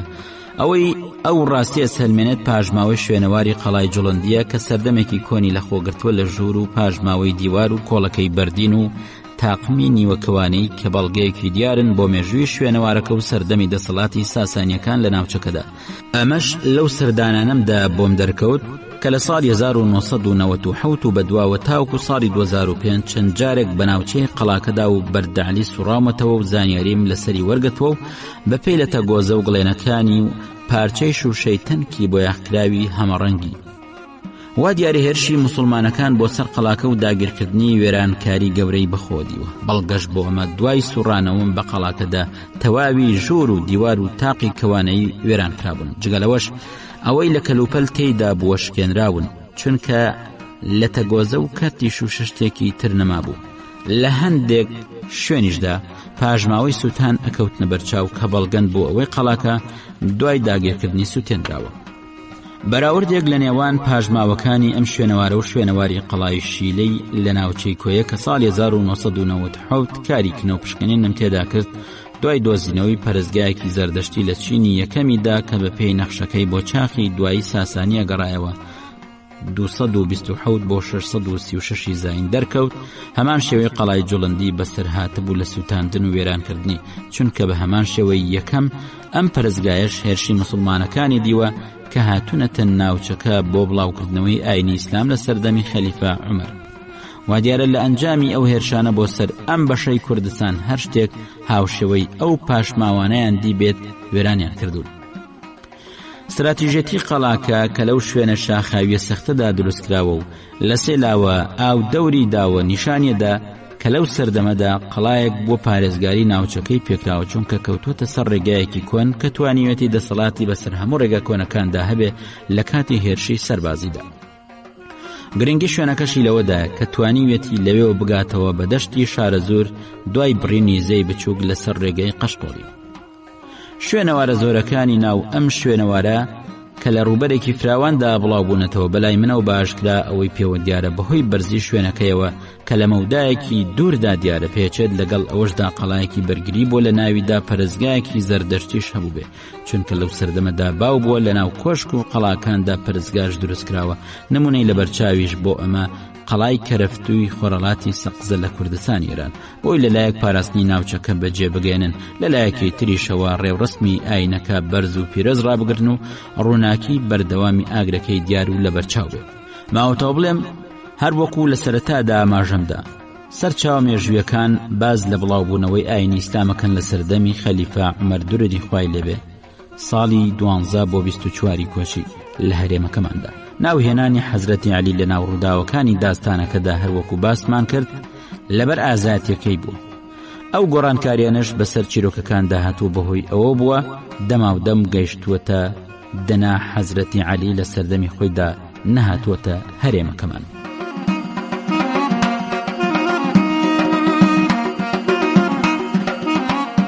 خۆشەویستان، ئەڵقەیەکی دیکەی بەرنامەی شارستانیەتی کورد لە نێوان شوێنەوار و مێژوودا پێشکەشکرا. تا ئەڵقەیدا تووڕێز و سڵاوی کارزان محەممەد جێبەجێکار پێشڕۆمە پێشکەشکار پەسەند بفەرموون. بەخواتان ئەسپێرین، خواتان ئەگەڵ.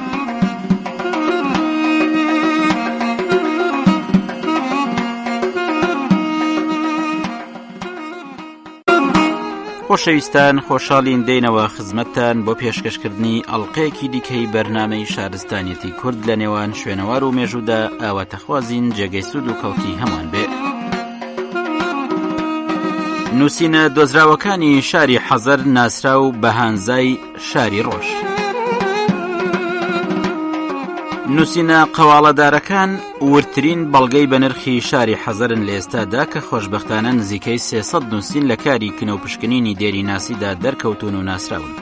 ئەم نووسینانە بە زۆری لەسەر 3 جۆر شت هەڵکۆگراون: دیواری پەرستگاکان، تەختەبەردی سافکرا و پای بەردی بەتەنکراو. نووسینەکانی حەزەر بە درێژایی ساڵەکان لە ژمارە جیاجیەکانی گۆڤاری سۆمەردا تایبەت بە ئاسەواری مێژووی دێری ناسی و باسی جوگرافی لەلایەن مامۆستا فواد سەفەر و کەسانی ترەوە لە کتێبی حەزەر شاری هەتاودا بڵاو کراوەتەوە. کۆنتری نووسینی مێژووی حەزەر پەیوەستە بە ساڵی 98 زاینی کە نووسراوی ژمارە 214 و نوێتریشیان مێژوین کە 3 نووسراون 35 و 36 و 80 پەیوەستن بە ساڵی 238 زاینی کە بەواتای بەشێک لە مێژوو نووسان ساڵی وێرانکردنی شاری حەزەرە.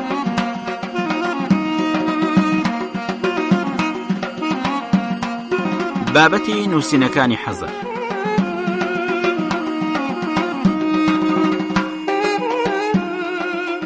نووسینەکانی حەزەر بە پێی بابەتی ناوڕۆکیان ئەتوانین بەمانەی خوارەوە دابەشیان بکەین.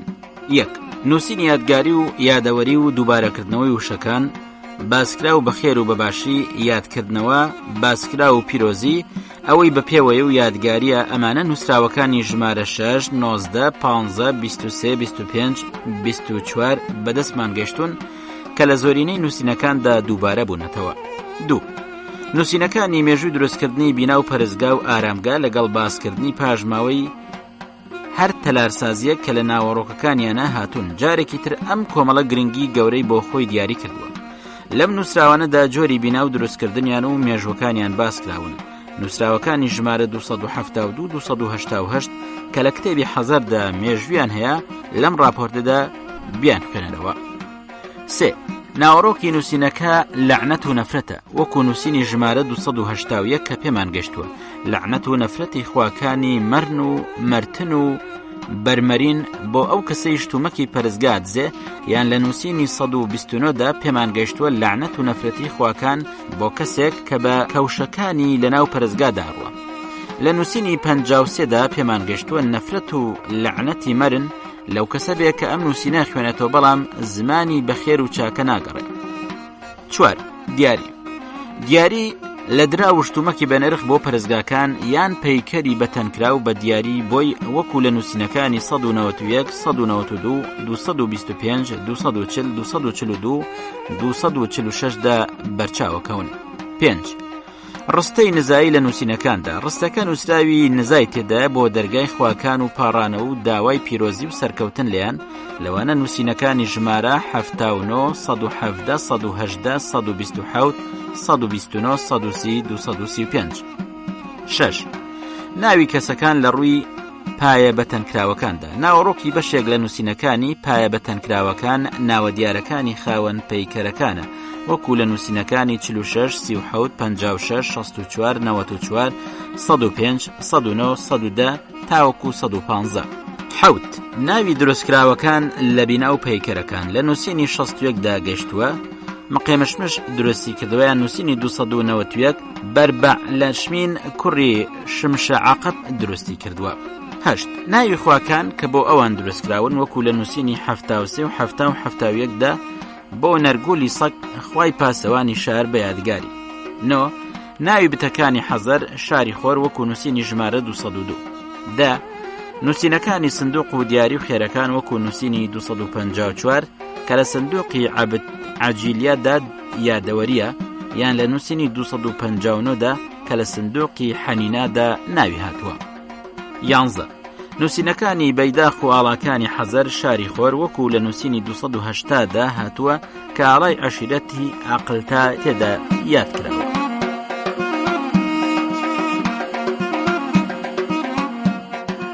نووسینە ئارامیەکانی حەزەر.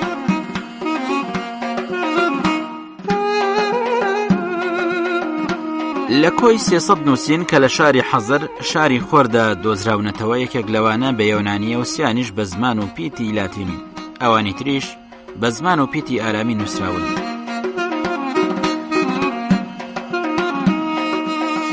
زمانی ئارامی.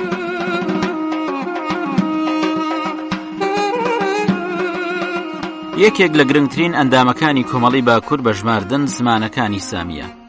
ئەم زمانە بۆ یەکەم جار بە شێوەی زمانی قسەکردن هاتوو، دواتریش بۆتە ناونیشانی زمانی نووسین کە ڕەواجی پەیدا کردووە. کۆنترین پاژماوەی نووسرا و پەیوەستە بە سەدەی 9 و 8 بەر لە زاین کە لە ناوچەکانی شام و نێوان دووڕووبار بەدەستگەشتون. مامۆستایانی ئارامی زمان لە دەستگاکانی بەڕێوەبردنی دەوڵەتی ئاشووردا سەرقاڵی خزمەتکردن بوون. نووسینی ئارامیش بەهۆی ساناییەوە بەڕێژەی زیاتر لە نووسینی مێخی بەکارهێنراوە. دوای داگیرکردنی بابلیش لە ساڵی 539 پێش زاین بەدەستی کۆرش، پاشای هاخامنەشی دەوڵەتی کلدانی تووشی ئاوابوون کرد، بەڵام زمانی ئارامی کە زمانی دیوانی دەوڵەتی نوێ بوو بە بنیادنراوی هاخامنەشی هەڵبژێردرایەوە. لە ڕۆژگاری هاخامنەشیدا لە ناوچە جیاجیەکانی ئاسیای بچکۆلە و بابلدا بەڵگە هەیە بە ئارامی بەدەستمان گەشتووە. لە باکووری عەرەبستان و لە فەڵەستیندا جارێکی تر نووسینەکانی ئەو ڕۆژگارەمان بەدەست گەشتووە، بەڵام دوای ڕۆژگاری هاخامنەشی زمانی ئارامی بەردەوامی بە ژیانی خۆیدا بە ناونیشانی زمانی بەڕێوەبردن بە زمانی ئارامی نووسینەکان لە ئەرمەنستان و گورجستان بەدەستگەشتون. لە ئەفغانستان و پاکستانی خۆراواش لە تاکسیلا نزیک ڕاوڵبندی 4 نووسین بە ئارامی لە ئاشوکادا لە سەدەی 3 پێش زاین دۆزراونەتەوە.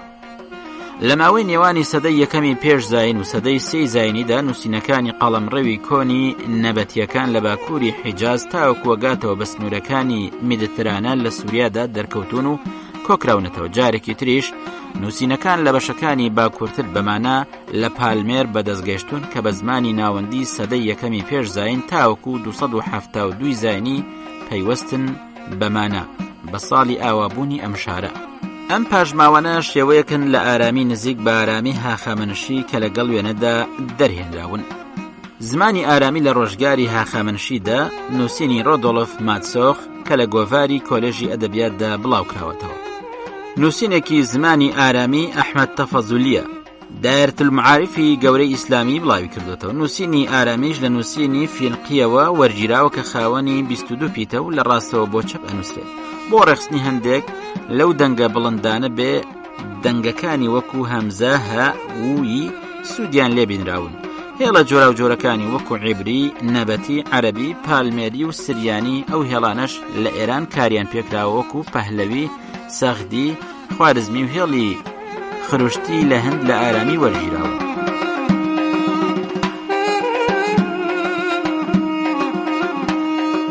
لە کتێبی حەزەر شاری خۆردا 292 نووسینی ئارامی ناسرا و گۆڕاون. ئەم پاژماوانش بە زۆری پەیوەستن بە سەدەی دووەم و سێمی زاینی بە تایبەتی لە کۆی 292 نووسین 14 نووسینی مێژوودار لە ناویانە هەن کە ئێستا ڕیزبەندی و پێناسیان بۆ کەم. 1. ساڵی 409 سەبایی هاوتای 98 زاینی نووسینی ژمارە 214 لە کتێبی حەزەر شاری هەتاو بەیەگرتنەوەی لەگەڵ ئەو مێژوودا بە کۆنتری نووسینی مێژووداری حەزەر ئەژمێردرێت. بابەتی ئەم نووسینە دروستکردنی پەرستگایەکە بۆ نەرگۆل لەلایەن دوو عەشیرەتی بەنو تیمۆ و بەنو بەلعەقەب.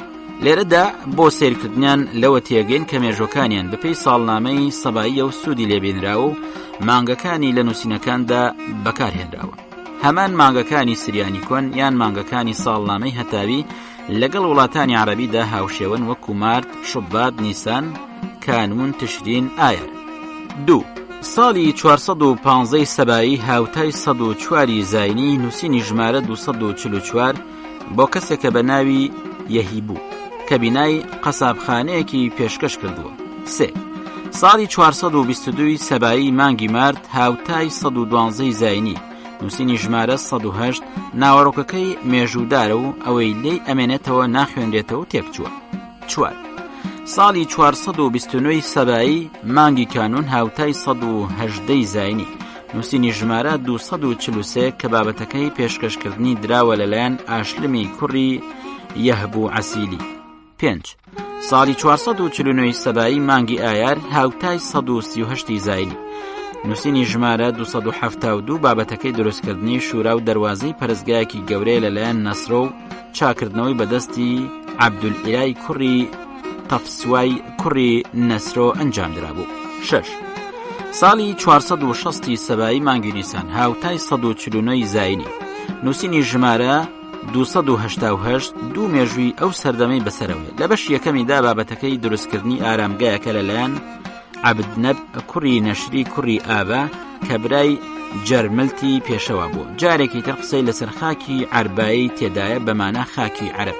هەروها پەیکەری بەیادگاری بۆ مەعنوو بزرل و بەدا و مناڵەکانی پێشکەش کردو. لە بەشی دووەمی نووسراوەکەدا و لە مێژووی 460 سەباییدا پێمانەڵێ ڕۆژ و مانگی عەرەبەکان بەسوودە و قسەی لەسەر ڕۆشتووە. 7.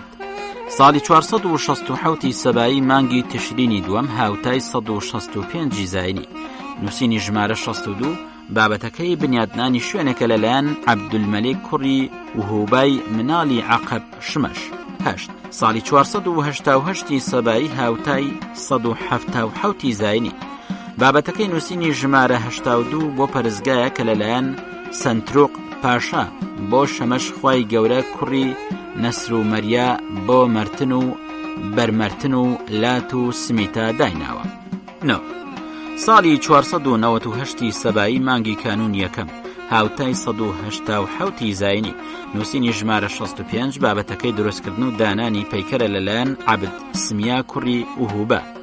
10. ساڵی 504 سەبایی 193 زاینی نووسینی ژمارە 290 لەو نووسینەدا قسە لەسەر ڕاڕەوی پەرستگا و بەخشندەی گەورە بۆ بەرمەرین و کەشیشی کەنیسا هەرنەفش و قایمکردن و بەهێزکردنی شوورەی قەڵاکە بەدەستگەیشتووە. 11 ساڵی 546 سەبایی مانگی مارد هاوتای 236 زاینی نووسینی ژمارە 34 بابەتەکەی دروستکردن و دانانی پەیکەری بانوو مەرتەی شەماسەی ئاشرە بەل بوو لەلایەن کوڕی عەبد شبتە کە خۆشی هەر قەشە بووە. 12 ساڵی 549 سەبایی مانگی ئەیلۆل هاوتای 238 زاینی نووسینی ژمارە 35 بۆ دروستکردن و دانانی پەیکەری بەتەنکراوی قیمی کچی عەبد سمیای فرۆشیاری شەراب هاوسەری نەشر عەقب بنووسی بەرمەرین. خودی پەیکەرەکە قیمی خۆی داینا و پێشکەشی بە هاوسەری خۆی و براکەی کردووە تا لە ژیاندا پایەدار بن. ئەم نووسینە مێژۆکەی بە دوو نووسین ژمارە 36 و 80 دیاری کراوە کە بە نوێترین نووسین دانرێت بەمانە لەگەڵ ڕوخاندن و وێرانکردنی شاری حەزەر هاوکات بۆتەوە و هەڵقۆڵراوە. 13 ساڵی 549 سەبایی مانگی تشرین یەکەم هاوتای 238 زاینی نووسینی ژمارە 36 پەیکەری بەتەنکراوی بانوو دوشفەری کچی سنتروق پاشا کوڕی عەبد سمیا کە دۆزدارانی بۆ ئەو بەدیاری داناوە.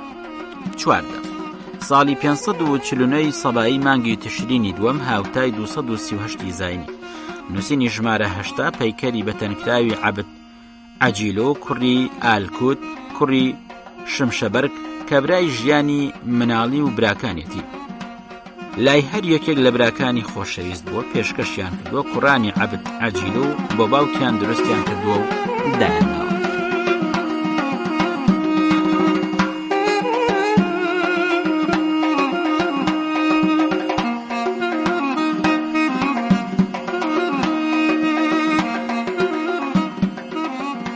نووسینی لاتینی لە حەزەر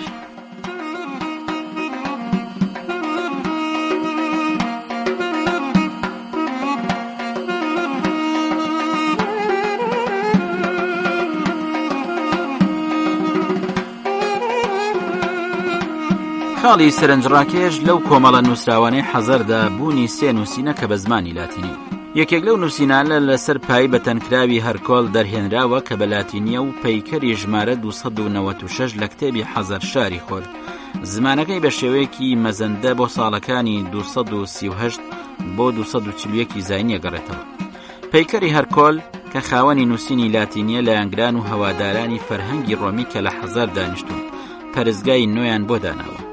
بەرزی پەیکەرەکە بە پایی پەیکەرەکەشەوە 99 سانتیمەترە و بەردەکەی کەلەی دروستکراوە قسڵیە. ئەوەی پێویستە باسی بکەین مێژووی زمانی لاتینیە بەگشتی کە بە چەند قۆناغێکدا ڕۆشتووە. قۆناغی سەرەتایی یان لاتینی سەرەتایی لە سەدەی شەشەمی پێش زاین دەست پێکا پاش ماوەی زمانەکەی ئەوەی لەم قۆناغە ئەدەبێدا لە بەردەستدایە قۆناغی بەر لە کلاسیکە لە 240 تاوەکو هەشتای پێش زاین درێژە کێشاوە. پاژماوە کە لەم قۆناغەدا مابێتەوە هی دووەم قۆناغی کلاسیکە کە بە قۆناغی زێڕینی زمانی لاتینی ئەڵێن ئەمەش لە هەشتای پێش زاین تا ساڵی 140 زاینی بەردەوامی هەبووە. لەم قۆناغەدا ئاشنابین بە ئاسەوارەکانی سیسرۆن، سزار، قەیسەر، ئاکرسیۆس، کاتۆلۆس، وێرژیل، هۆراس و هیتر لە نووسەرانی گەورە. لەم سەردەمەدا زمانی لاتینی گەشتۆتە جوانی ناسک و نەرمی خۆی. سێم قۆناغ سیمینی زمانی لاتینیە کە لە ساڵی 117 زاینی دەستی پێکردووە و هەموو بەشە جیاجیەکانی گرتوتەوە. نووسینی حەزەر هەیە کە پەیوەست بێت بەم قۆناغە. ئەلفوبێی لاتینی لە ئەلفوبێی لاتینی باختەری وەرگیراوە سەرەتا پیتە ژمێردراوەکانی لە نێوان 15 بۆ 20 پیت بووە کە بە دوایدا پیتی تری جارێکی تر بۆ زیاد کراوە. نووسینی سەرپەیکەری بەتەنکراوی هەرکۆل کە هەشت دێڕە پیتەکان و وشەکانی تەواو دەرکەوتون یان ئاشکران. ئەوەی لە بەرچاوە گەورەبوونی ئیمپراتۆریەتی ڕۆمە لە سەدەکانی سەرەتای زاینی بەپێی زمانی لاتینی لەو سەرزەمینانەدا کە سەر بەوان بوون و لە ناویاندا بەکارهێنراوە. بۆیە ئەبێت ئەوە بزانین کە حەزەر لەژێر کاریگەری نفوسی فەرهەنگی ڕۆمی یۆنانیدا بووە. لەوانەشە پەیکەری هەرکۆل لەلایەن هونەرمەندانی ڕۆمیەوە دروست کرابێت و نووسینەکەشی هەر ئەوان کە ئاشنای نووسین و زمانی لاتینی بوون هەڵکۆڵینیان بۆ کردبێت. لەو کۆمەڵە نووسینەدا نووسین هەیە بە زمانی یۆنانی دەرکەوتووە و دۆزراوەتەوە. فواد سەفەر لە گۆڤاری سۆمەردا دەربڕینی لێ کردو و بڵاوی کردوێتەوە. بەڵام هەرچۆنێک لێکۆڵینەوە باسی لەسەر کرابێ نووسینەکانی حەزەر هاترا مەودای زیاتری تێدایە و ئەبوایە فراوانتر باسی بکردنایە. لەم وتارەشدا تەنیا ئەوەی بە بەڵگەو هەیە پیان ئاشنا بووین، بۆیە بۆ ناسینیان لێکۆڵینەوە لەسەر بابەتەکان واتە لەسەر ناوەڕۆکی نووسینەکان و گرنگیان ئاتاجی کتێبێکی جودایە.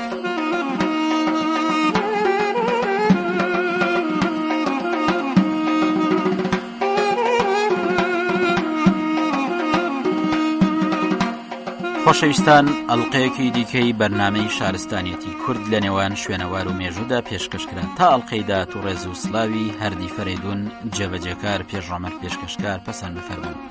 بەخواتان ئەسپێرین، خواتان لەگەڵ.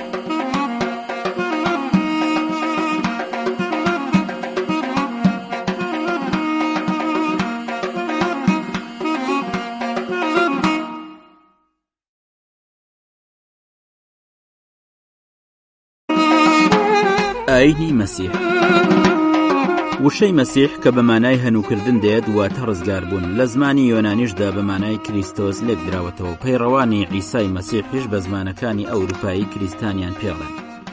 گەلی یەهودیش بەهۆی پەیوەندیان بە ئێرانیەکانەوە باوەڕیان بە ڕزگارکەرێک هەیە کە ڕزگاریان کە ئەویش سوشیانسە و لە کۆتایی دنیادا دەرەکەوێت.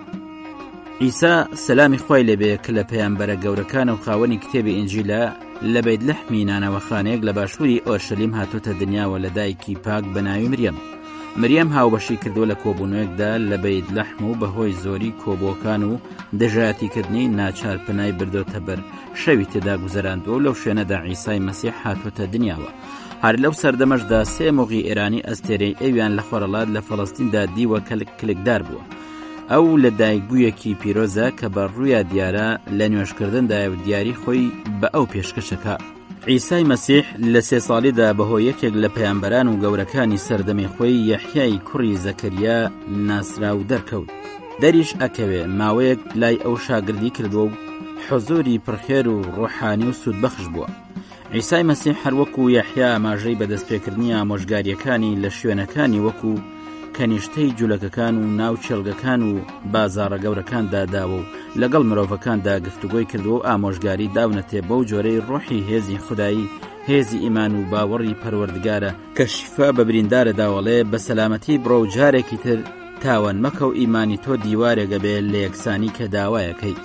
عیسای مەسیح وەکو موسا یاسا و شریعەتی نەهێناوە، هەروەها کاری بەلاشەی مرۆڤ نەبوو و نەیخواستوە کە ناخی مرۆڤ چاک بکە، بەڵکو یەکەمین ئامۆژگاری عیسا ئەوە بووە کە مرۆڤ بەپێی ئیرادەی خوایی ڕەفتار بکە و خواوەندیش لەوی خواستوە کە نەفسی مرۆڤ لای فریشتەکانی ئاسمان دەرەکەوێت و ئامادەسازیەکە بەم ڕێگای لەگەڵ یەکتردا ژیان ڕووی نیاز بە بەرچاوی کردگاردا ئەهێنێت. لە سیفاتە دەرکەوتوەکانی عیسا نیشاندانی پەیڕەوانی کارەکانی باتنی و وازێنان لە کاری دەرکەوتووی ڕیاکاری. ئەو توێتی ڕزگاری مرۆڤ تەنیا لەوەدایە کە دڵی پاک بێ و دڵسۆز بێت و بەپێی دەستور بە ویژدانی پاک ڕەفتار بکە. ئەمەش ڕزگاری مرۆڤی تێدایە و لە نەمریدا لەو ڕێگایە و دڵی سەرچاوە بگرێ. تا ئەو کۆکاتی کە عیسای مەسیح تەنیا بە ئامۆژگاریکردن هەڵەسا، جوولەکە کارێکی بە ئەو نەبوو. کاتێکی شێرشی بۆ سەر ڕوحانیەکانی جوولەکە دەست پێکرد و گاڵتەی پێکردن، یەهودیەکان بە تایبەتی تیپی فریسیان و سدوقی بە دوژمنانی ئەو دانران. قسەی دەمی لە نێوان ئەوان و عیسادا دووبارە ئەبوونەوە. لە ڕۆژێکی شەمەدا عیسا فەرمانی بە شاگردانی داوە بەناو چێڵگەیەکدا بگەڕێن. شاگردەکانیشی دەستیان کردووە بە لێکردنەوەی گوڵەگەنم.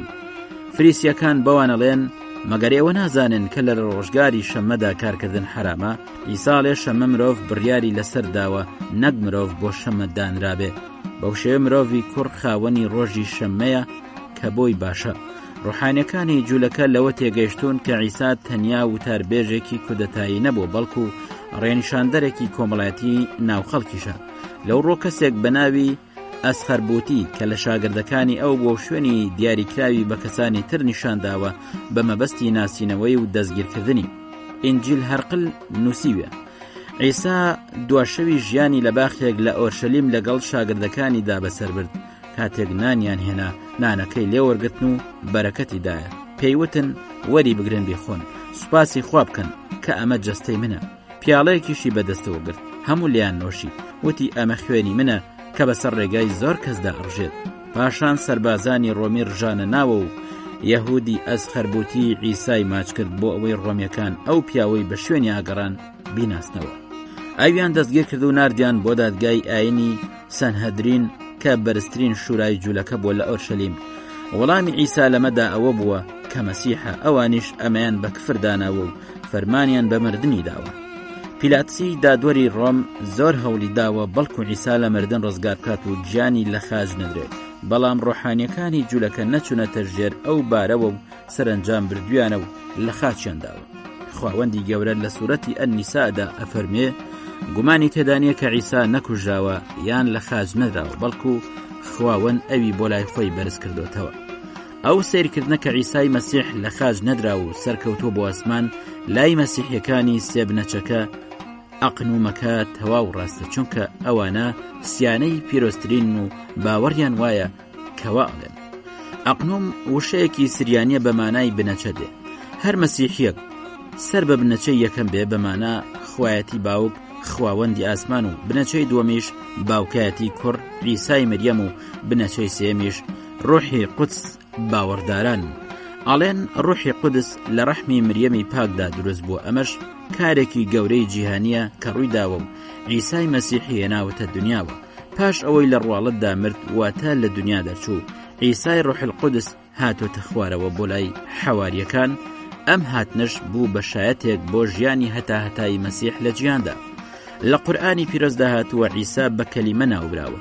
هەروها لە سوورەتی نیسائیشدا عیسا پەیامبەری خوایە و کەلیمەی خواش لەلایەن ڕوح الئەمین جبرائیل بەو گەشتووە. لە قورئاندا سێ کوچکەی مەسیحیەت بە مانای پارچەبوون و یەکگرتنەوەیە و سێ بنەچەکەش لەگەڵ یەکتردا ئەداتە دواوە، بەڵام لە ناوهێنانی عیسادا بە کەلیمە لەگەڵ مەسیحیەتدا هاوڕایە.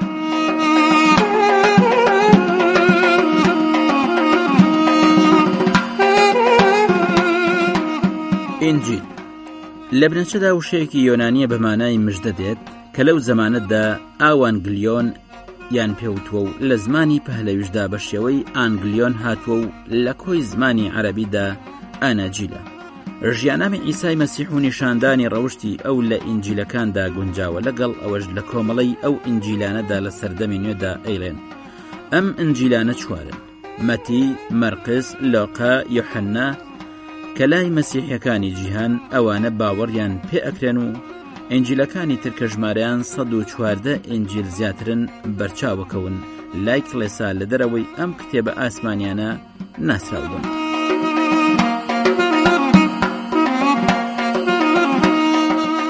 ئینجیل مەرقس کۆنترین و کورتترین ئینجیلە کە پێکاتووە لە 16 باب و زۆر لەوانەیە لە سنووری ساڵەکانی 65 بۆ 7 زاینی لە ئەنتاکیای شام نووسرابێت و دەرچووبێت کە بەدەست گەیشتووە.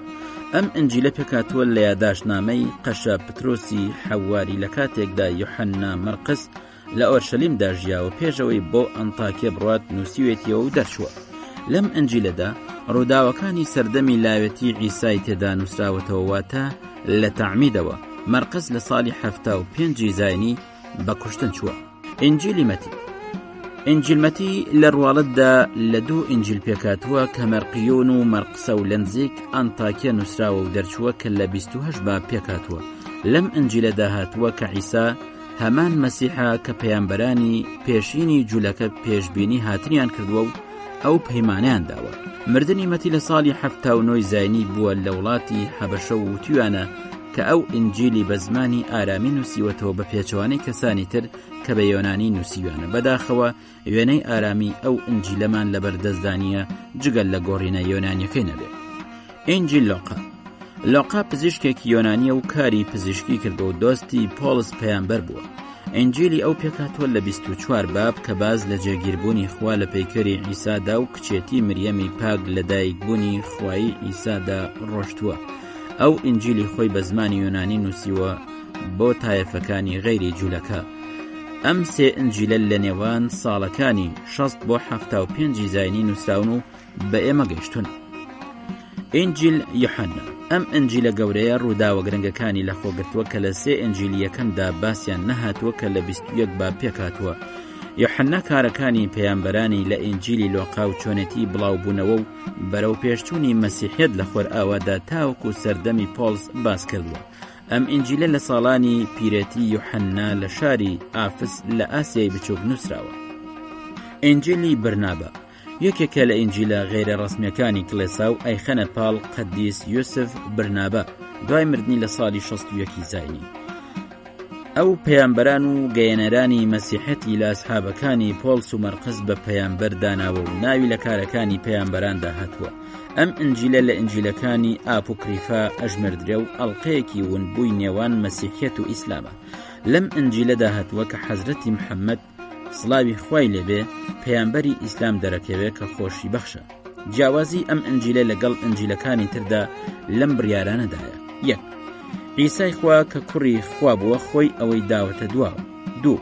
کوڕی ئەو کە حەزرەتی ئیبراهیم خەلیل نیەتی قوربانی لێداوە ئەوی هێشتەوە ئیسماعیل بووە نەوەک ئیسحاق. 3. مەسیحا یان مەسیحیەت کە لە چاوەڕێی ئەودایە یەسوع یان ئیسا نیە بەڵکو هەمان ئەحمەدی قورئانە یان محەممەدە سڵاوی خۆی لەبێ کە لە ئەنجیلەکانی تردا فارقلیت باسی یەکا و وتوێ کە ئەو پەیامبەری خوایە و حەزرەتی ئادەم کاتێک لە بەهەشت دەرکراوە ئەم عیبارەتە لە ژوو سەریەوە لە بەهەشتا دەرکەوتووە لا ئیلاهە ئیلا الله محەممەد ڕەسوول الله. 4. ئیسا درودی خوای لێبێ بەدارە نەکراوە بەڵکو کەسێک بەدارەکراوە کە یەهودای تاوانبار بوو و لای ڕۆمیەکان بینراوە و یەهودیەکانیش گومانیان کردووە کە عیسا بەدارەکرابێ کە شوێنی گومانە و کەسی لە خازدراویش یەهودای ئەسخەرپۆدی بووە. بەڵام مەسیحەکان ئەڵێن ئەم ئینجیلە کەسێکی موسڵمان نووسیوێتیەوە و ئەو یوسف بەرنابایەش قەدیس بەرنابای دۆستی پۆلس و مەرقس نییە. ئەو موسڵمانە لەو ئینجیلەدا مێژووی بەدرێژی دەستکاری کردووە و بە پێی پێویستی سەردەمەکە گۆڕیوێتی. مەزەبەکانی مەسیحی خۆرەڵات ڕۆم و ئێران تا سەردەمێک کە دەوڵەتی ئیمپراتۆری ڕۆم ئاینی ئیساییەکانی بەڕەسمی وەرنەگرت بوو ئیساییەکانی ئێران لە ئارامیدا بوون. بەڵام کاتێک قوستەنتین بە ئیساییەتەوە گرێدران بارودۆخ گۆڕانکاری بەسەردا هاتووە و مەسیحیەکانی ئێران بە تایبەتی ئەوانەی دراوسەی وڵاتی ڕۆم بوون بوونەتە تەرەفداری دەوڵەتی بەهێز کە هاو ئاینیان بوو. میترا و مەسیحیەت. میهر یان میترا کە لە ئاینی هیند و ئێرانی خواوەندی ڕۆشنایی و دادوەری و ڕاستی و پەیمانە و لەگەڵ خوای خۆری بابلیدا هاوسەنگە کە لە ئاینەکانی ئێرانی کۆندا بووە. خۆرپەرستان لەگەڵ یەکتردا برا و پەروەردەیی بوون و خزمی یەکتر و لە باوکێکەوە داوەت کراون. ئاینی خۆرپەرستی لە ئێرانەوە بە ڕۆم گەشتووە و پەرزگا بۆ ئەو خواوەندە لە ڕۆم ئامادەکراوە. لە خۆرپەرستیدا 7 پلە هەیە، هەر پلەیەکیش نزا و تەعمیدی پێویستی هەیە کە لەسەر بنەمای شوشتنی مەسیحیەکان هاتووە. ڕۆمیەکانی کۆن ڕۆژی یەکشەمە کە دوایی مەسیحیەکان کردیانە جەژن تایبەتە بە خۆری زانست و پیرۆزی ژمێردراو. هەروەکو دەوڵەتی ڕۆم ئاینی مەسیحی لە سەدەی 4 زاینی بەڕەسمی ناساند و لەو 4 سەدەی یەکەمدا مەسیحیەت ئاینی گومناو بوو، دروشمەکانی و کارەکانی دەرکەوتو نەبوو. هونەر و وێنەکانی خۆرپەرستی لە ڕۆم مانای مەزەبی پێشووی ڕۆمیەکانەکە بە هەمان شێوە بۆ ناو مەسیحیەت گەزرایەوە.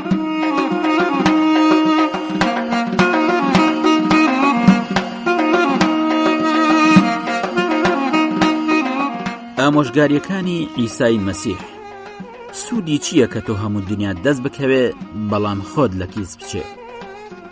ئەوەی خوا پەیوەستی کردوون بەیەکەوە مرۆڤ ناتوانێت لێکیان بکاتەوە. هەر کەس خۆی بە گەورەدا بنێت خوا نزمیەکاتەوە و هەر کەس خۆی بەکەمدا بنێت خوا سەرفرازیەکە. ئەوەی بە باوەڕەوە دوای بکەوێت دەست دەکەوێت. ئەوەی هی قەیسەرە هی خۆیەتی و ئەوەش هی خوایە هی خوایە. داوا بکە پێت ئەدرێ، داوا بکە دەست دەکەوێت، لە دەرگا بدە بۆ دەکرێتەوە. چۆن ئەبێت پوشێک لە چاوی هاوڕێکەتدا ئەبینی بەڵام دارێک کە لە چاوی خۆتدایە نایبینی. هەر کەسێک بە چاوی ئارەزوەوە سەیری ژنێک بکە لەو کاتەدا لە دڵی خۆیدا زینای حرامی لەگەڵدا کردووە. خوا خۆشەویستیە. هەر کەسێک لە خۆشەویستی دابژی ئەوە لەگەڵ خوادا ئەژی.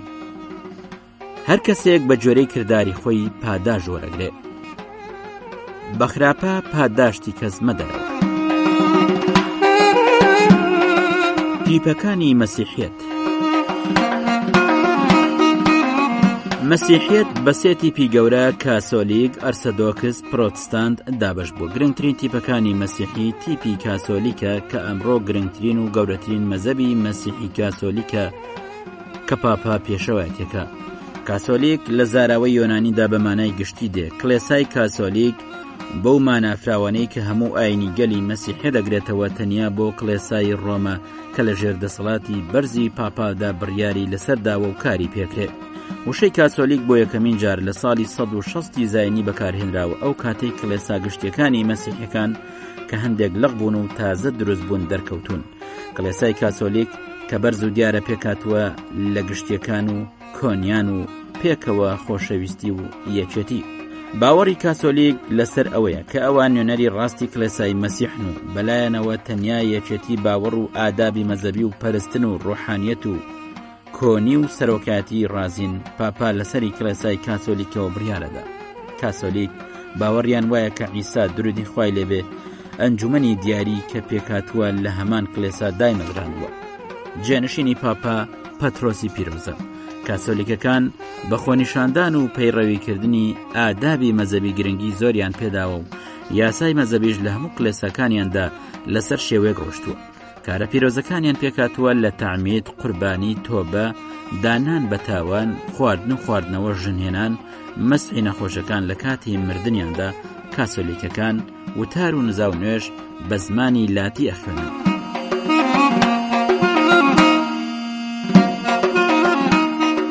ئەرسەدۆکس یەکەمین جیابوونەوە و پارچەبوون بە دروستبوونی کڵێسای ئەرسەدۆکسی دەستی پێکرد. ئەم کۆمەڵە لەم دەستە مەسیحیانە پێکات کە بەهۆی جیاوازی باوەڕەوە بوو کە وردە لە کڵێسای کاسۆلیکی ڕۆم جیابوونەوە لە ناوەڕاستی سەدەی 11 زاینی کە بە شێوەیەکی کۆتایی گۆشەگیر بوون. هۆکاری جیابوونەوەشیان جیاوازی بوو لە نێوان ڕۆمی خۆراوە و ڕۆمی خۆرەڵاتی بێزەنتی ئەرسەدۆکسی کە خۆرەڵاتەکەیان ڕوح القودس لە باوکەوە سەرچاوەگرێ. بەپێی بڕوای کاسۆلیکە خۆر ئاواییەکانیش لە کوڕەوە سەرچاوەگرێ. ئەرسەدۆکسەکان بڕوایان بە سک پڕبوونی مریەم نییە و لایەن کڵێسا بە هەڵەدا چووە. لە فەرهەنگدا ئەرسەدۆکس ماناکەی ئاساییە و دەربڕینە لەو دابەشبوونەی کە لە پێکاتی کڵێسای کاسۆلیکدا سەری هەڵدا و کڵێسای خۆرەڵاتیش بە ئەرسەدۆکسی ناوی پەیدا کرد. ئەرسەدۆکسەکان باوەڕیان دیار و پاکە و بە گومڕایی پاپا بەو جۆرەی کە هەڵ ناکات ڕەزامەنین. کەشیشەکان ژنەهێن و ڕێوڕەسمە ئاینیەکانیش بە زمانی ناوچەیی بەڕێوە بن. لایەنگرانی ئەم بۆچوونە تێئەکۆشن تاوکو ڕێوڕەسم و بەرنامەکانی خۆیان وەکو مەسیحیە سەرەتاییەکان بەڕێوەبرن. ئەوانە نەریت خوازن و هەوڵیان بۆ ئەوەیە بۆچوون و بیرۆکەی ئاینیان بێ هیچ شێوە گۆڕانێک ئەنجام بدەن. ئەو شتانەی کە لە ناویانە فەرزە بکرێن: تەعمید، شەهادەتهێنان، هەنووەڕۆنی پیرۆز، خواردن و خواردنەوە، تۆبە، مەسحی نەخۆشەکان، ژنهێنان و شوکردن. پرۆتستانت فشاری زۆر و کارکردن بە یاسای تند و وەرگرتنی باجی زۆر لە خەڵک لەلایەن کڵێسای کاسۆلیکەوە بۆتە هۆی ئەوەی کە هەندێک لە ڕووناکبیران خۆیان لە کڵێسای ڕۆم دوور بخەنەوە و بە دوای ڕێگایەکی جیاواز لە کاسۆلیک و ئەرسەدۆکسدا بگەڕێن. ئەم ڕەوتە ڕەخنەگرانەیە بووە هۆی سەرهەڵدانی شۆڕشی پرۆتستان لە مێژووی مەسیحیەتدا. لاتیر پێشەوای ئەم شۆڕشە گەورەیە لە بەرامبەر زانە ئاینیەکانی کاسۆلیکدا وەستا و پرسی کڕین و فرۆشتنی گوناح و بەهەشتی دایەدواوە و هەر ئەوەش بوو بە بنەمای سەرەکی ئاینی پرۆتستان. وەرگرتنی باجی زەوی لە ڕێگەی کڵێساوە لە بارودۆخێکی ناپێگەشتوودا و جوڵاندنی مرۆڤ بەرامبەر دەستگاکانی ڕۆحانی ناتەواوی ڕەوشتی سیاسی و ئابووری دەرخست لە چاخی 16 زاینی کە بە دوایە چاکردنی تازەی بۆ ئاینەکە دروست کرد. ئەوەش بۆ هۆیەک کە لۆتێر سوود لەو فرسەتە باشە ببینێ و بە جیاوازی دژی دەستگای کڵێسای ڕۆم هەڵبستێ و کۆمەڵی کڵێسای پرۆتستانتی هێنایەکایەوە. کڵێساکانی پرۆتستانت لە هەندێک بواردا هاوبەش و لە هەندێکیشدا جیاوازن، گشتیان لەگەڵ توانای خودایانەی پاپا دژن. بە پێچەوانەی کڵێسای کاسۆلیک ڕێکخراوی گەلی دیموکراسیان هەیە. باوەڕمەندان بۆ پەیوەندی لەگەڵ خوددا نیازیان بە پیاوە ئاینیەکان نییە. مەقامی کەشیشی بۆ هەمووانە و کەشیش بۆی هەیە ژن بێنێ. دانان بە گوناحدا بە زۆر نییە و بنەمای شەریعەتیش پەڕاوی پیرۆزە و ئینجیل خاوەن باوەڕی دەتوانێت بە ئازادی بنەماکانی مەزەبی خۆی لە کتێبی پیرۆز ئینجیل بەدەست بێنێ و نیازیان بە پیاوانی ئاینی کڵێسانیە و بڕوایان بە کچێتی حەزرەتی مریەم و بە حەواریەکان و دۆزەغ نییە. پەیڕەوانی تیپەکانی پرۆتستان لە سنووری 90 ملیۆن کەسن و زۆرینەیان لە ئەڵمانیا و ئەمریکا وڵاتانی ئەسکەندەناڤیا نیشتەجەن. زمانی مەزەبی پرۆتستان ئینگلیزیە و مەراسیمەکانیشیان پێکاتووە لە شوشتن دانان بە زۆر نابێت، خواردن و خواردنەوە خوێندنەوەی پەڕاوی پیرۆز، ئامادەبوون لە کڵێسا، خوێندنەوەی نزای لەوتێر، ژنهێنان. خۆشەویستان، ئەڵقەیەکی دیکەی بەرنامەی شارستانیەتی کورد لە نێوان شوێنەوار و مێژوودا پێشکەش کرا تا ئەڵقەیدا تو ڕێز و سلاوی ڕێباز فواد جێبەجێکار پێشڕۆمە پێشکەشکار پەسەند بفەرمون. بەخواتان نسپێرین، خواتان لەگەڵ.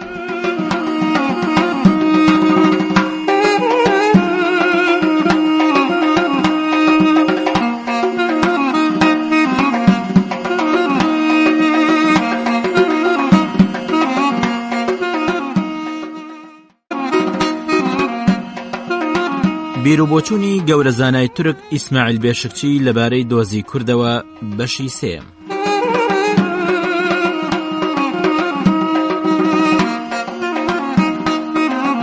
مەسەلەیەکی تر لە ئارادایە کە پەیوەندی بە گەوهری کێشەی کوردەوە هەیە و ئەبێت تاوێک تێڕا بمێنی و ئەویش ئەوەیە کە کێشەی کورد کێشەیەکی نێودەوڵەتانە. ئەمە بەرهەمی بارودۆخی ئێستای کوردستانە بەهۆی دابەشکردن و پارچەبوونەوە. لەلایەکی ترەوە دەوڵەتانی وەک وڵاتە یەکگرتوەکانی ئەمریکا و یەکێتی سۆڤێت و ئینگلتەرا و فەڕەنسا و ئەڵمانیا کێشەی کورد دەستا و دەست پێکەن و لێ ئەکۆڵنەوە. ئەو کۆبوونەوە و چاوپێکەوتنانەی کە تا ئێستا لە نێوان تورکیا و عێراق، تورکیا و ئێران، تورکیا و سووریا داکراون دووقۆڵی و نهێنی بوون. چاوپێکەوتنی دووقۆڵی و نهێنی لەم بارەیەوە لە نێوان عێراق و ئێران داکراون. ئاشکراشە کە کورد لەم هەموو چاوپێکەوتنانەدا نوێنەری نەبووە. هەر لەبەر ئەوە پیلانی گەمە پێکردنی تازەی بۆ تێدا ڕێگەخرێت. بۆیە دەستا و دەست پێکردنی کێشەی کورد و لێکۆڵینەوەی لە دەستگانی و دەوڵەتیەکاندا کارێکی بەکەڵکە. ئەوە کێشەی کورد لە ڕووی ئایدۆلۆژی و سیاسیەوە گەشە پێدا. ئەبێ کورد لەم دەستگایەنەدا نوێنەری هەبێت و بیرروڕای خۆی تێدا دەرببڕێت. بێگومان ئەم دەستگایەنە دۆستی کورد و کێشەی کوردیان تێدایە.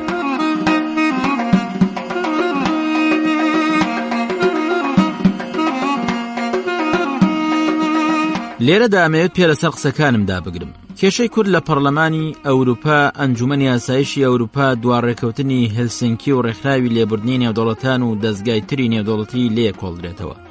جاروبار لە نزیکەوە لە هەندێک پەرلەمانی نێودەوڵەتیدا مشتومڕ لەسەر ئەم کێشەیەکرێت.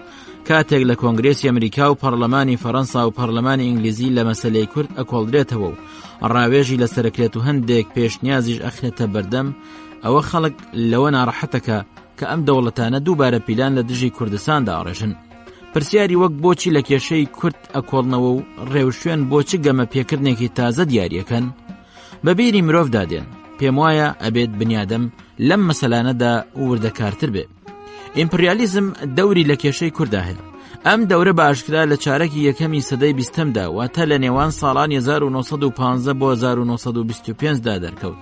لەم ساڵانەدا کوردستان بە یارمەتی و نەخشەکێشانی ئیمپریالیزمی ئینگلیزی و فەڕەنسی و کەمالیەکان و مۆنارشیەکانی عەرەب و فارسدا بەش و پارچەکرا.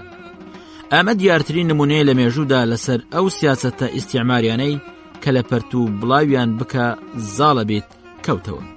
کەس لە ڕووی ئەنجامەوە سیاسەتی لەمە کاراتر شک نابە. ئەم سیاسەتە بە ڕادەیەک دۆستانی کوردی کەم کردەوەکەی تر بە تەواوی دۆستانی نەهێشت و دوژمنانی زۆر کرد. ئەم سیاسەتە دوژمنانی دڕندەتر و دۆستانیشی خراپتر کرد. لەم ماوەیەدا کارکردەی ئیمپریالیستی دەوری داوا لێکراوی خۆی لە مەسەلەی کوردستان دابینی.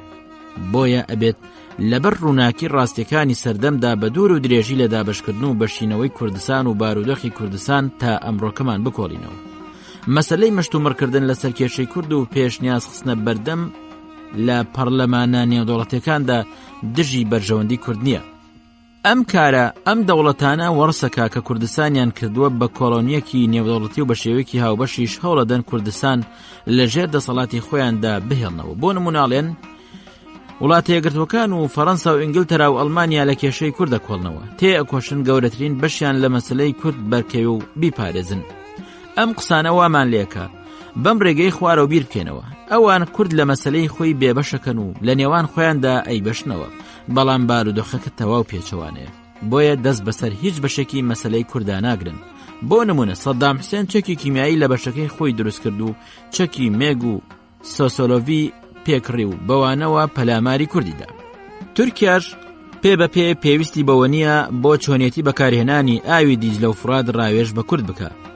بە کورتی کورد خاوەنی مەسەلەی کورد نییە و تەواو لێ بێبەشە، بەڵام دیارە گەیشتنی کێشەی کورد بە دەستگانی دەوڵەتەکان و قسە لەسەرکردنی و لێکۆڵینەوەی لەوێ کەڵکی بۆ کورد دەبێت. ئەوە جێی ناڕەحەتیە کە ئەیانەوێ کێشەکە بکەنە مەسەلەیەکی ڕووناکبیری و بەوە زیان لە خەباتی ڕێگەی سربەخۆیی بدەن و ئەم مەسەلەیە دوا بخەن. ئەشبێت مشتومڕکردن لەسەر کێشەکە لە کۆڕە نێودەوڵەتیەکاندا لەگەڵ خەباتی چەکدار و تێکۆشان لە پێناوازادی و سربەخۆبووندا هاوشان و گونجاو بێ. واقعی دابشکردنی کوردستان و بەشینەوەی بەسەر دەوڵەتاندا بارودۆخێکی تایبەتی هێناوەتە گۆڕێ. زەحمەتە بزوتنەوەی ڕزگاری خوازی کوردستان باڵی شۆڕژگەر بەهۆی ئەم بارودۆخەوە هەمیشە سربەخۆ بێت، چونکە هەموو ناوچەکانی کوردستان بەدەست داگیرکردن و شوێنکەوتیەوە ئەناڵێنن. کوردستان دەوران دەور بە دوژمن و هێزەکانی تەنراوە. جا هەر کاتێک ئەو ڕێکخراوانەی کە شەڕی ڕزگاری کوردستان ڕێبەریەکەن پێیان بە میکانیزمی دابشکردن و بەشینەوە برد، هەر کاتێک هەستی کۆمەڵاتی و مێژوویان گەشەی کرد، ئەوسا زیاتر دەتوانن ڕێبازی سربەخۆیی خۆیان دیاری بکەن. بەرژەوەندی بنچینەی هەموو شتێکە لە پەیوەندی نێو دەوڵەتاندا و مەسەلەیەکی بنەڕەتیشە. ئەوان کە یارمەتی بزوتنەوەیکی ڕزگاری خوازەدەن و پشگیریەکەن چاوەڕێی وەڵامەکەن. ئەبێت هێزە ڕزگاری خوازە و شۆڕژگەرەکان حسێبێکی ورد بۆ ئەم پەیوەندیانە بکەن. پەیوەندیەکان حسێبکارین، ئەکرێت پەیوەندیەکان لەسەر ئەم بنچینێدا بمەزرێن ئەگەر هات و حسێبکاریەکە هاوسەنگی تێدا بوو. محاڵە بزوتنەوەی ڕزگاری نەتەوایەتی کوردستان لە مەڵبەندەکانی ئەوروپاوە بەڕێوە ببرێن. مانەوە لەو مەڵبەندانەدا و کردنەوەی نووسینگە لەوێ کارێکی گرنگە، بەڵام بەو مەرجەی بنکەکان لە کوردستان بن. ئەم خەباتە ئەوسا ئەنجامی بێ. لەوە گرنگتریش ئەوەیە تا بۆت بکرێت لە کوردستان یان نزیکیەوە بی. وە گوتمان پەیوەندی هیچ مەترسێکی نییە ئەگەر قورسایی و پێوانە و هاوسەنگیەکی هەبێت.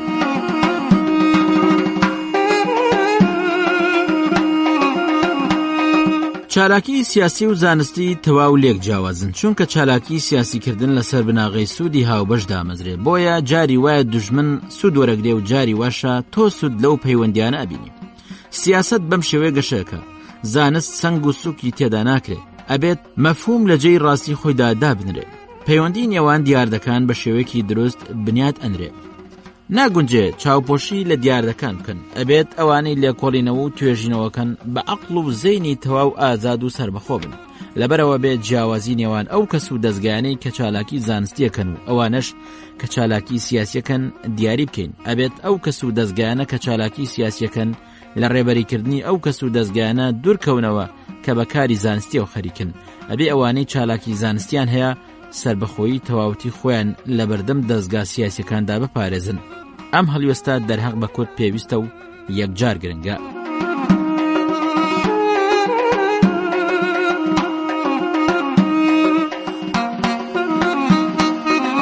پێویستە لە چەمکی نەتەوەی کوردی ژڕاب بمێنین. کورد لە نەتەوەی تورک و عەرەب و فارس جیاوازە. ئەم جیاوازیە بەڕادەیە گەورەیە کە ناکرێت پێکەوە یەک بخێن. نەتەوەپەرستی لە ئەوروپا و جیهانی عەرەبدا بۆتە تەوژمێکی ناهاوچەرخ کەچی هێشتا کە لە خۆرەڵاتی ناوەڕاست و ئاسیا و ئەفریقا و شوێنانی تری لەم چەشنەدا زۆر لە برەودایە. کورد ناتوانێت هەستی نەتەوەی خۆی دەرببڕێ و بەدەست فشار و چەوسانە و ئەناڵێنێ. ناوەڕۆکی بزوتنەوەی کورد تەواو دیموکراتە، چونکە دژی استیعمار و چەوسانەوەی تورک و عەرەب و فارس بەرگری لە خۆیەکە. دیموکراسی و شۆڕژگەڕی توندوتۆڵ بەم بەرگریکردنە بەستراون. لەبەر ئەم هۆیە داکۆکیکردن لە هەستی نەتەوایەتی و پاراستنی خاسیەت و بەهانەتەوایەتیەکان مەرجێکی سەرەکی دیموکراسی و شۆڕژگەڕیە بەلای کوردەوە. نەتەوەپەرستی کورد لە گەوهەردا و لە ڕێبازیدا هیچ دوژمنایەتێکی تێدا نییە، بەڵام نەتەوەپەرستە تورک و عەرەب و فارسەکان دوژمنکارن.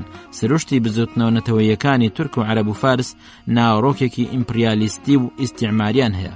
تەواو بە پێچەوانەوە نەتەوەپەرستی کورد هەوڵەدا لە ئیستیعمار و بزوتنەوەکەی ڕزگار بێت و یەکسانی لەگەڵ تورک و عەرەب و فارسدا ئامانجێتی و تێ ئەکۆشێ کورد لە هێرشی دڕندانە دەرباس بکە. شۆڕژگەڕانی کورد بیرروڕایەکی هەڵەیان هەیە. ئەوانە کە باسی نەتەوەپەرستی و هەستی نەتەوایەتیەکەن وا ئەزانن ئەوە مڵکی دەرەبەگ و خێڵ و شێخان و ئاغایان و خاوەن زەویەکانە. ئەمە هەڵەیەکی گەورەیە، چونکە نەتەوەپەرستی گەلێکی دووچاری چەوساندنەوە دژی بەرژەوەندی چینە زەحمەت کێشەکان نییە، بەڵکو تەواو هاجووتن. لەبەرەوەی دەرەبەگ لە کوردستاندا نەبووە بە چینێکی بۆرجوازی، بۆیە وەکو چینێک لەو ئاستەدا نییە. داوای نەتەوەپەرستی نەکە، پێویستە شۆڕژگەران و دیموکراتەکان هەست و خاسیەتی نەتەوایەتی پەرە پێبدەن و داکۆکی لێ بکەن. شۆڕژگەرانی کورد چەپی تورک کاری تێکردون وای لێکردون بە چەوتی لە نەتەوەپەرستی و هەستی نەتەوایەتی حاڵی ببن. چەپی تورکیا بزوتنەوەی کوردی بە بزوتنەوەیکی نەتەوایەتی ناوبردووە و تاوانباری کردووە. سەرچاوی ئەم ڕخنە لێگرتنە لە بنەڕەتدا ئایدۆلۆژی ڕەسمیە. بۆ نمونە وا ئەڕوانێتە شۆڕشی شێخ سەعیدی پیران لە ساڵی 1925دا کە بزوتنەوەیکی ئاینیە نەک نەتەوایەتی. مەبەست لەم ڕخنە لێگرتنە لابردن و کەسکردنی هەستی نەتەوایەتی کووردە، چونکە کەمالیزم دژی هەموو شێوەیەکی بزوتنەوەی کووردە. چەپی تورک لە ساڵانی 1970دا بزوتنەوەی کوردی بە نەتەوایەتی تاوانبارە کرد و بەنا ئەنتەرناسیۆنالیستی و ناشۆڕژگەریاندانە. لە ڕاستیدا ئەوانەی کە دروشمی نەتەوایەتی بەرزەکەنەوە چەپی تورک خۆیانن. دروشمی هەرە شۆڕژگەر لە ساڵانی 1970دا تورکیای سربەخۆ بوو. لە ئەنجامی دابەشکردن و بەشینەوەی کوردستاندا بەشێکی گەورەی کوردستان کەوتە نێو سنووری دەوڵەتی تازەی تورکیاوە، کەواتە تورکیا چۆن ئەتوانێت لەسەر بناغی سیاسەتی ئیمپریالیستی و استیعماری ناکۆکی بنێنەوە زاڵەبی سربەخۆبی. چەپی تورکیا بەردەوام بانگەوازی بۆ ئەم دروشمە کردووە. لە کاتێکدا هەموو داخوازیەکی کوردیان بە نەتەوایەتی تاوانبارە کرد. ئەم مەسەلە جێی پێکەنینە. ساڵانی 1970 ئەم مەسەلەیە ڕوون نەبووە و پێی پێ نەبرابوو، لەبەرەوەی ئەوسا هەستی کۆمەڵایەتی و مێژووی لای کورد گەشەی نەکردبوو. وەڵامیان نەدانەوە کە ئەوان بۆ دابەشکردن و داگیرکردنی کوردستان دەستیان خستە نێو دەستی ئیمپریالیزمەوە. کەمالیزم کارێکی زۆری کردە سەر چەپی تورکیا.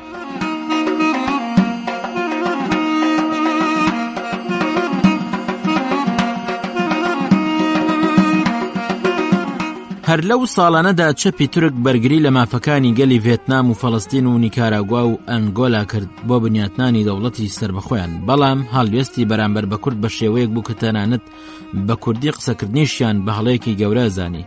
جا نەخوازەڵڵا نەکۆڵیکردن لە مافیان بۆ دامەزراندنی دەوڵەتی سربەخۆی خۆیان. بۆوەش کە شۆڕژگەرانی کورد نەبنە ئامانجی تاوانبارکردنی چەپی تورک، داکۆکیان لە زمانی کوردی و ئەدەبی کوردی و ئەو مەسەلانە نەکرد کە پەیوەندیان پێوە هەیە، بە تەنیا بانگەوازیان بۆ مارکسیزم و لینینزم و ئەنتەرناسیۆنالیزمە کرد. لە هەلومەرجێکی وادا بگرە قورئان و مەولودنامەی پێغەمبەر خوێندنەوەی شکارێکی شۆڕژگەرانەیە، چونکە دەوڵەتی ئیستیعماری و ڕەگەزپەرست دژ بە هەموو شتێکی کوردیە و هێرشێک هاتە سەر. ئەوێ ئەو شتانە بسڕێتەوە کە پەیوەندیان بە کوردەوە هەیە، بۆ نەهێشتنی زمان و کەلەپوری میلی و مۆسیقای کوردی پەنا بۆ هەموو ڕێگە و ئامڕازێگە بات و یاسا دەرەکە. بایەخنەدانی پێویست بەم مەسەلانەی سەرەوە و سوور نەبوون لە سەریان و بیان و هێنانەوە بەوەی ئێمە شۆڕژگەر و ئەنتەرناسیۆنالیستین تەنیا خزمەتی ئیستیعماری تورکیەکە. گرنگیدان بە کوردی و مشتێکی پەیوەندی بە کورد بەرهەڵستیکردن و خۆگرتن لە بەردەم ڕەگەزپەرستی و ئیستیعمارگەری تورکیادا ئەگەنێ. ئەبێت تێگەشتنی کورد لە نەتەوەپەرستی لە هی تورک و عەرەب و فارس جیاواز بێ. نەتەوەپەرستی تورک و عەرەب و فارس دوژمن کارانن و مۆرکێکی ئیمپریالیستی ئیستیعماریان هەیە. نەتەوەپەرستی کورد لە دژی هێرشی نەتەوەپەرستی دوژمنکارانە و ئیستیعماریانە و ڕەگەزپەرستانە بەرگری لە کورد دەکات و هەمان ئەو مافانە تێ ئەکۆشێ کە تورک و عەرەب و فارسیانە. نەتەوەپەرستی کورد مۆرکێکی دیموکراتی هەیە، چونکە بەرەنگاری چەوساندنەوەی ئیمپریالیستی و ئیستیعماری و ڕەگەزپەرستی بۆتەوە. کاتێک سەرنجی بەسەراتەکانی ئێستای ئەوروپا و کۆمەڵی ئەوروپا دەین، ئەبینین نەتەوەپەرستی و بزوتنەوە نەتەوایەتیەکانیان تێدا هاوچەرخنین. لەبەرەوە ئەوروپا بەرەویەکێتی ئەڕوات ئەمەشکارێکی سروشتیە. ئەم کردارە لە کوردستاندا شێوەیەکی تری هەیە. کوردستان سەرکوتکردن و چەوساندنەوەیەکی توندی تێدایە. ئەبێت کورد سەر لە نوێ چەمکی نەتەوایەتی هەڵبسەنگێنێتەوە، نابێت لەم لایەنەوە بیرڕای چەپی تورک بە پێوانەدا بنرێت. کورد ئەبێت تێگەشتن و درێکپێکردنی تایبەت و سربەخۆی خۆی هەبێت. کورد پێویستی بە هەستی نەتەوایەتی هەیە، نەک بیر و هەڵوێستی مارکسی لینینی. نمونەیەک بۆ کزی هەستی نەتەوایەتی ئەهێنمەوە. برادێک بۆی جێڕامەوە، زانایەکی شوێنەوارناس چوو بۆ ئەفریقا. دیمەنی لەسەر درەخت سەرنجی ڕاکێشا، ویستی بیان با بۆ خۆی. خەڵکی ناوچەکە بە توندی بەرهەڵستیان کرد.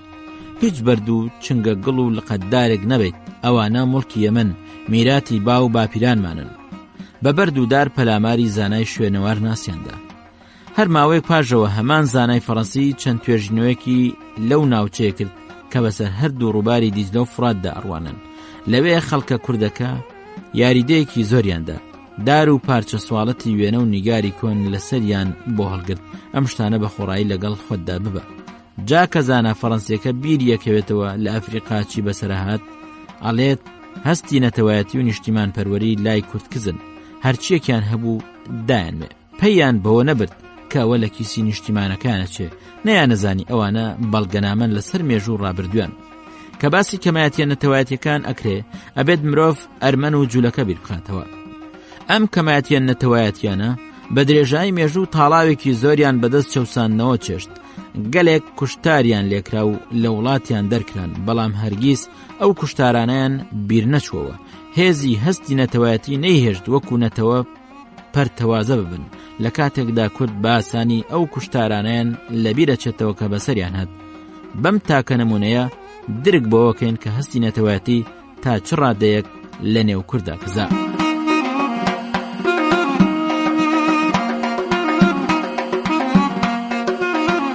خۆشەویستان، لە ئاڵلقەی داهاتوودا درێژێم باستان پێشکەشەکەین تا و کاتە ڕێز و سلاوی فەرمان عومەر جێبەجێکار پێشڕۆمەر پێشکەشکار پەسەند بفەرمونون. بەخواتان ئەسپێرین، خواتان لەگەڵ.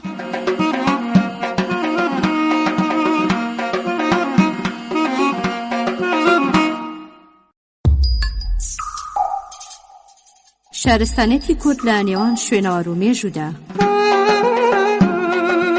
شارستانێتی کورد لە نێوان شوێنەوار و مێژوودا بەرنامەیەکی ئارکۆلۆژی و هەرجاری بابەتێک یان چەند بابەتێک لە خۆگرێ و ڕۆشنایە خاتە سەر شوێنەوار و مێژووی کوردستان. شارستانێتی کورد لە نێوان شوێنەوار و مێژوودا و شارستانێتی دێرینی پرشنگداری گەلی کورد و ڕۆڵی لە ڕێوڕەوەی گەشەپێدانی شارستانێتی مرۆڤایەتی و وابەستەی کورد بە خاکەکەی کوردستان بەدەرەخات. شارستانێتی کورد لە نێوان شوێنەوار و مێژوودا ئامادەکردنی مامۆستا کەمال نووری معروفە و پێشکەشکردنی پێشڕۆ عومەرە. شارستانێتی کورد لە نێوان شوێنەوار و مێژوودا. خۆشەویستان، خۆشحاڵین دێنەوە خزمەتتان بۆ پێشکەشکردنی ئەڵلقەیەکی دیکەی بەرنامەی شارستانیەتی کورد لە نێوان شوێنەوار و مێژوودا. ئاواتەخوازین جێگەسوود و کەڵکی هەمووان بێ. نەخشە هەڵکۆڵراوەکەی قسقەپان لە نێوان ئاینی زەردەشت و میترایدا.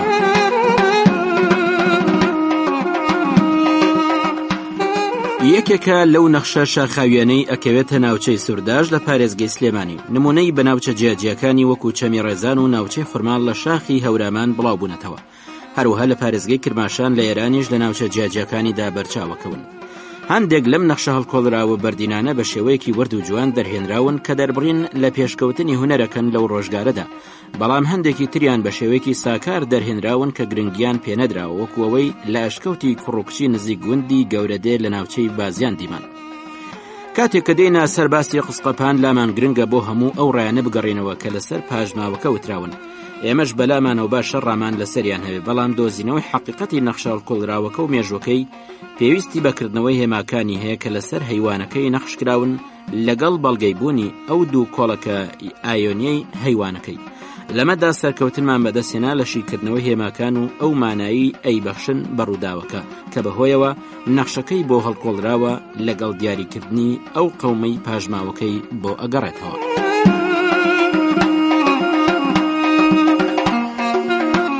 شوێنی نەخشەکە.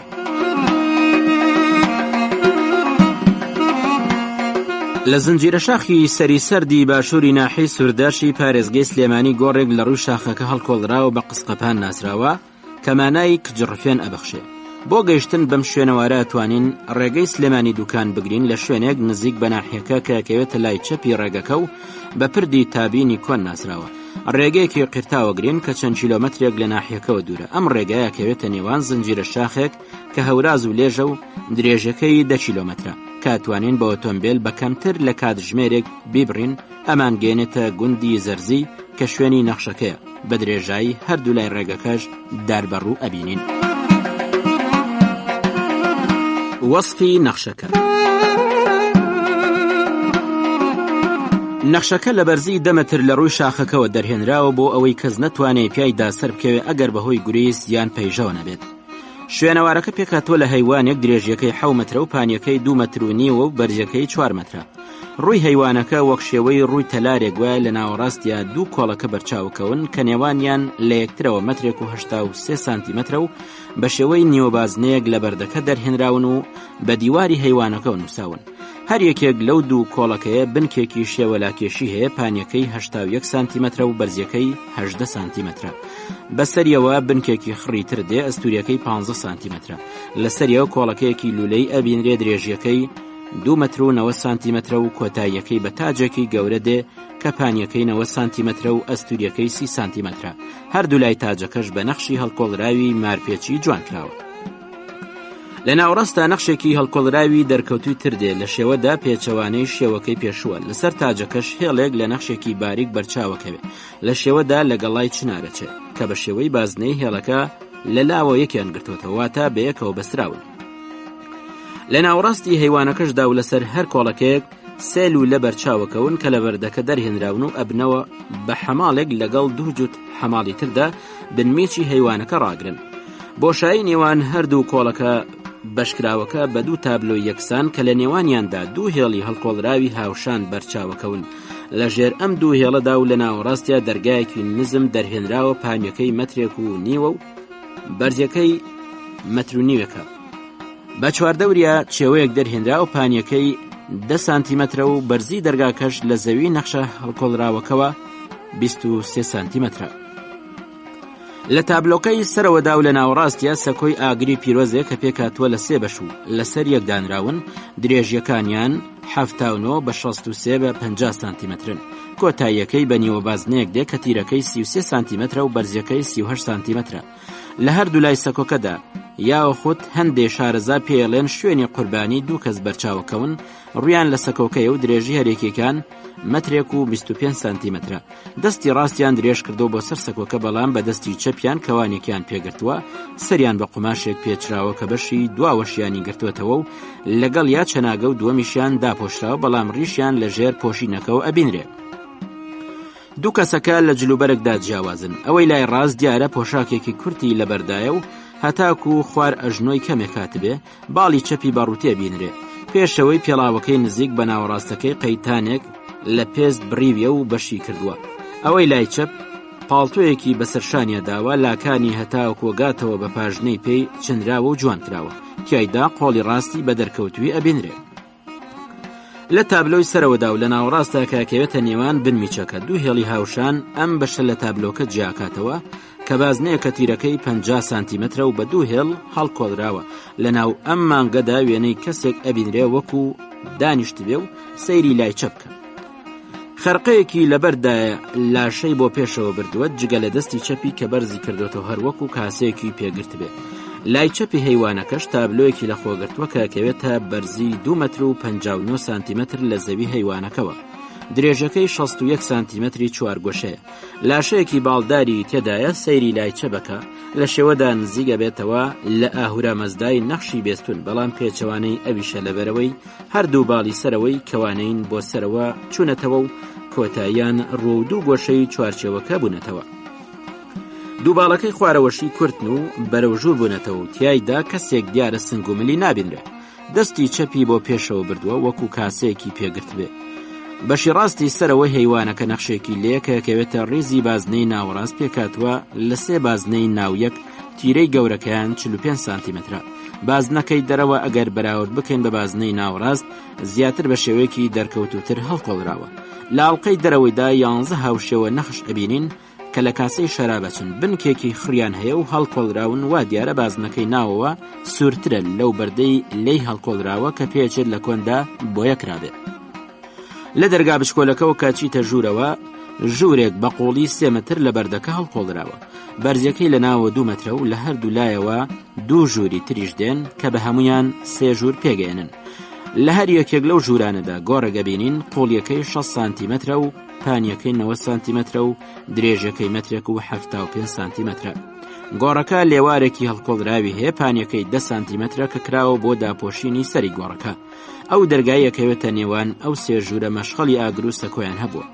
بۆشاییەک لە بەردەکەدا هەیە کە کەوێتە لای چەپی دەرگا سەرەکیەکە و کونێکی شەیە چێتەوە ناو دیوارە کورتەکەی بەرامبەر بۆشاییەکە. ئەمە بۆ ئەوە کراوە قۆڵێک هەبووە درێژ بۆتەوە بۆ دیواری پێشەوەی ژووری لای ڕاست، بەو جۆرە پێچێت ڕێگایەک هەبوو بێ بۆ داخستنی دەرگای قسنەکە بەو قۆڵە.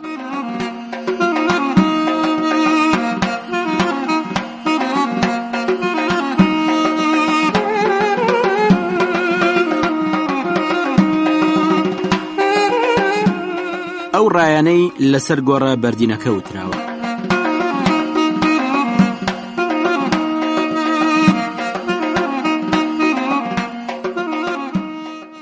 لەسەر گۆڕە بەردینەکەی قسقەپان گەلێک ڕاوبۆچوونی جیاواز لەلایەن شارەزانی شوێنەوار و مێژووی دێرین وتراوە کە توانین لەم خاڵانەی خوارەوەدا نیشانیان بدەین. مامۆستایان تەها باقر و فواد سەمەر ڕایان وایە کە سەردەمی ئەم گۆڕە بەردینە بە تەواوی نازانرێت، بەڵام ئەگەر بەراوردی بکەین بەو ئەشکەوتە هاوشێوانەی وڵاتی فارس کە یەکێکیان لە شاخەکانی هەورامانە، هەروها بوونی بەڵگەی ئەو تەرزە ئایۆنیەی کە لەو دوو کۆڵەکەی هەیوانی گۆڕی قسقەپاندا نیشاندراون، وا دەرەکەوێت سەردەمی گۆڕەکە بکەوێتە نێوان 600 بۆ 550 پێش زاین، واتە سەردەمی مادی. دوایی لەوانەشە گۆڕی فەرمانڕەوایەک بێ لە ناوچەکەدا کە سەر بە مادەکان بوو بێ لە ئەگبەتانەی پایتەختیانە کە هەمەدانی ئێستایە. وا دەرەکەوێت بۆ دیاریکردنی سەردەمی گۆڕەکە پەنایان بردبێتە بەر ئەو دوو کۆڵەکە ئایۆنیە، چونکە دەرکەوتنی ئەو تەرزە کۆڵەکەیە بۆ چاخی شەشەمی پێش زاین ئەگەڕێتەوە. مامۆستا تۆفیق وەهبیەڵێ ئەم گۆڕە بۆ بەر لە هاخامنشیەکان ئەگەڕێتەوە ساڵی 549 بە 531 پێش زاین، واتە کەیانیەکان دروستیان کردووە. لەوانەشە گۆڕی پاشای میدی خشەسریتە لە 675 بۆ 650 پێش زاین بێ کە ناوچەی شارە زووری لە ئاشوریەکان پاکردەوە و ئاشوریەکانی دەرکرد لە سەردەمی ئەسەر حەدونی پاشایاندا. من لەگەڵ بەش یەکەمی ئەو بۆچوونەدام کە ناوبراو ئەڵێ کەیانیەکان دروستیان کردووە بەمانە مادەکان، بەڵام بۆ ئەوەی کە گۆڕی خشەسریتە واتە فراوەرتیسی باوکی کەیخوسرە و هۆخشتری گەورە پاشای ماد بێ هەرچەندە بە گومانەوە وەچوە، بەڵام بەلای منەوە لە شوێنی خۆی دانیە، چونکە ئەگەر کەمێک لەسەر هێما نەخشکراوەکانی سەرهەیوانی گۆڕەکە سەرنجی بدایە، بۆی دەرەکەوت کە سەردەمی دروستکردنەکەی دواترە و پەیوەندی بە پاشای ناوبراوە نییە و بە پێ قۆناغەکەش قسنەکە شێوەیەکی نوێتری وەرگرتووە لە شارستانێتی سەردەمەکە. ئەدمۆنس لەبارەی ئەم نەخشە هەڵکۆڵراوە لە نووسینێکدا لە ژێر ناوی گۆڕێک لە نووسینێکدا لە ژێر ناوی قسنێک لە کوردستاندا ئەڵێ لەوانەیە بۆ چاخی هاخامنشی لە عێراق بگەڕێتەوە، واتە بۆ دوای ساڵی 550 پێش زاین. وا دیارە ئەدمۆنس شارەزایی لە ڕووی هونەریەوە لەسەر گۆڕە بەردینە هەڵکۆڵراوەکە نەبووە، چونکە ئەبوو ئەوەی بزانایە کە ئەم جۆرە گۆڕانە تایبەتمەندی سەردەمەکەیان پێوە دیارە، جا ئەوە لە ڕووە هونەریەکەیدا ڕەنگ بداتەوە یان بەڵگەی نووسین بەدەستەوە هەبێت لەسەر شوێنەوارەکە بۆ ناسینەوەی، هەروەکو لە نەخشی ڕۆستەم لە گۆڕە هەڵکۆڵراوە بەردینەکەی داریۆشی یەکەم ساڵی 522 بۆ 486 پێش زاین بەرچاوەکەوێ. وا دیارە ئەدمۆنسیش نەشارەزا بووە لەو جۆرە پاژماوەنە و ڕای بەر لە خۆی لەسەری دووبارە کردوتەوە. هێرسفێڵ دەڵێ ئەم گۆڕە بەردینە بۆ سەردەمی مادەکانە گەڕێتەوە لە شێوەدا وەکو ئەو گۆڕەی باکووری خۆراوایی ئێران وایە کە کۆڵەکەی هەڵکۆڵراوی دەرکەوتوی تێدایە و لە بەردەکە دەرهێنرا و بۆ هەمان سەردەمی میدیە گەڕێتەوە. وا دیارە هێرسفێڵ لێرەدا مەبەستی لە گۆڕە بەردینەکەی فەقرەقایە کە ئەکەوێتە خۆرەڵاتی شاری مەهاباد لە ئازەربایجانی خۆراوە لە دووری 3 کیلۆمەترێک کە لای دانیشتوانەکە بە گۆڕی هۆخشتر یان کەیخوسرە و ناسراوە. دکتۆر جیجی کامیرۆن لە دانیشگای شیکاگۆ بینێ کە گۆڕی قسقەپان بۆ سەردەمێکی دواتر لە گۆڕی کوڕوکوز ئەگەڕێتەوە. ئەمەی دواییان گۆڕێکی بەردینی تری نزیک قسقەپانەکە کەوێتە باکووری خۆرەڵاتی گەورەدێ لە ناوچەی بازیان. ناوبراو بۆ سەردەمی مادەکانی ئەباتەوە هەروەکۆڵێ لەوانەیە گۆڕی فراوەرتیسی باوکی کەیخوسرە و بێ کە هیرۆدۆتس لەبارەوەڵێ لە هێرشێکیدا بۆ سەر ئاشوریەکان لە شوێنێک کە زۆر لە سوورداوە دوور نییە کوژراوە. وا دیارە مامۆستا تۆفیق وەهبی کاریگەری ئەم ڕایی پێوە دیارە بۆ دەستنیشانکردنی سەردەمی نەخشەکەی قسقەپان. خات و پرۆفیسۆر هایدماری کخ وابینێ کە هەندێک لەو گۆڕە بەردینە هەڵکۆڵراوانی باکووری خۆراوە ئێران و کوردستان عێراق کە لەوە بەر وا ئەزانرا بۆ سەردەمی میدیەکانە گەڕێنەوەیان بۆ سەرەتای پاشایەتی دارای یەکەم ئێستا لە ڕووی هونەریەوە دەرکەوت کە کاریگەری گۆڕی دارای گەورەیان بەسەرەوەیە. بەراوردێک لە نێوان گۆڕە هەڵکۆڵراوەکەی قسقەپان و گۆڕەکەی دارای یەکەمی هاخامنشی لە نەخشەی ڕۆستەمدا ئەمانگەێنێتە ئەو ئەنجامەی کە هەردوو گۆڕەکە لە شێوەی بیناسازیدا دوو کاری جیاوازن لە ڕووی هونەریشەوە بە پێی هێما هەڵکۆڵراوەکان و ئەو جوانکاری لە تاجی کۆڵەکەکانی گۆڕەکەی دارادا کراوە. هەروەها دیاردەکانی بیناسازی تریش دیارە هەردوو لایەن ناچنەوە سەر هونەرێک بەڵکو لە دوو سەرچاوی جیاوازەوە هاتون. ئەو بەڵگانش ئەمانگەێنێتە ئەو ئەنجامەی کە نەخشەکەی قسقەپان وەکو سەردەم لە گۆڕەکەی دارای گەورە کۆنترە.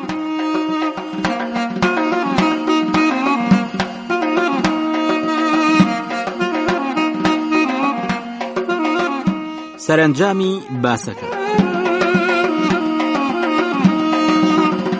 لەبەر تیشکی هەموو ئەو زانیاریانی سەرەوەگەینە ئەو خاڵانەی خوارەوە. 1. هەموو ئەو هێمانەی کە لە بەشی سەرەوەی هەیوانەکەدا بەڕیزێک دەرهێنراون گزارش لە سەردەمی فرەخوایەتیەکەن کە لە سیفەتەکانیانە هاوبەشن، بەمانە بۆ ئەو ڕۆژگارە کە نەخشەکەی تێدا دەرهێنراوە بە پێی بەڵگات دەستکەوتوەکانیش سەبارەت بە هێمای لای چەپی هەیوانەکەواتە دیمەنە باڵدارەکە پێچێ سەردەمی گۆڕەکە بۆ چاخی میترایی بگەڕێتەوە، واتە خۆرپەرستی. ئەمەش پێچەوانەی ڕای شارەزایانی شوێنەوار و مێژووی دێرینە کە نەخشەکە بۆ چاخی هورمزدی زەردەشتیە بنەوە کە بەلای منەوە دوورکەوتنەوەیە لە ڕاستی.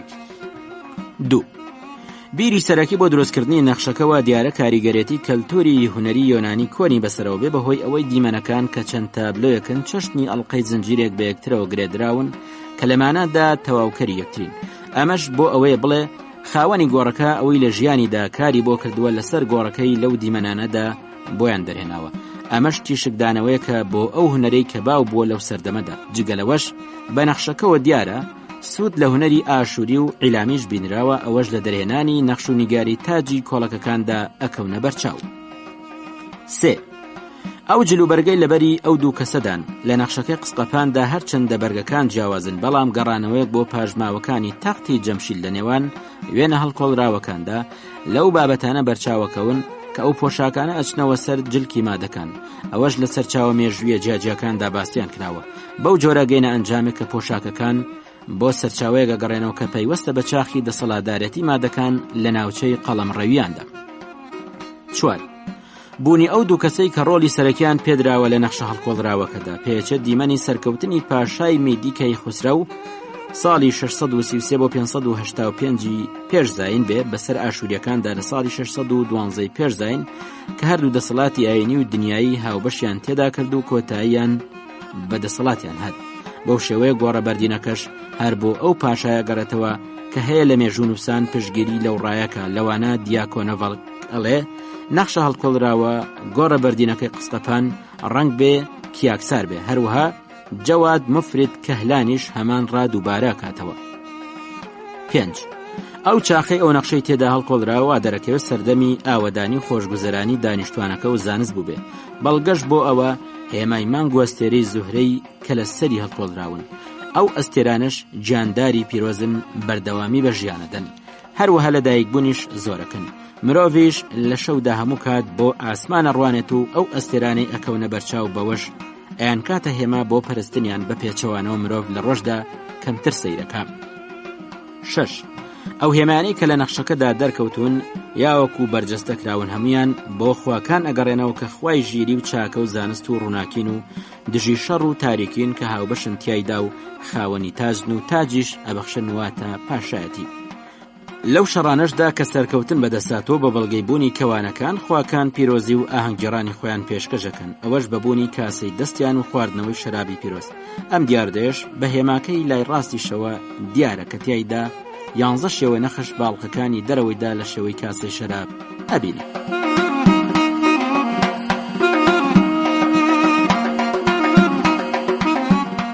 خۆشەویستان، ئەڵلقەیەکی دیکەی بەرنامەی شارستانیەتی کورد لە نێوان شوێنەوار و مێژوودا پێشکەش کرا تا ئەڵلقەی داهاتوو و ڕێز و سلاوی فەرمان عومەر جێبەجێکار پێشڕامە پێشکەشکار پەسەند بفەرمون. بەخواتان ئەسپێرین، خواتان ئەڵێ.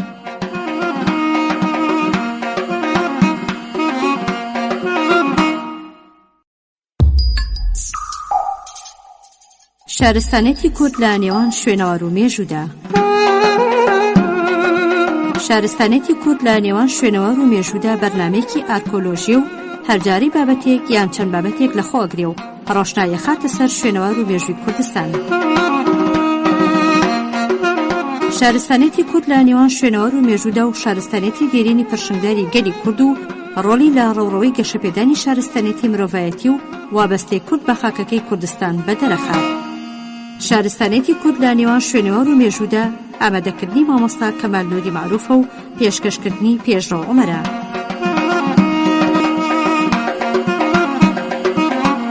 شارستانێتی کورد لە نێوان شوێنەوار و مێژوودا.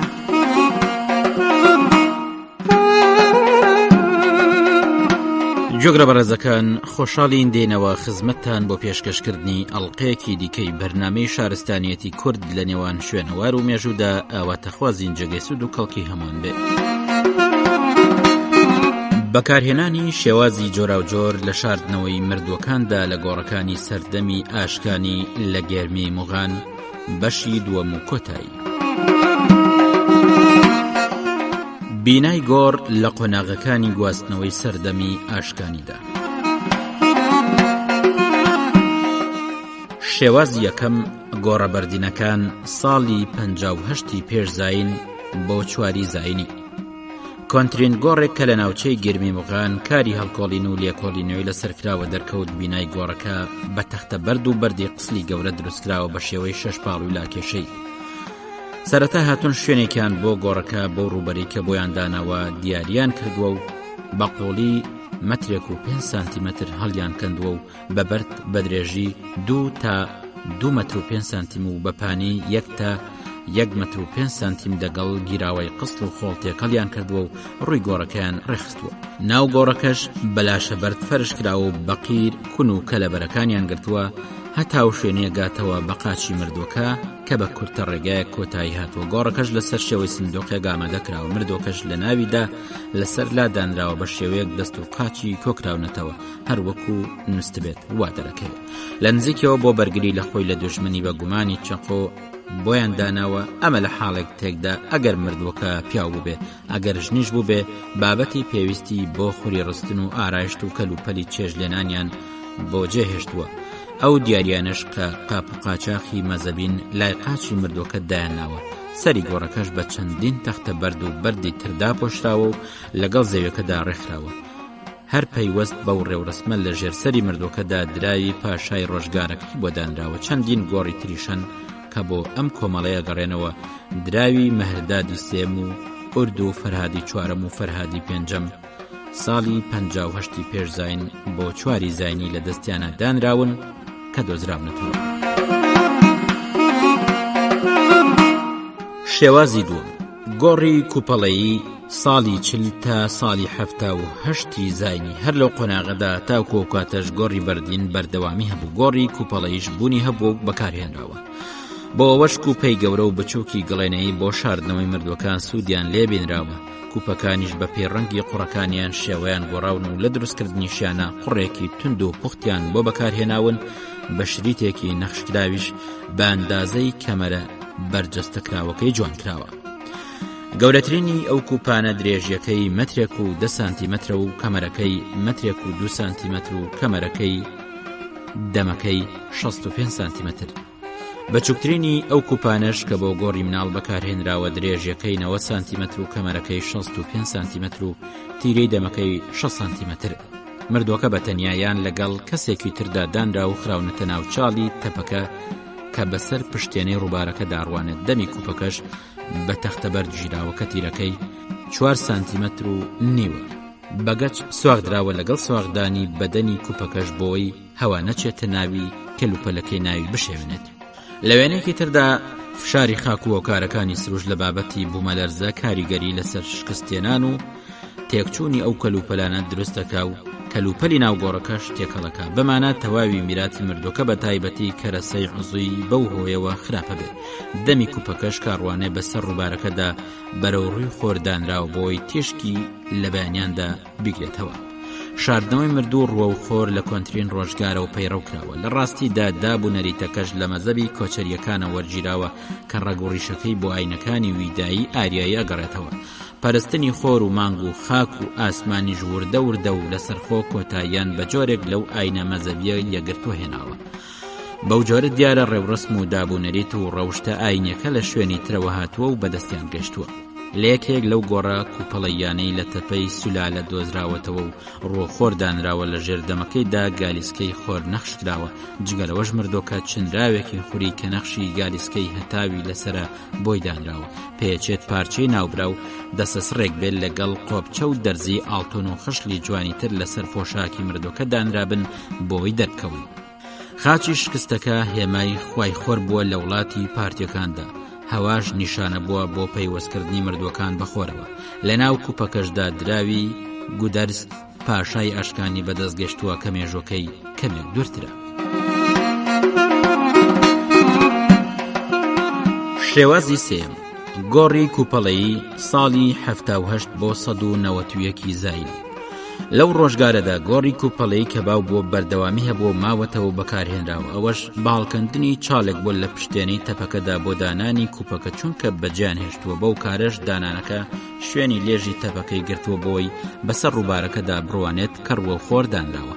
کوپەکەش بە شێوەی لار دانراوە کە دەمەکەی لە ڕووی باڵاکەیدا گۆشەی 45 نمرەی ڕۆ و ناوچاڵەکە بۆتەوە کە لە کۆتاییدا بەپێی بنەماکە بەردخراوەتە سەردەمی کوپەکە و داپۆشراوە و لەگەڵ ڕووی زەویەکەدا تەخت کراوە. دراوی بلاشی یەکەم ساڵی 51 بۆ 78 زاینی یاوەکو ئەردوانی چوارم ساڵی 80 بۆ 81 زاینی بۆ مردۆکە دانراوە. بەو جۆرە شاردنەوەی سێم بەپێی بەڵگەی نووسین مێژۆکەی بەهێزتر کردووە.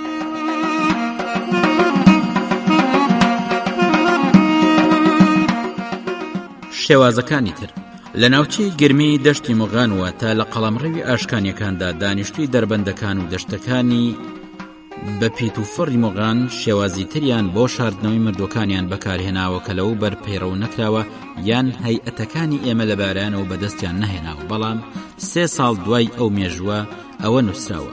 دوای کنە و پشکنین لە پەرزگای ئاناهیتای کەنگاوەر گۆڕ لە جۆری تر لە هەڵکەندنەکانە دەرکەوت کە مردوەکانیان لە تابوتدا و لە کوپەڵەی گڵێنەیدا شارد بووە و سوودیان لێبینی بوون.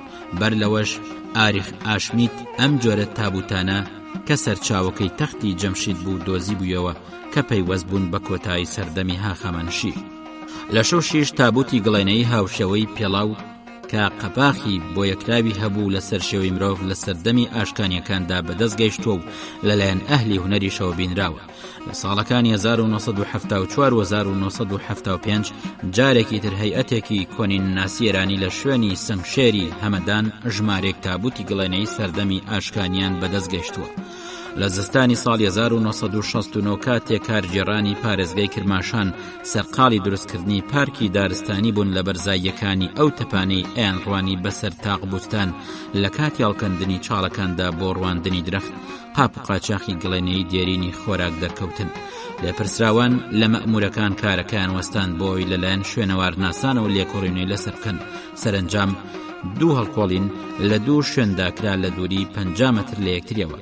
ژمارێک کوپەی مردوو کە بۆ قۆناغەکانی پارت ئەگەڕانەوە دۆزرانەوە کە بە زۆری ڕویان لە خۆر بوو تا ڕۆژهەڵات کە تیانە شاردرابوونەوە. مردوەکان لە ناو کوپەڵەکاندا لە قۆناغە جیاجیەکانی ئاشکانیدا لەسەرلا لە گۆڕەکانە دانرابوون کە بە گەورەوی و حرمەتەوە بەرچاوەکەون. میراتیەوانە زنجیری گەردنبەند و دانە سوراحیش و شەو لە بەرد و بەکەمیش ئەڵقەی پەنجە و دەستبەندی وەشاوی یان ئاسنیان پۆشیوەکە بووە. بۆ زانین و چۆنێتی پێشکەوتن و بەردەوامی و ڕەواجی گۆڕی کوپەڵەیی لە قۆناغەکانی ئاشکانیدا لە دەشتی مۆغانی گێرمی و تاغبوستان و کەنگاوەر و هەمەدان و مەیدانی مێژووی سەرچاوی تەختی جەمشید و شوش جۆرەکانی ئەم تەرزە مرد و شاردنانەوە لە خاڵە جیاجیەکانی ئێرانیشدا نیشاندراوە. چۆنەتی سیرکردن لە نێوانم خاڵەندا لەسەر تەرزی شاردنەوەی مردوەکان وەکو هاوشێوە لە سێ شێوەی جیاددا خراونەتە پاڵ گۆڕەکانی گەرمی موغان ئەمانە چ لە جۆری بەردین و چ لە کوپەڵەیەکان بن کە ئێسک بەندەکانیان لەسەر لا دانراون و دەست و قاچیان کۆکراونەتەوە لە شێوەیەکدا کە باڵی چەپی بۆ لای دەمی ڕاکێشراوە لەوانەشە سواڵەتی گڵێنەی هەندێک جار ساکار و هەندێک جاری تریش نەخشدار بە شێوەی ئاژەڵ لای دەستی هەبوو بێ لە هەندێک لەو گۆڕە کوپەڵەیانشدا 2 تا 3 مرد و شاردراونەتەوە لە گۆڕستانەکانی پارتی لە شوش و تاقبوستان و هەمەدان ئەم دیاردەیە هەیە ئەمەش بەڵگەیە لەم قۆناغەدا بۆ گۆڕی هاوبەش یان خێزانی کە ڕێوڕسمی هەبووە پێچێت یەکێک خۆی فیدا یەکێکی تر کرد بێ یان خۆی کردۆتە قوربانی بەڕەزای کۆتایی بە ژیانی هێناوە تابوتی گڵێنەیش بەڵگەیە بۆ بوونی مانای هێمای سەفەر و ئاسوودەگی و ئاسوودەی بۆ مردوەکە لە ناو تابوتە شێوە پێڵاوەکەدا یان تابوتەکە لە شێوەی بەلەمدا دروستکراوە مردوەکەش بە شێوەی کراوە لە ناویدا دانراوە و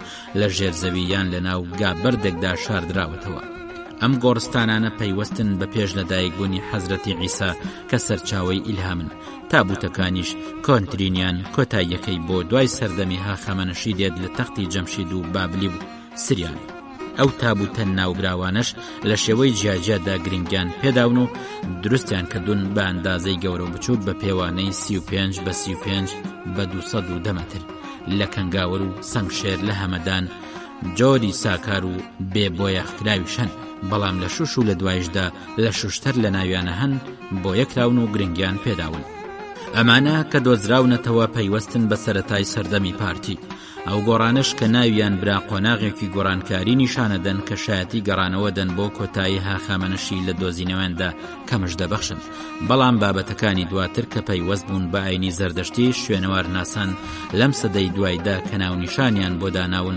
چەندان لەوانە هەن پەیوەستیان باینی مەزدیەستناوە نەبوو لەبەرەوەی ئەو گۆڕانە بە پێی دابوونەریت و ڕێوڕسمی سەرەتای هەزاری یەکەمی پێشزاین بەڕێوەچووە و تابوتەکانیشان واتە ئاشووری و دواتریش هاخامەنەشی کە لە شوش و نسا باختەر دۆزراونەتەوە تابوتەکانیان لەسەر شێوەی بابلی دروستکراون و گرنگیان پێداون لەناو تابوتە گڵێنەیەکاندا مانای هێمای جوانی سەفەری مردووەکە بۆ پارێزگاری لە خۆی دەربڕینی لێکراوە لە بەردەم دیواری خۆرەڵاتی پەرستگای ناهێدی کەنگاوەر جارێکی تر چەند خۆناغێکی گۆڕانکاری لە شێوەی بە خاکسپاردنی مردوەکان لێکۆڵینەوە لەسەریان کراوە دیارە تەرزی مردوو شاردنەوە لەم بەشەدا جیاوازیان هەیە چونکە مردوەکان لە بەردەم دیواری خۆرەڵاتی لە دووری 20 مەتر تا ڕۆخی بە خاکسپاردنیان پێچێت نزیکی دراوسێتیان بەو پەرستگای و ڕەغبەتیان بۆ ئەو ڕۆژەیان بە بەڵگەوە بوونی هەبوو بێت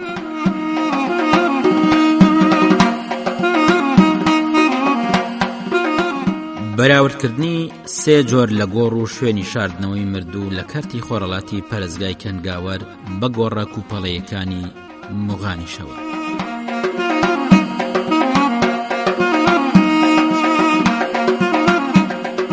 جۆری یەکەم پەیوەستە بە قۆناغی پارتی لە ساڵی 200 پێشزاین تاوەکو سەرەتایی مێژووی زاین ئەم جۆرە لە بەردێکی سروشتی گۆڕێک دەرهێنراوە بە ئەندازەی 60 بە 200 سانتیم مردوەکەش لە ناویدا بە شێوەی نووست و لەسەر لا لە شوێنێکی کراوەدا دانراوە و ڕووی لە پەرستگایەکە واتە لایەنەکانی خۆرەڵات خۆرئاوا یان باکوور یان باشووری هەڵبژاردووە لە هەندێک سەرچاوەدا باڵی چەپی مردوەکە لەسەر سنگی دانراوە کە شێوەی ڕێزلێنانی وەرگرتووە ئەم جۆرە هێشتنەوەی گۆڕە بۆ مردووەکە کە لەوە بەر لە گۆڕە بەردینەکانی هاخەمەنشی بەکارهێنراوە لەم گۆڕانەدا دراوی ئوردی یەکەم ساڵی 57 بۆ 37 پێشزاین و فەرهادی یەکەم ئاشتی پێنجەم ساڵی 171 بۆ 176 پێشزاین بەدەستگەیشتون دراوەکان بە تەواوی لە ژێرسەری مردوەکاندا دانراون بە جۆرێک کە سەیری مێژووی ڕۆشتووی ئەم جۆرە گۆڕاناکەیت بۆیان بۆتە ناسنەوە لەگەڵ ئەو دراوانشدا چقۆی وەرشا و دەستبەند و گوارەی ئاڵتون بە نەخشی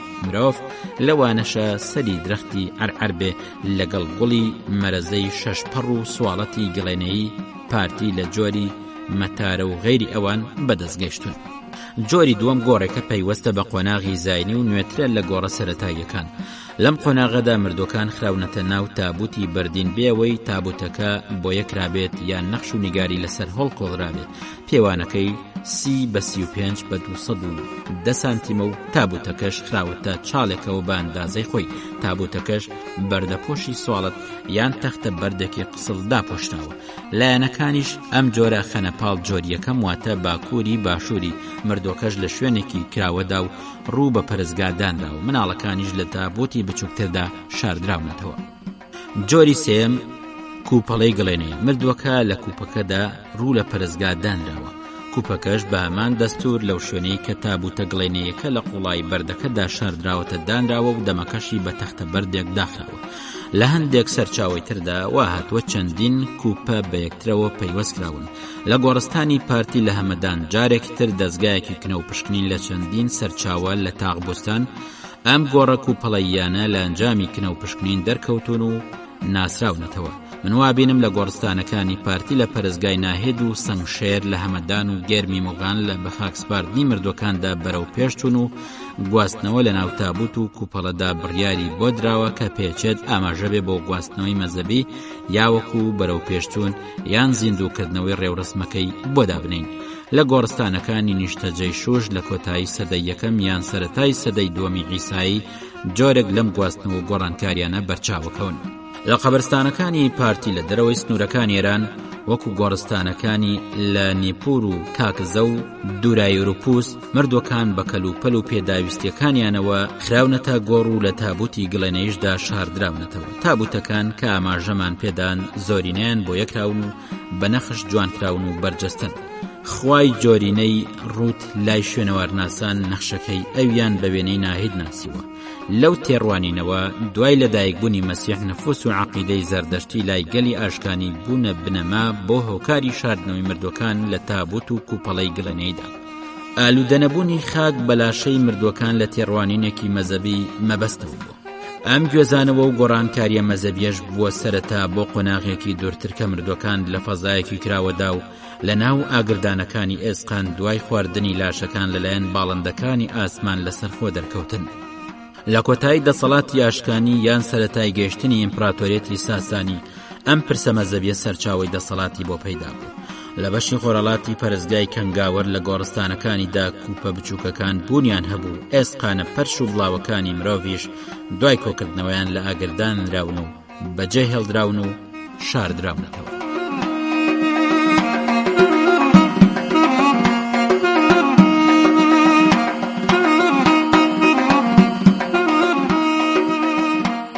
خۆشەویستان، ئەڵقەیەکی دیکەی بەرنامەی شارستانیەتی کورد لە نێوان شوێنەوار و مێژوودا پێشکەشکرا. تا ئەڵقەیدا و ڕێز و سلاوی کارزان محەممەد جێبەجێکار پێشڕۆمە پێشکەشکار پەسەند بفەرمون.